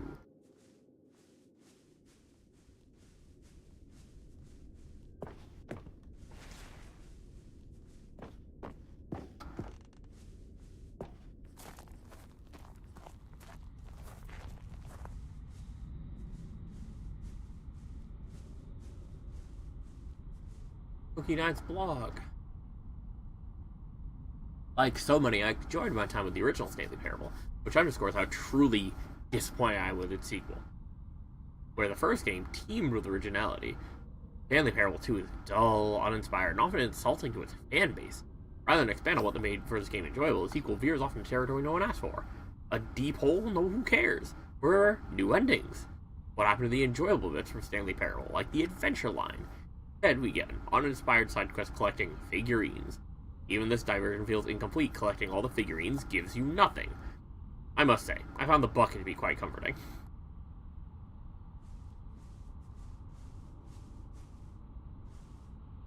Oh, poor narrator. He worked so hard on Stanley Parable 2. Stanley Parable developers, no more spin-offs or sequels. Stanley Parable launched to massive success in 2013 as creators made plans to build the property into a franchise. But a disastrous critical and commercial reception to Stanley Parable 2 has prompted the developers to rethink their ambitions, as outlined in a press release they published today. It is clear that more Stanley Parable is not what the fans want, reads the press release. We thought we had a vision for the series the players would be excited about, yet it turns out this could not have been farther from the truth.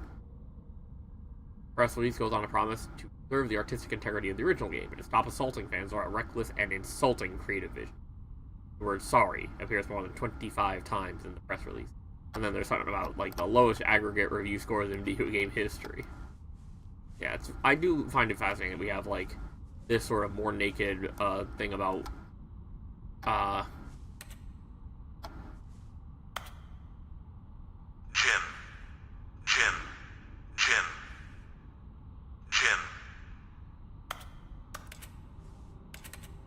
Alright, I figured one of them would do something. Oh wait, I guess this whole place is lit up by these buttons. One of them has to be something different, right? Jim. Poor narrator, he didn't even use the name button. He tossed out all his name buttons because he wasn't able to get them to work. Jim.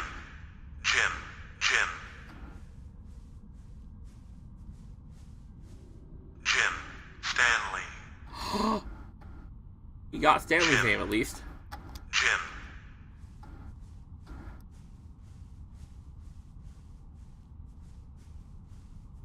What in the fresh hell is this?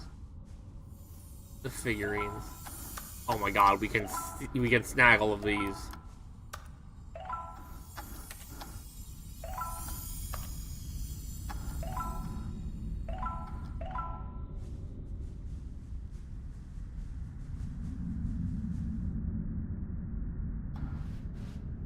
Oh. Huh.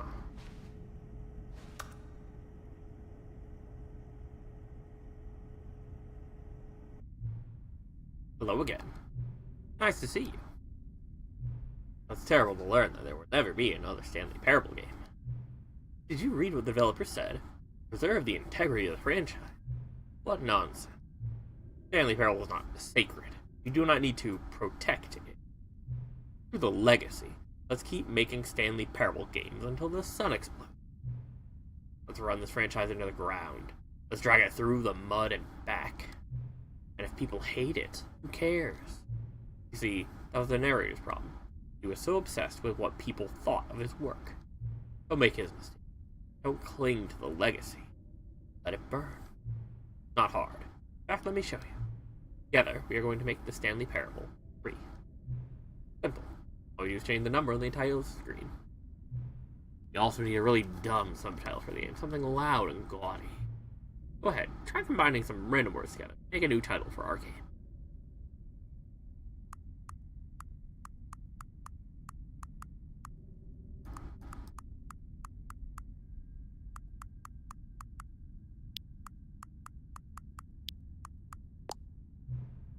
Stanley Parable 3. No more content. Absurd. I love it. Every time you restart the game, I'll advance the number of the sequel by one, and we'll pick a new subtitle. That way, the Stanley Parable will never end. And nothing in the game itself will change when you do this either. Adding more content sounds like work. No need to do that. It'll just be the same content, recycled again and again and again with a new title screen. What do you say? Should we go forward with this plan? I like it, but I want you to have a say as well. I mean, if we do it...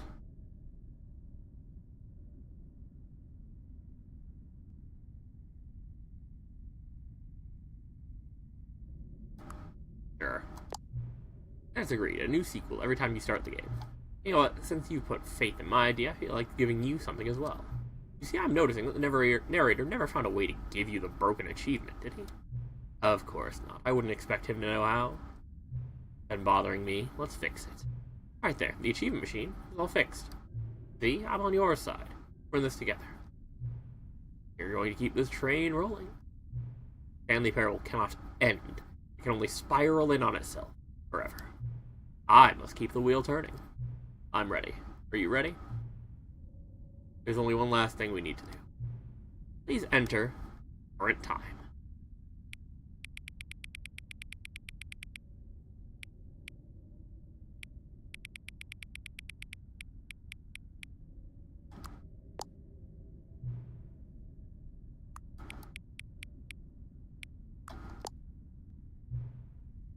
Thank you.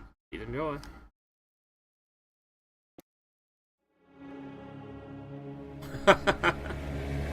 Stop. Stop.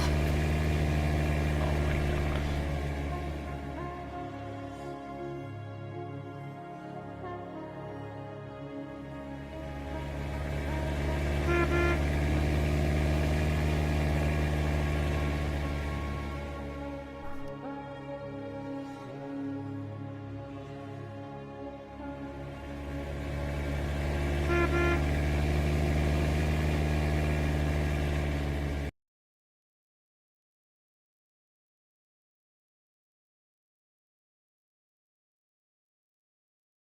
This is the story of a man named Stanley.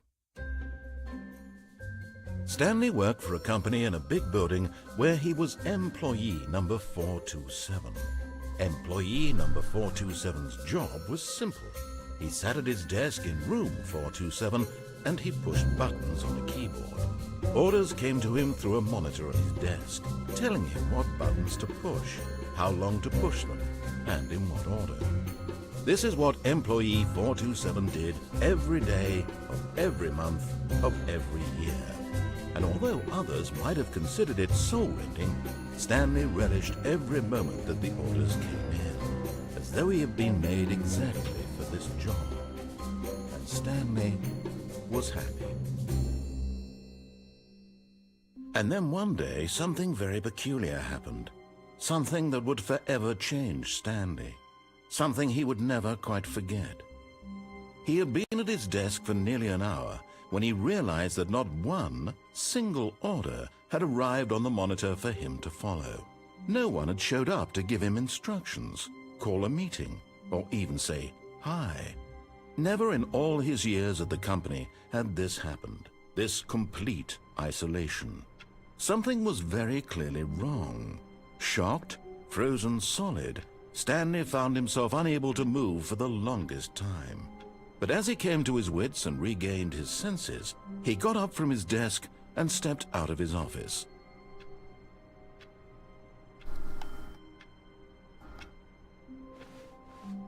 All of his co-workers were gone. What could it mean? Stanley decided to go to the meeting room. Perhaps he had simply missed a memo.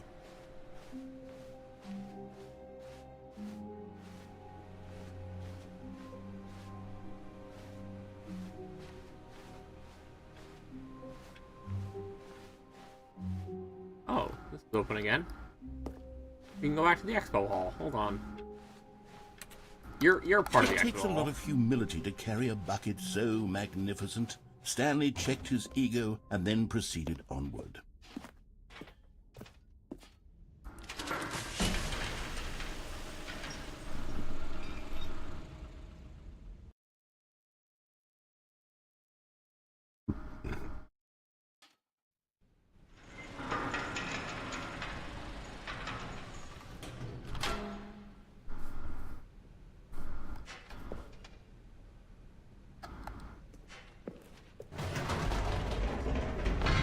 You see, Stanley, I've been reflecting on the Stanley Parable and about how roundly disappointing this ultra-deluxe version has turned out to be.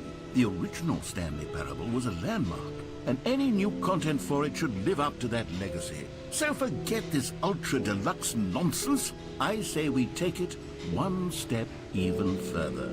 Which is why I'm very proud to announce for the first time ever, the Stanley Parable 2.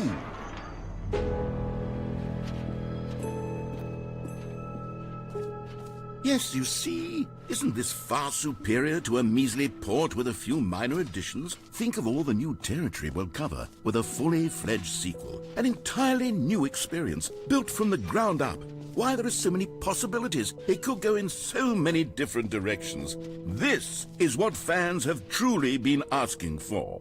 Now, to be clear, I haven't quite nailed down what exactly the Stanley Parable 2 is going to be, but let's take a look at some of the features I've been developing for it. I figure that if I can loosely organize a handful of interesting concepts, that surely the game will sort of naturally spring up around them. Here we are. Go on, try out some of the new features.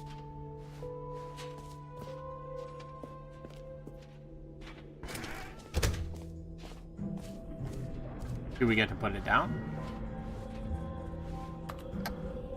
Wait, there are 2 buckets here. How did you get a second bucket? Oh no, the warmth and comfort of a single bucket is already so clean? great, My so bucket has stickers? intoxicatingly wonderful. With 2 buckets, there's no telling. Stanley, can you still hear me? Are you with me? Oh. Stanley! Oh, thank God, I didn't lose you. Stanley, the power of 2 buckets was too much. My bucket! I had to destroy both of them. I know how Narrator. much the bucket meant to you, but I couldn't take the risk. I hope one day you can forgive me. Absolutely not. Where's my bucket, narrator? Can't believe you destroyed both of them. And now I don't get to interact with other things while holding a bucket, which is unfortunate. Okay, I'll be honest, I haven't yet decided on this one. I think that in the new version, the office could use a bit of decoration, like balloons. But I'm undecided on Get Well Someday and Happy 12th Birthday. Which would you go with? You know, sometimes when you solicit another person's opinion, it makes you realize that you knew which one you actually really wanted all along. Get Well Someday it is.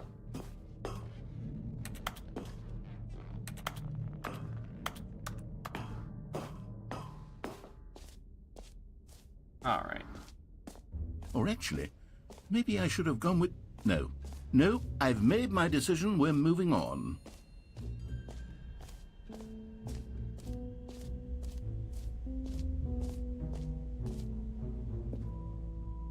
Stanley, here's an idea that I'm truly fond of. It's never been done before in a video game. This is, in fact, a hole that you can fall down forever. That's right. Infinite falling. You can fall until the end of time, if you like. A stunning leap forward for video games as a medium.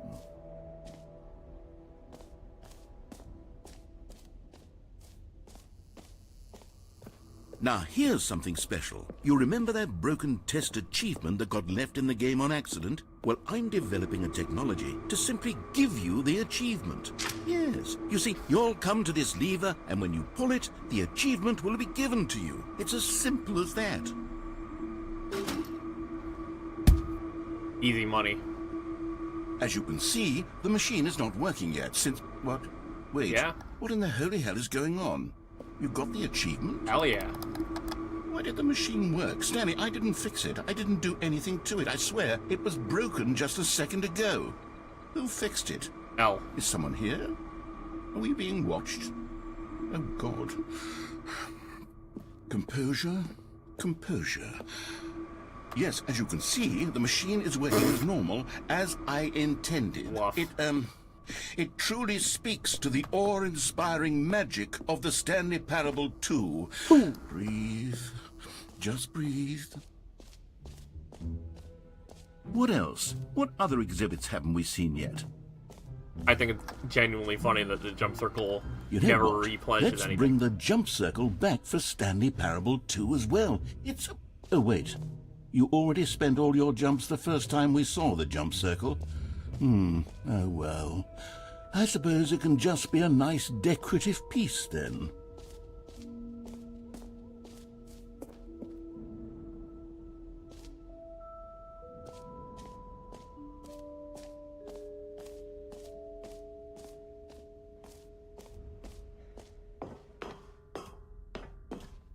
An epilogue would be fun, wouldn't it, Stanley? Yes, it would go at the end of the, Well, we'll figure that out later.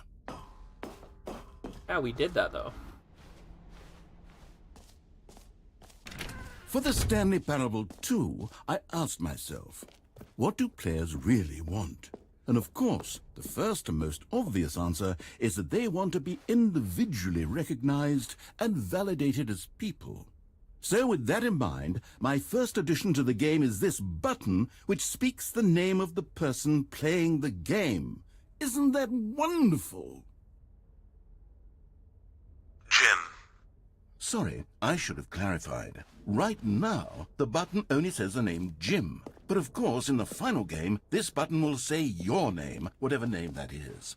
Here, let's have you role-play as Jim to really simulate the full experience of this feature. Just play along. I promise you'll love it. Okay, here we go. Let's take a deep breath, clear your mind, forget whoever you are, and simply become a person named Jim. I want you to imagine yourself living as Jim, sleeping and waking as Jim, falling in love and being heartbroken as Jim, seizing all of the world's possibilities as Jim, and as Jim watching your dreams crumble into dust. Do you feel it deeply? Are you really, truly Jim right now? If so, then please step forward and press the button. Jim. Yes! You see? What a thrill! What a rush! That was you! The button described you. Do it again. Do it again. Jim. Ooh, it hits even harder the second time. If this were the only new feature in the Stanley Parable 2, it would still be worth the money. Let's take a break from the Jim button. I'm too emotionally drained from all of this personal validation. Jim. Whoa there, Jim. cowboy. Sometimes Jim. a person can be Jim. too much, Jim. Jim. Jim. I'm Jim. putting the Jim button Jim. away. Jim. Otherwise, Jim. soon you'll start Jim. to lose all Jim. sense of who you Jim. actually Jim. are. Jim.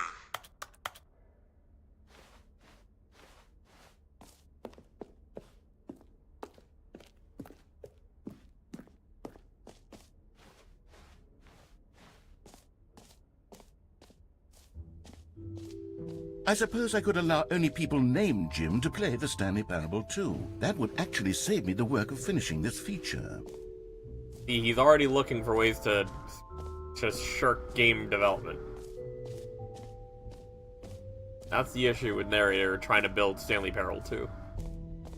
Calling it the Stanley Parable 2 is just so much catchier than Ultra Deluxe, don't you think? Ultra Deluxe? What does it even mean? But the Stanley Parable 2, now that's an artistic statement right there. It's all right. Have you seen everything you wanted to? Ready to move on now?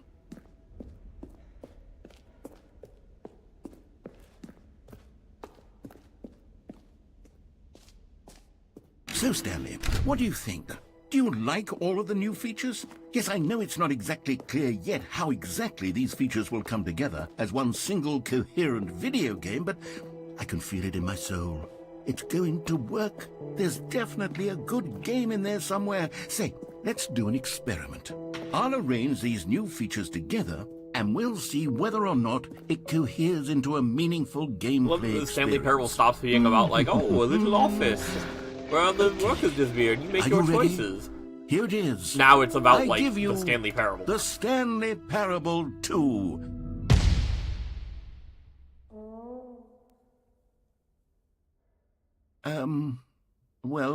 I mean, there's potential here, right? It's sort of... Okay, never mind. Hold on. Let me do a different arrangement. Okay, yes, this is much better. I feel good about this. Here we go. Version 2. The jump Who am I circle kidding, around Stanley? the hole is funny. This isn't a coherent video game at all. It's a lot of gags. And I do very much enjoy creating gags, but they don't add up to anything.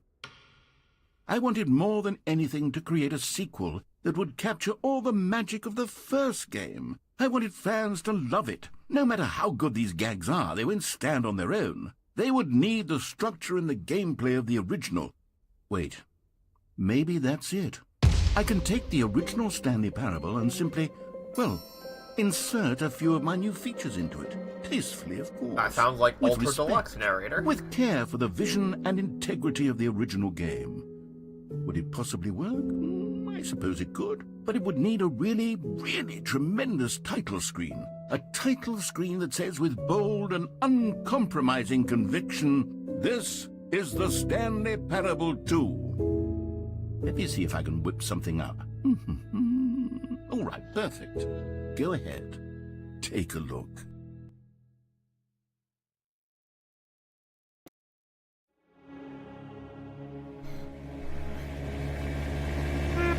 Oh, can we just redo the epilogue?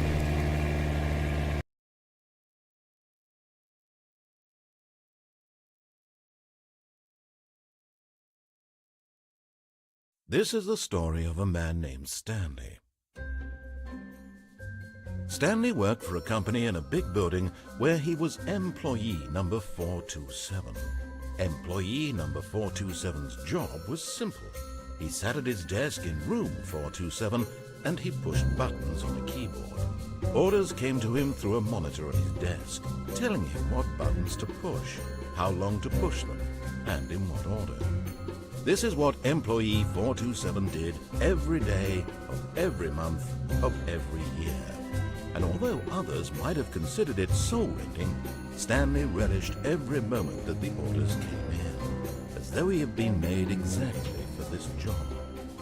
And Stanley was happy.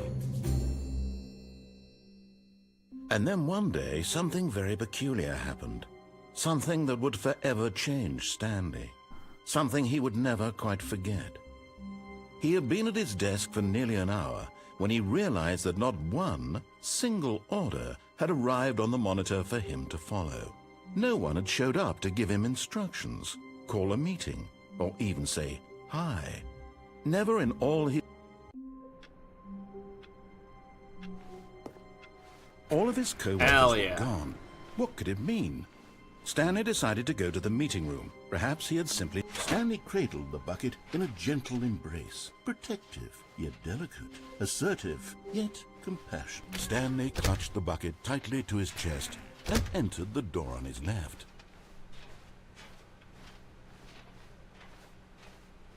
Still no one was here. Stanley needed the bucket's warmth and comfort now more than ever. Perhaps his boss's office was where he'd find answers. Coming to a staircase, Stanley and the bucket walked upstairs to the boss's office. I mean, clearly I went there to get the test achievement. What if we just click 8 a bunch of times? And obviously, Supergirl outside is just like, put that bitch down. Stepping into his manager's office, Stanley was once again stunned to discover not an indication of any human life. Crushed by the weight of this revelation, Stanley may have broken down into an emotional dumpster fire, if not for the soothing presence of the bucket. Yeah. Even now, in his darkest of hours, did the bucket's warmth and guiding light pierce the dark clouds of confusion and chaos.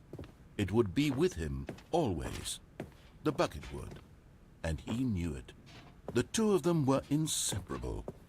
At this point, Stanley was so absorbed in the tender spiritual connection he shared with the bucket that he didn't notice the keypad behind the boss's desk.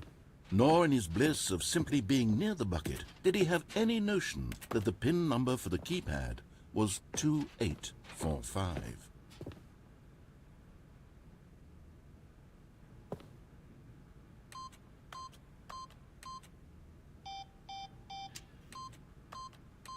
Stanley just sat around twiddling his thumbs. Trying to input anything on the device was useless, since he could never possibly know. But Stanley guessed the correct code by sheer luck. Was it that the bucket knew all along? Was the bucket guiding him? Yes, this is certainly the most logical explanation.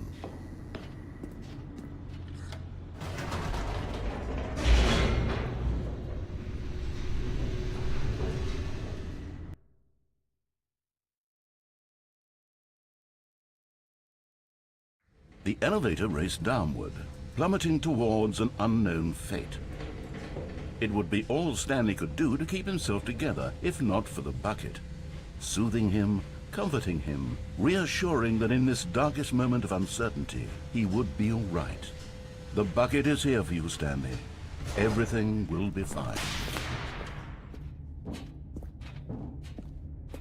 Stanley and the bucket walked straight ahead through the large door that read, mind control facility. Although this passageway had the word escape written on it, the truth was that at the end of this hall, Stanley and the bucket would both meet a violent death.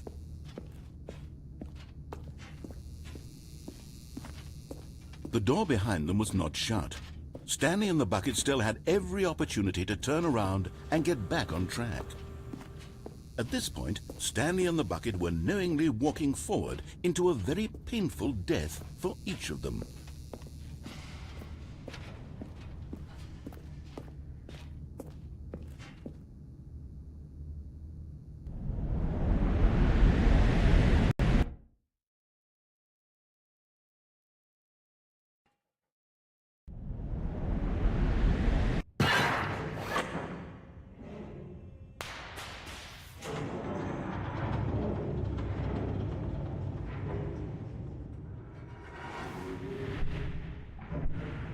As the machine whirred into motion and Stanley and the bucket inched closer to their demise, Stanley reflected on how meaningless the bucket's warmth and comfort had turned out to be.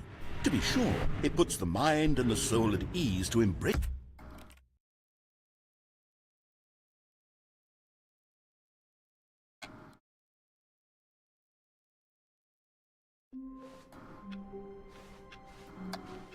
All of his co-workers were gone. What could it mean? Stanley decided to go to the meeting room. Perhaps he had simply missed a memo.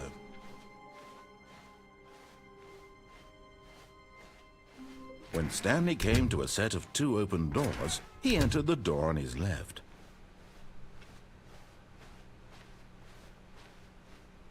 Yet there was not a single person here either. Feeling a wave of disbelief, Stanley decided to go up to his boss's office. Coming to a staircase, Stanley walked upstairs to his boss's office.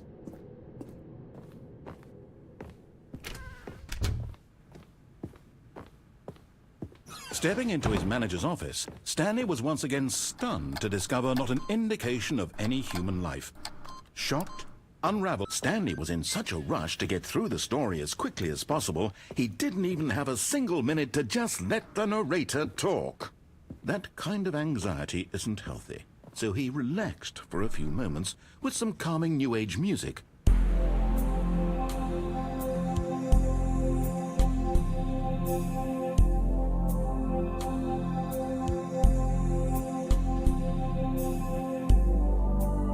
Feeling soothed and rejuvenated, Stanley calmly walked forward into the opened passageway.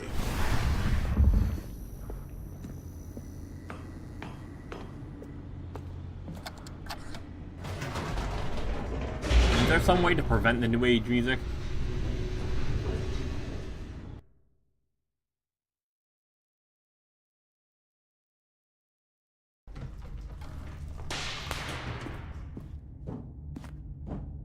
Stanley walked straight ahead through the large door that read Mind Control Facility.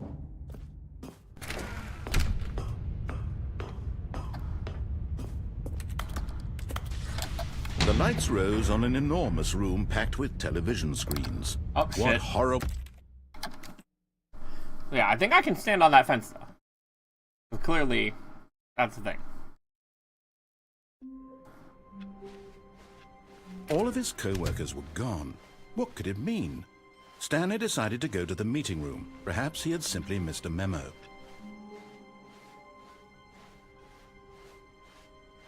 When Stanley came to a set of 2 open doors, he entered the door on his left.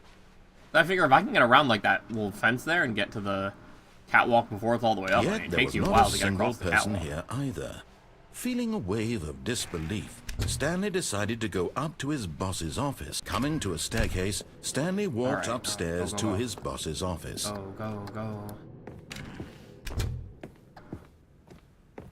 Okay, I think we all know the drill Thank by you. now. Blah, blah, blah. Dark secrets. The Thank you, keypad, Stanley narrator. pushes some buttons. Oh, hey, look, it's a new passageway. Quelle surprise. Thank you, narrator. Oh my god.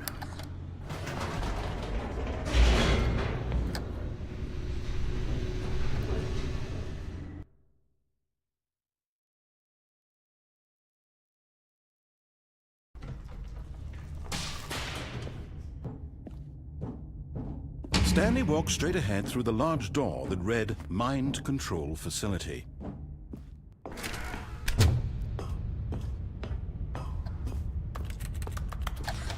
The lights rose on an enormous room packed with television screens.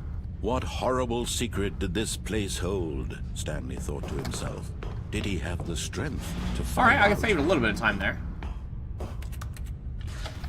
Now get on the this one? I monitors don't think jumped so. to life. Their Can I true get on this nature one? revealed. No. Each bore the number of an employee in the building, Stanley's co-workers. The lives of so many individuals reduced Alright, to let's get over images here. on I a had trouble screen. with that one. Hopefully And it's not too Stanley, long. one of them, eternally monitored in this place where freedom meant nothing. This mind control facility, it was too horrible to believe. It couldn't be true. Had Stanley really been under someone's control all this time? Was this the only reason he was happy with his boring job? That his emotions had been manipulated to accept it blindly? Maybe I should try to have a timer going. No. He refused to believe it. He don't couldn't particularly accept it. mind. His own life in someone else's control? Never. it's this way, right? It was unthinkable, wasn't Yeah, it? so this is the one Was it way. even It's gotta be the possible? other way. Had he truly spent his entire life utterly blind to the world? But here was the proof. The heart of the operation. Controls labeled with emotions. Happy, or sad, or content. Walking, eating, working. All of it monitored and commanded from this very place. And as the cold reality of his past began to sink in, Stanley decided that this machinery would never again exert its terrible...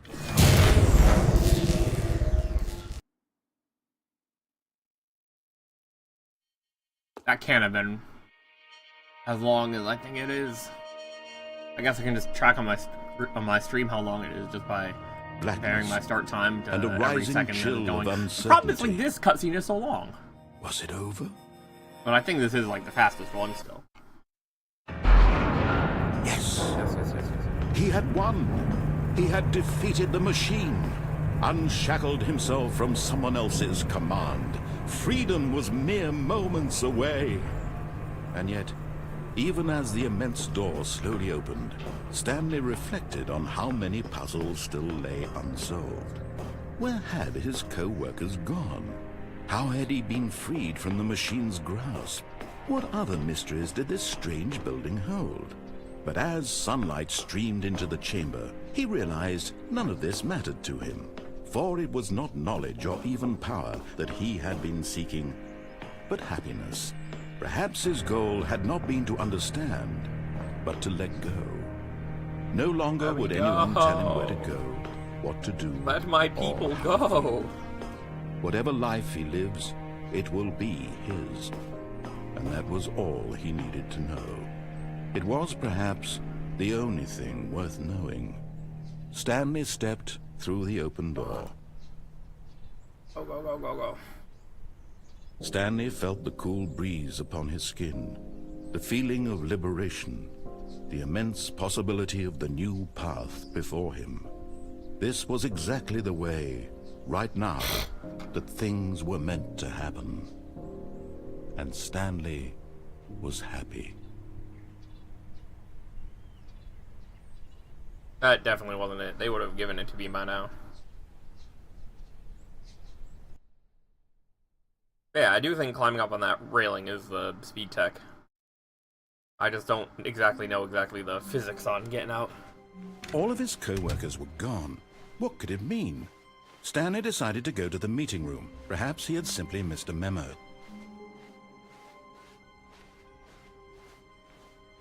When Stanley came to a set of 2 open doors, he entered the door on his left.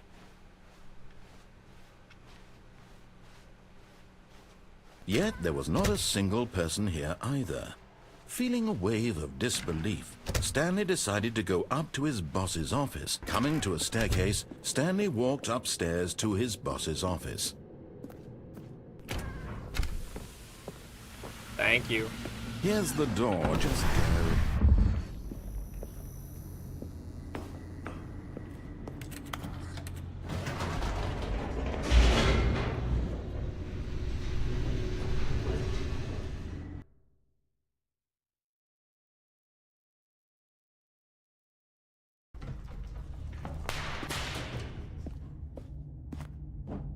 Stanley walked straight ahead through the large door that read Mind Control Facility.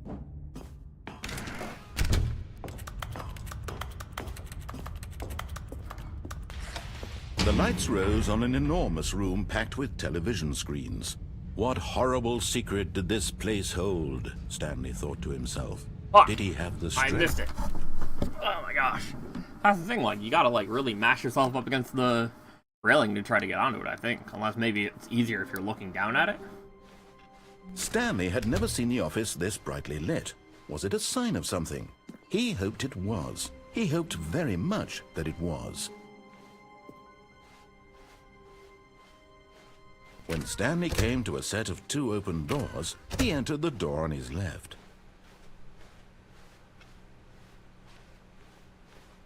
Yet there was not a single person here either. Feeling a wave of disbelief, Stanley decided to go up to his boss's office. Coming to a staircase, Stanley walked upstairs to his boss's office.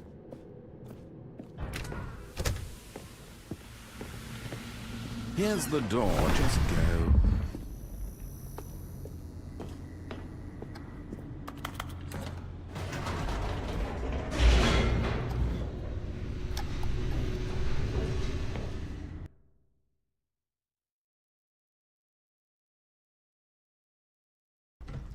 Alright, let's go, go, go, go,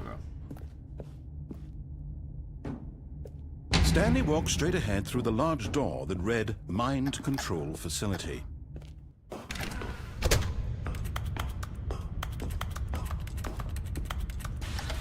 The lights rose on an enormous room packed with television screens. Hello. What horrible secret did this place hold? Stanley thought to himself. Fuck. Did he have the strength to find out? Oh my god, I didn't do any of it right. Alright, we're just gonna hope. Now the monitors jumped to life, their true nature revealed. Each bore the number of an employee in the building, Stanley's co-workers. The lives of so many individuals reduced to images on a screen, and Stanley, one of them, eternally monitored in this place where freedom meant nothing. This mind control facility, Like, I know the it was too narrator's lines horrible have to to come believe through, it like, couldn't damn, be do they true. just make you sit here Had for so Stanley long? really been under someone's control all this time? Was this the only reason he was happy with his boring job? That his emotions had been manipulated to accept it blindly? No, he refused to believe it. He couldn't accept it. His own life in someone else's control? Never! It was unthinkable, wasn't it? Was it even possible? Had he truly spent his entire life utterly blind to the world? But here was the proof, the heart of the operation. Controls labeled with emotions, happy or sad or content. Walking, eating, working, all of it monitored and commanded from this very place. And as the cold reality of his past began to sink you have to in, do it in, like, under Stanley 3 minutes decided because that this the ending monologue machinery it takes would so never fucking long again to do exert its terrible power.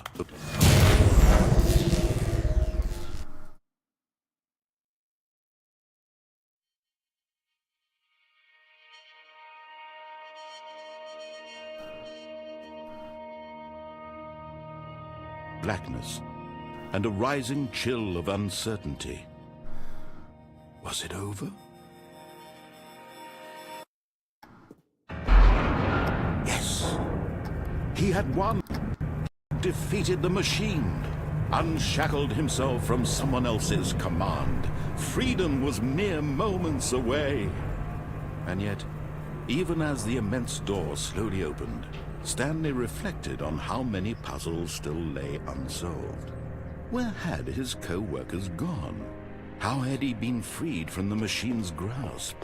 What other mysteries did this strange building hold?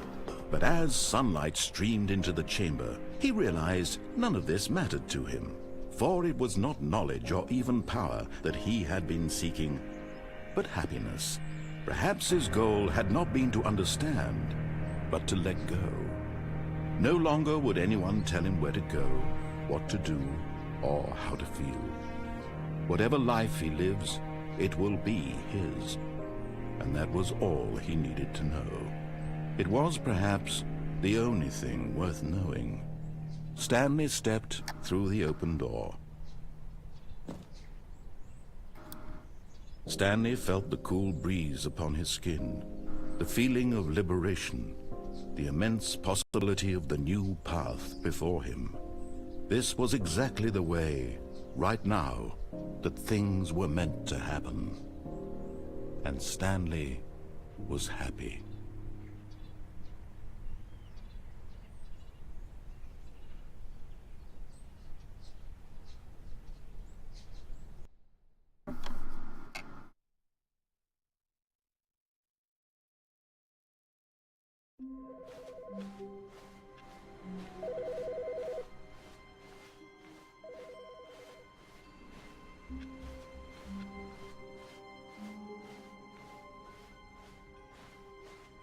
When Stanley came to a set of 2 open doors, he entered the door on his left. Yet there was not a single person here either. Feeling a wave of disbelief, Stanley decided to go up to his boss's office. Coming to a staircase, Stanley walked upstairs to his boss's office.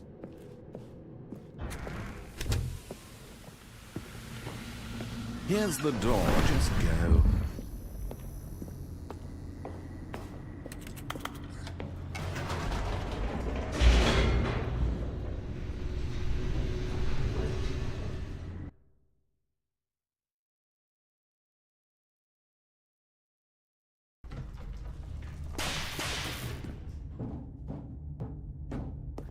Stanley walked straight ahead through the large door that read Mind Control Facility.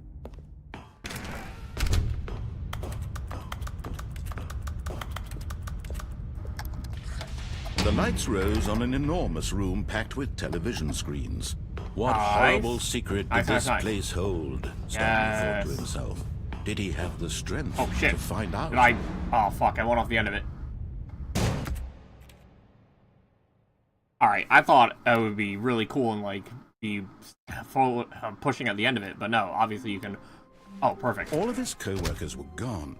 What could it mean? This is a very Stanley decided to go to the meeting room. Perhaps when Stanley came to a set of 2 open doors, he entered the door on his left. Alright. You got the blue office again with the whiteboard. There was not a single person here either.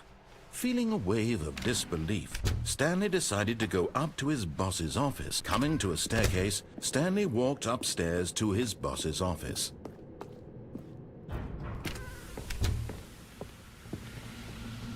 Here's the door, just go. I think that's something that can happen, where instead of being slower, it's faster if you antagonize the narrator and go like, I'm trying to get to the end of your story, big man.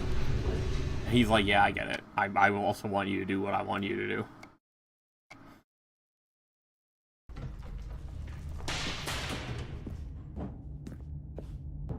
Stanley walked straight ahead through the large door that read Mind Control Facility. If I was more ready for it to be a different office, then maybe it would have been a little bit easier. But that's fine. We can just do this again. The lights rose on an enormous room packed with television screens. What horrible secret did this place hold? Stanley thought to himself. Did he have the strength to find out? Beautiful. Yeah, we did both of these. We should be very cleanly able to get through here at the right time. Each bore the number of an a small office, and we got Stanley's that particular. The lives of so many individuals reduced to not really a skip. It was like down the railing one time, but one of them, eternally monitored in this place where freedom meant nothing. This mind control facility, it was too horrible to believe. It couldn't be true. Had Stanley really been under someone's control all this time? Was this the only reason he was happy with his boring job? That his emotions had been manipulated to accept it blindly? No, he refused to believe it. He couldn't accept it. His own life in someone else's control? Never! It was unthinkable, wasn't it? Was it even possible? Had he truly spent his entire life utterly blind to the world? But here was the proof, the heart of the operation.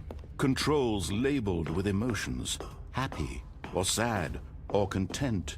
Walking, eating, working, all of it monitored and commanded from this very place. And as the cold reality of his past began to sink in, Stanley decided that this machinery would never again exert its terrible...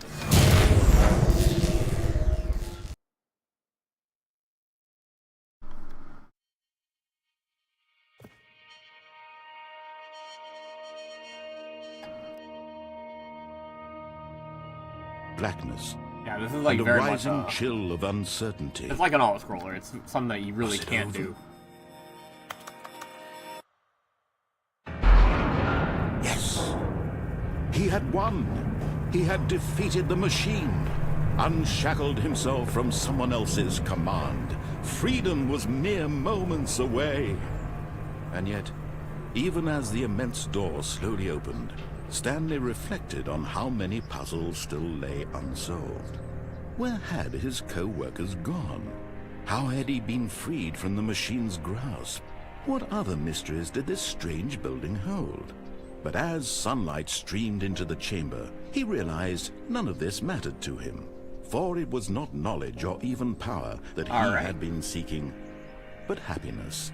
Perhaps his goal had not been to understand, but to let go. No longer would anyone tell him where to go, what to do, or how to feel. Whatever life he lives, it will be his. And that was all he needed to know. It was perhaps the only thing worth knowing. Stanley stepped through the open door. Stanley felt the cool breeze upon his skin, the feeling of liberation, the immense possibility of the new path before him. This was exactly the way, right now, that things were meant to happen. And Stanley was happy.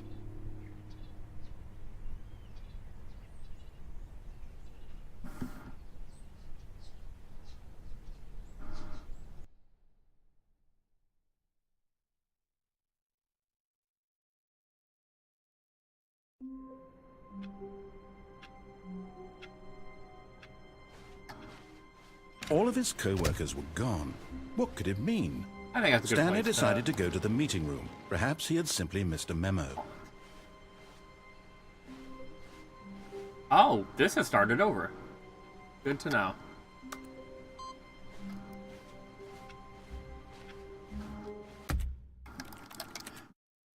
Yeah, it's just what, the two that are funny ones? Commitment and Super Go Outside?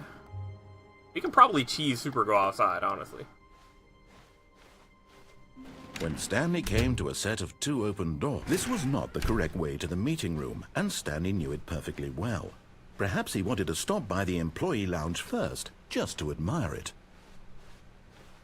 Ah, yes, truly a room worth admiring. But eager to get back to business, Stanley took the first open door on his left.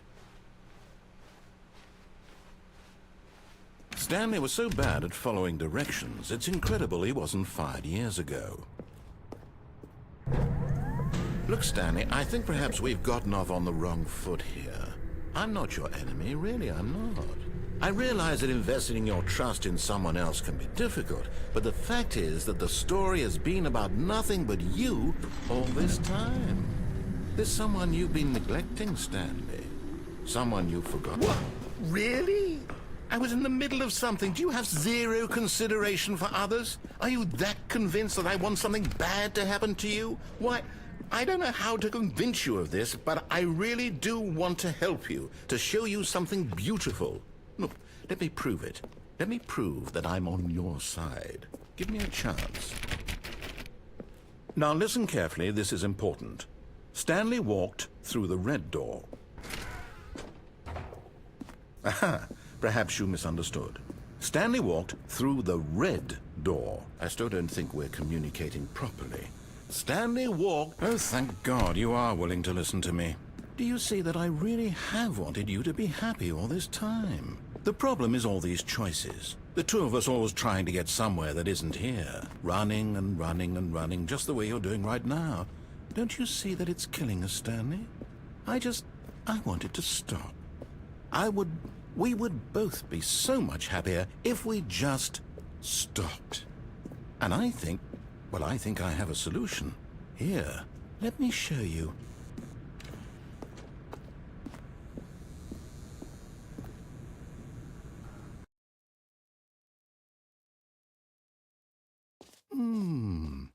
What do we want?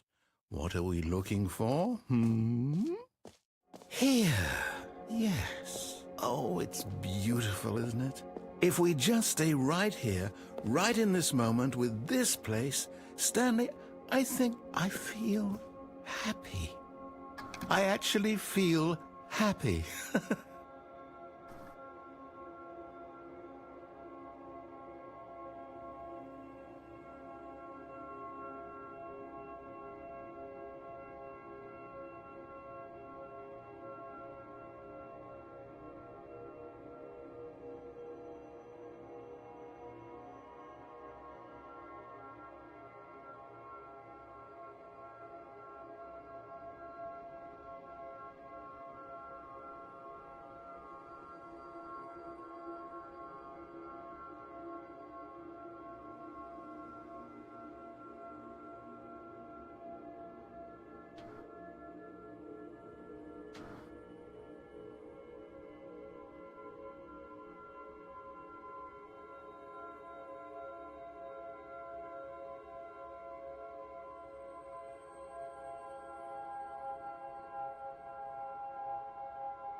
Alright, this is a nice place to end it for today.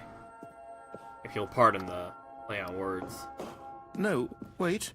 Where are you going?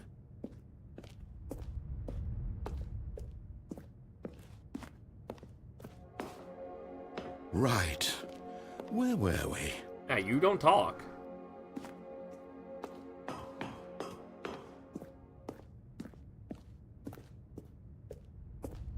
Alright. Oh no. Stay away from those stairs. If you hurt yourself, if you die, the game will reset. We'll lose all of this. Please, no, Stanley, let me stay here. Don't take this from me. Please, Stanley, think about what you're doing.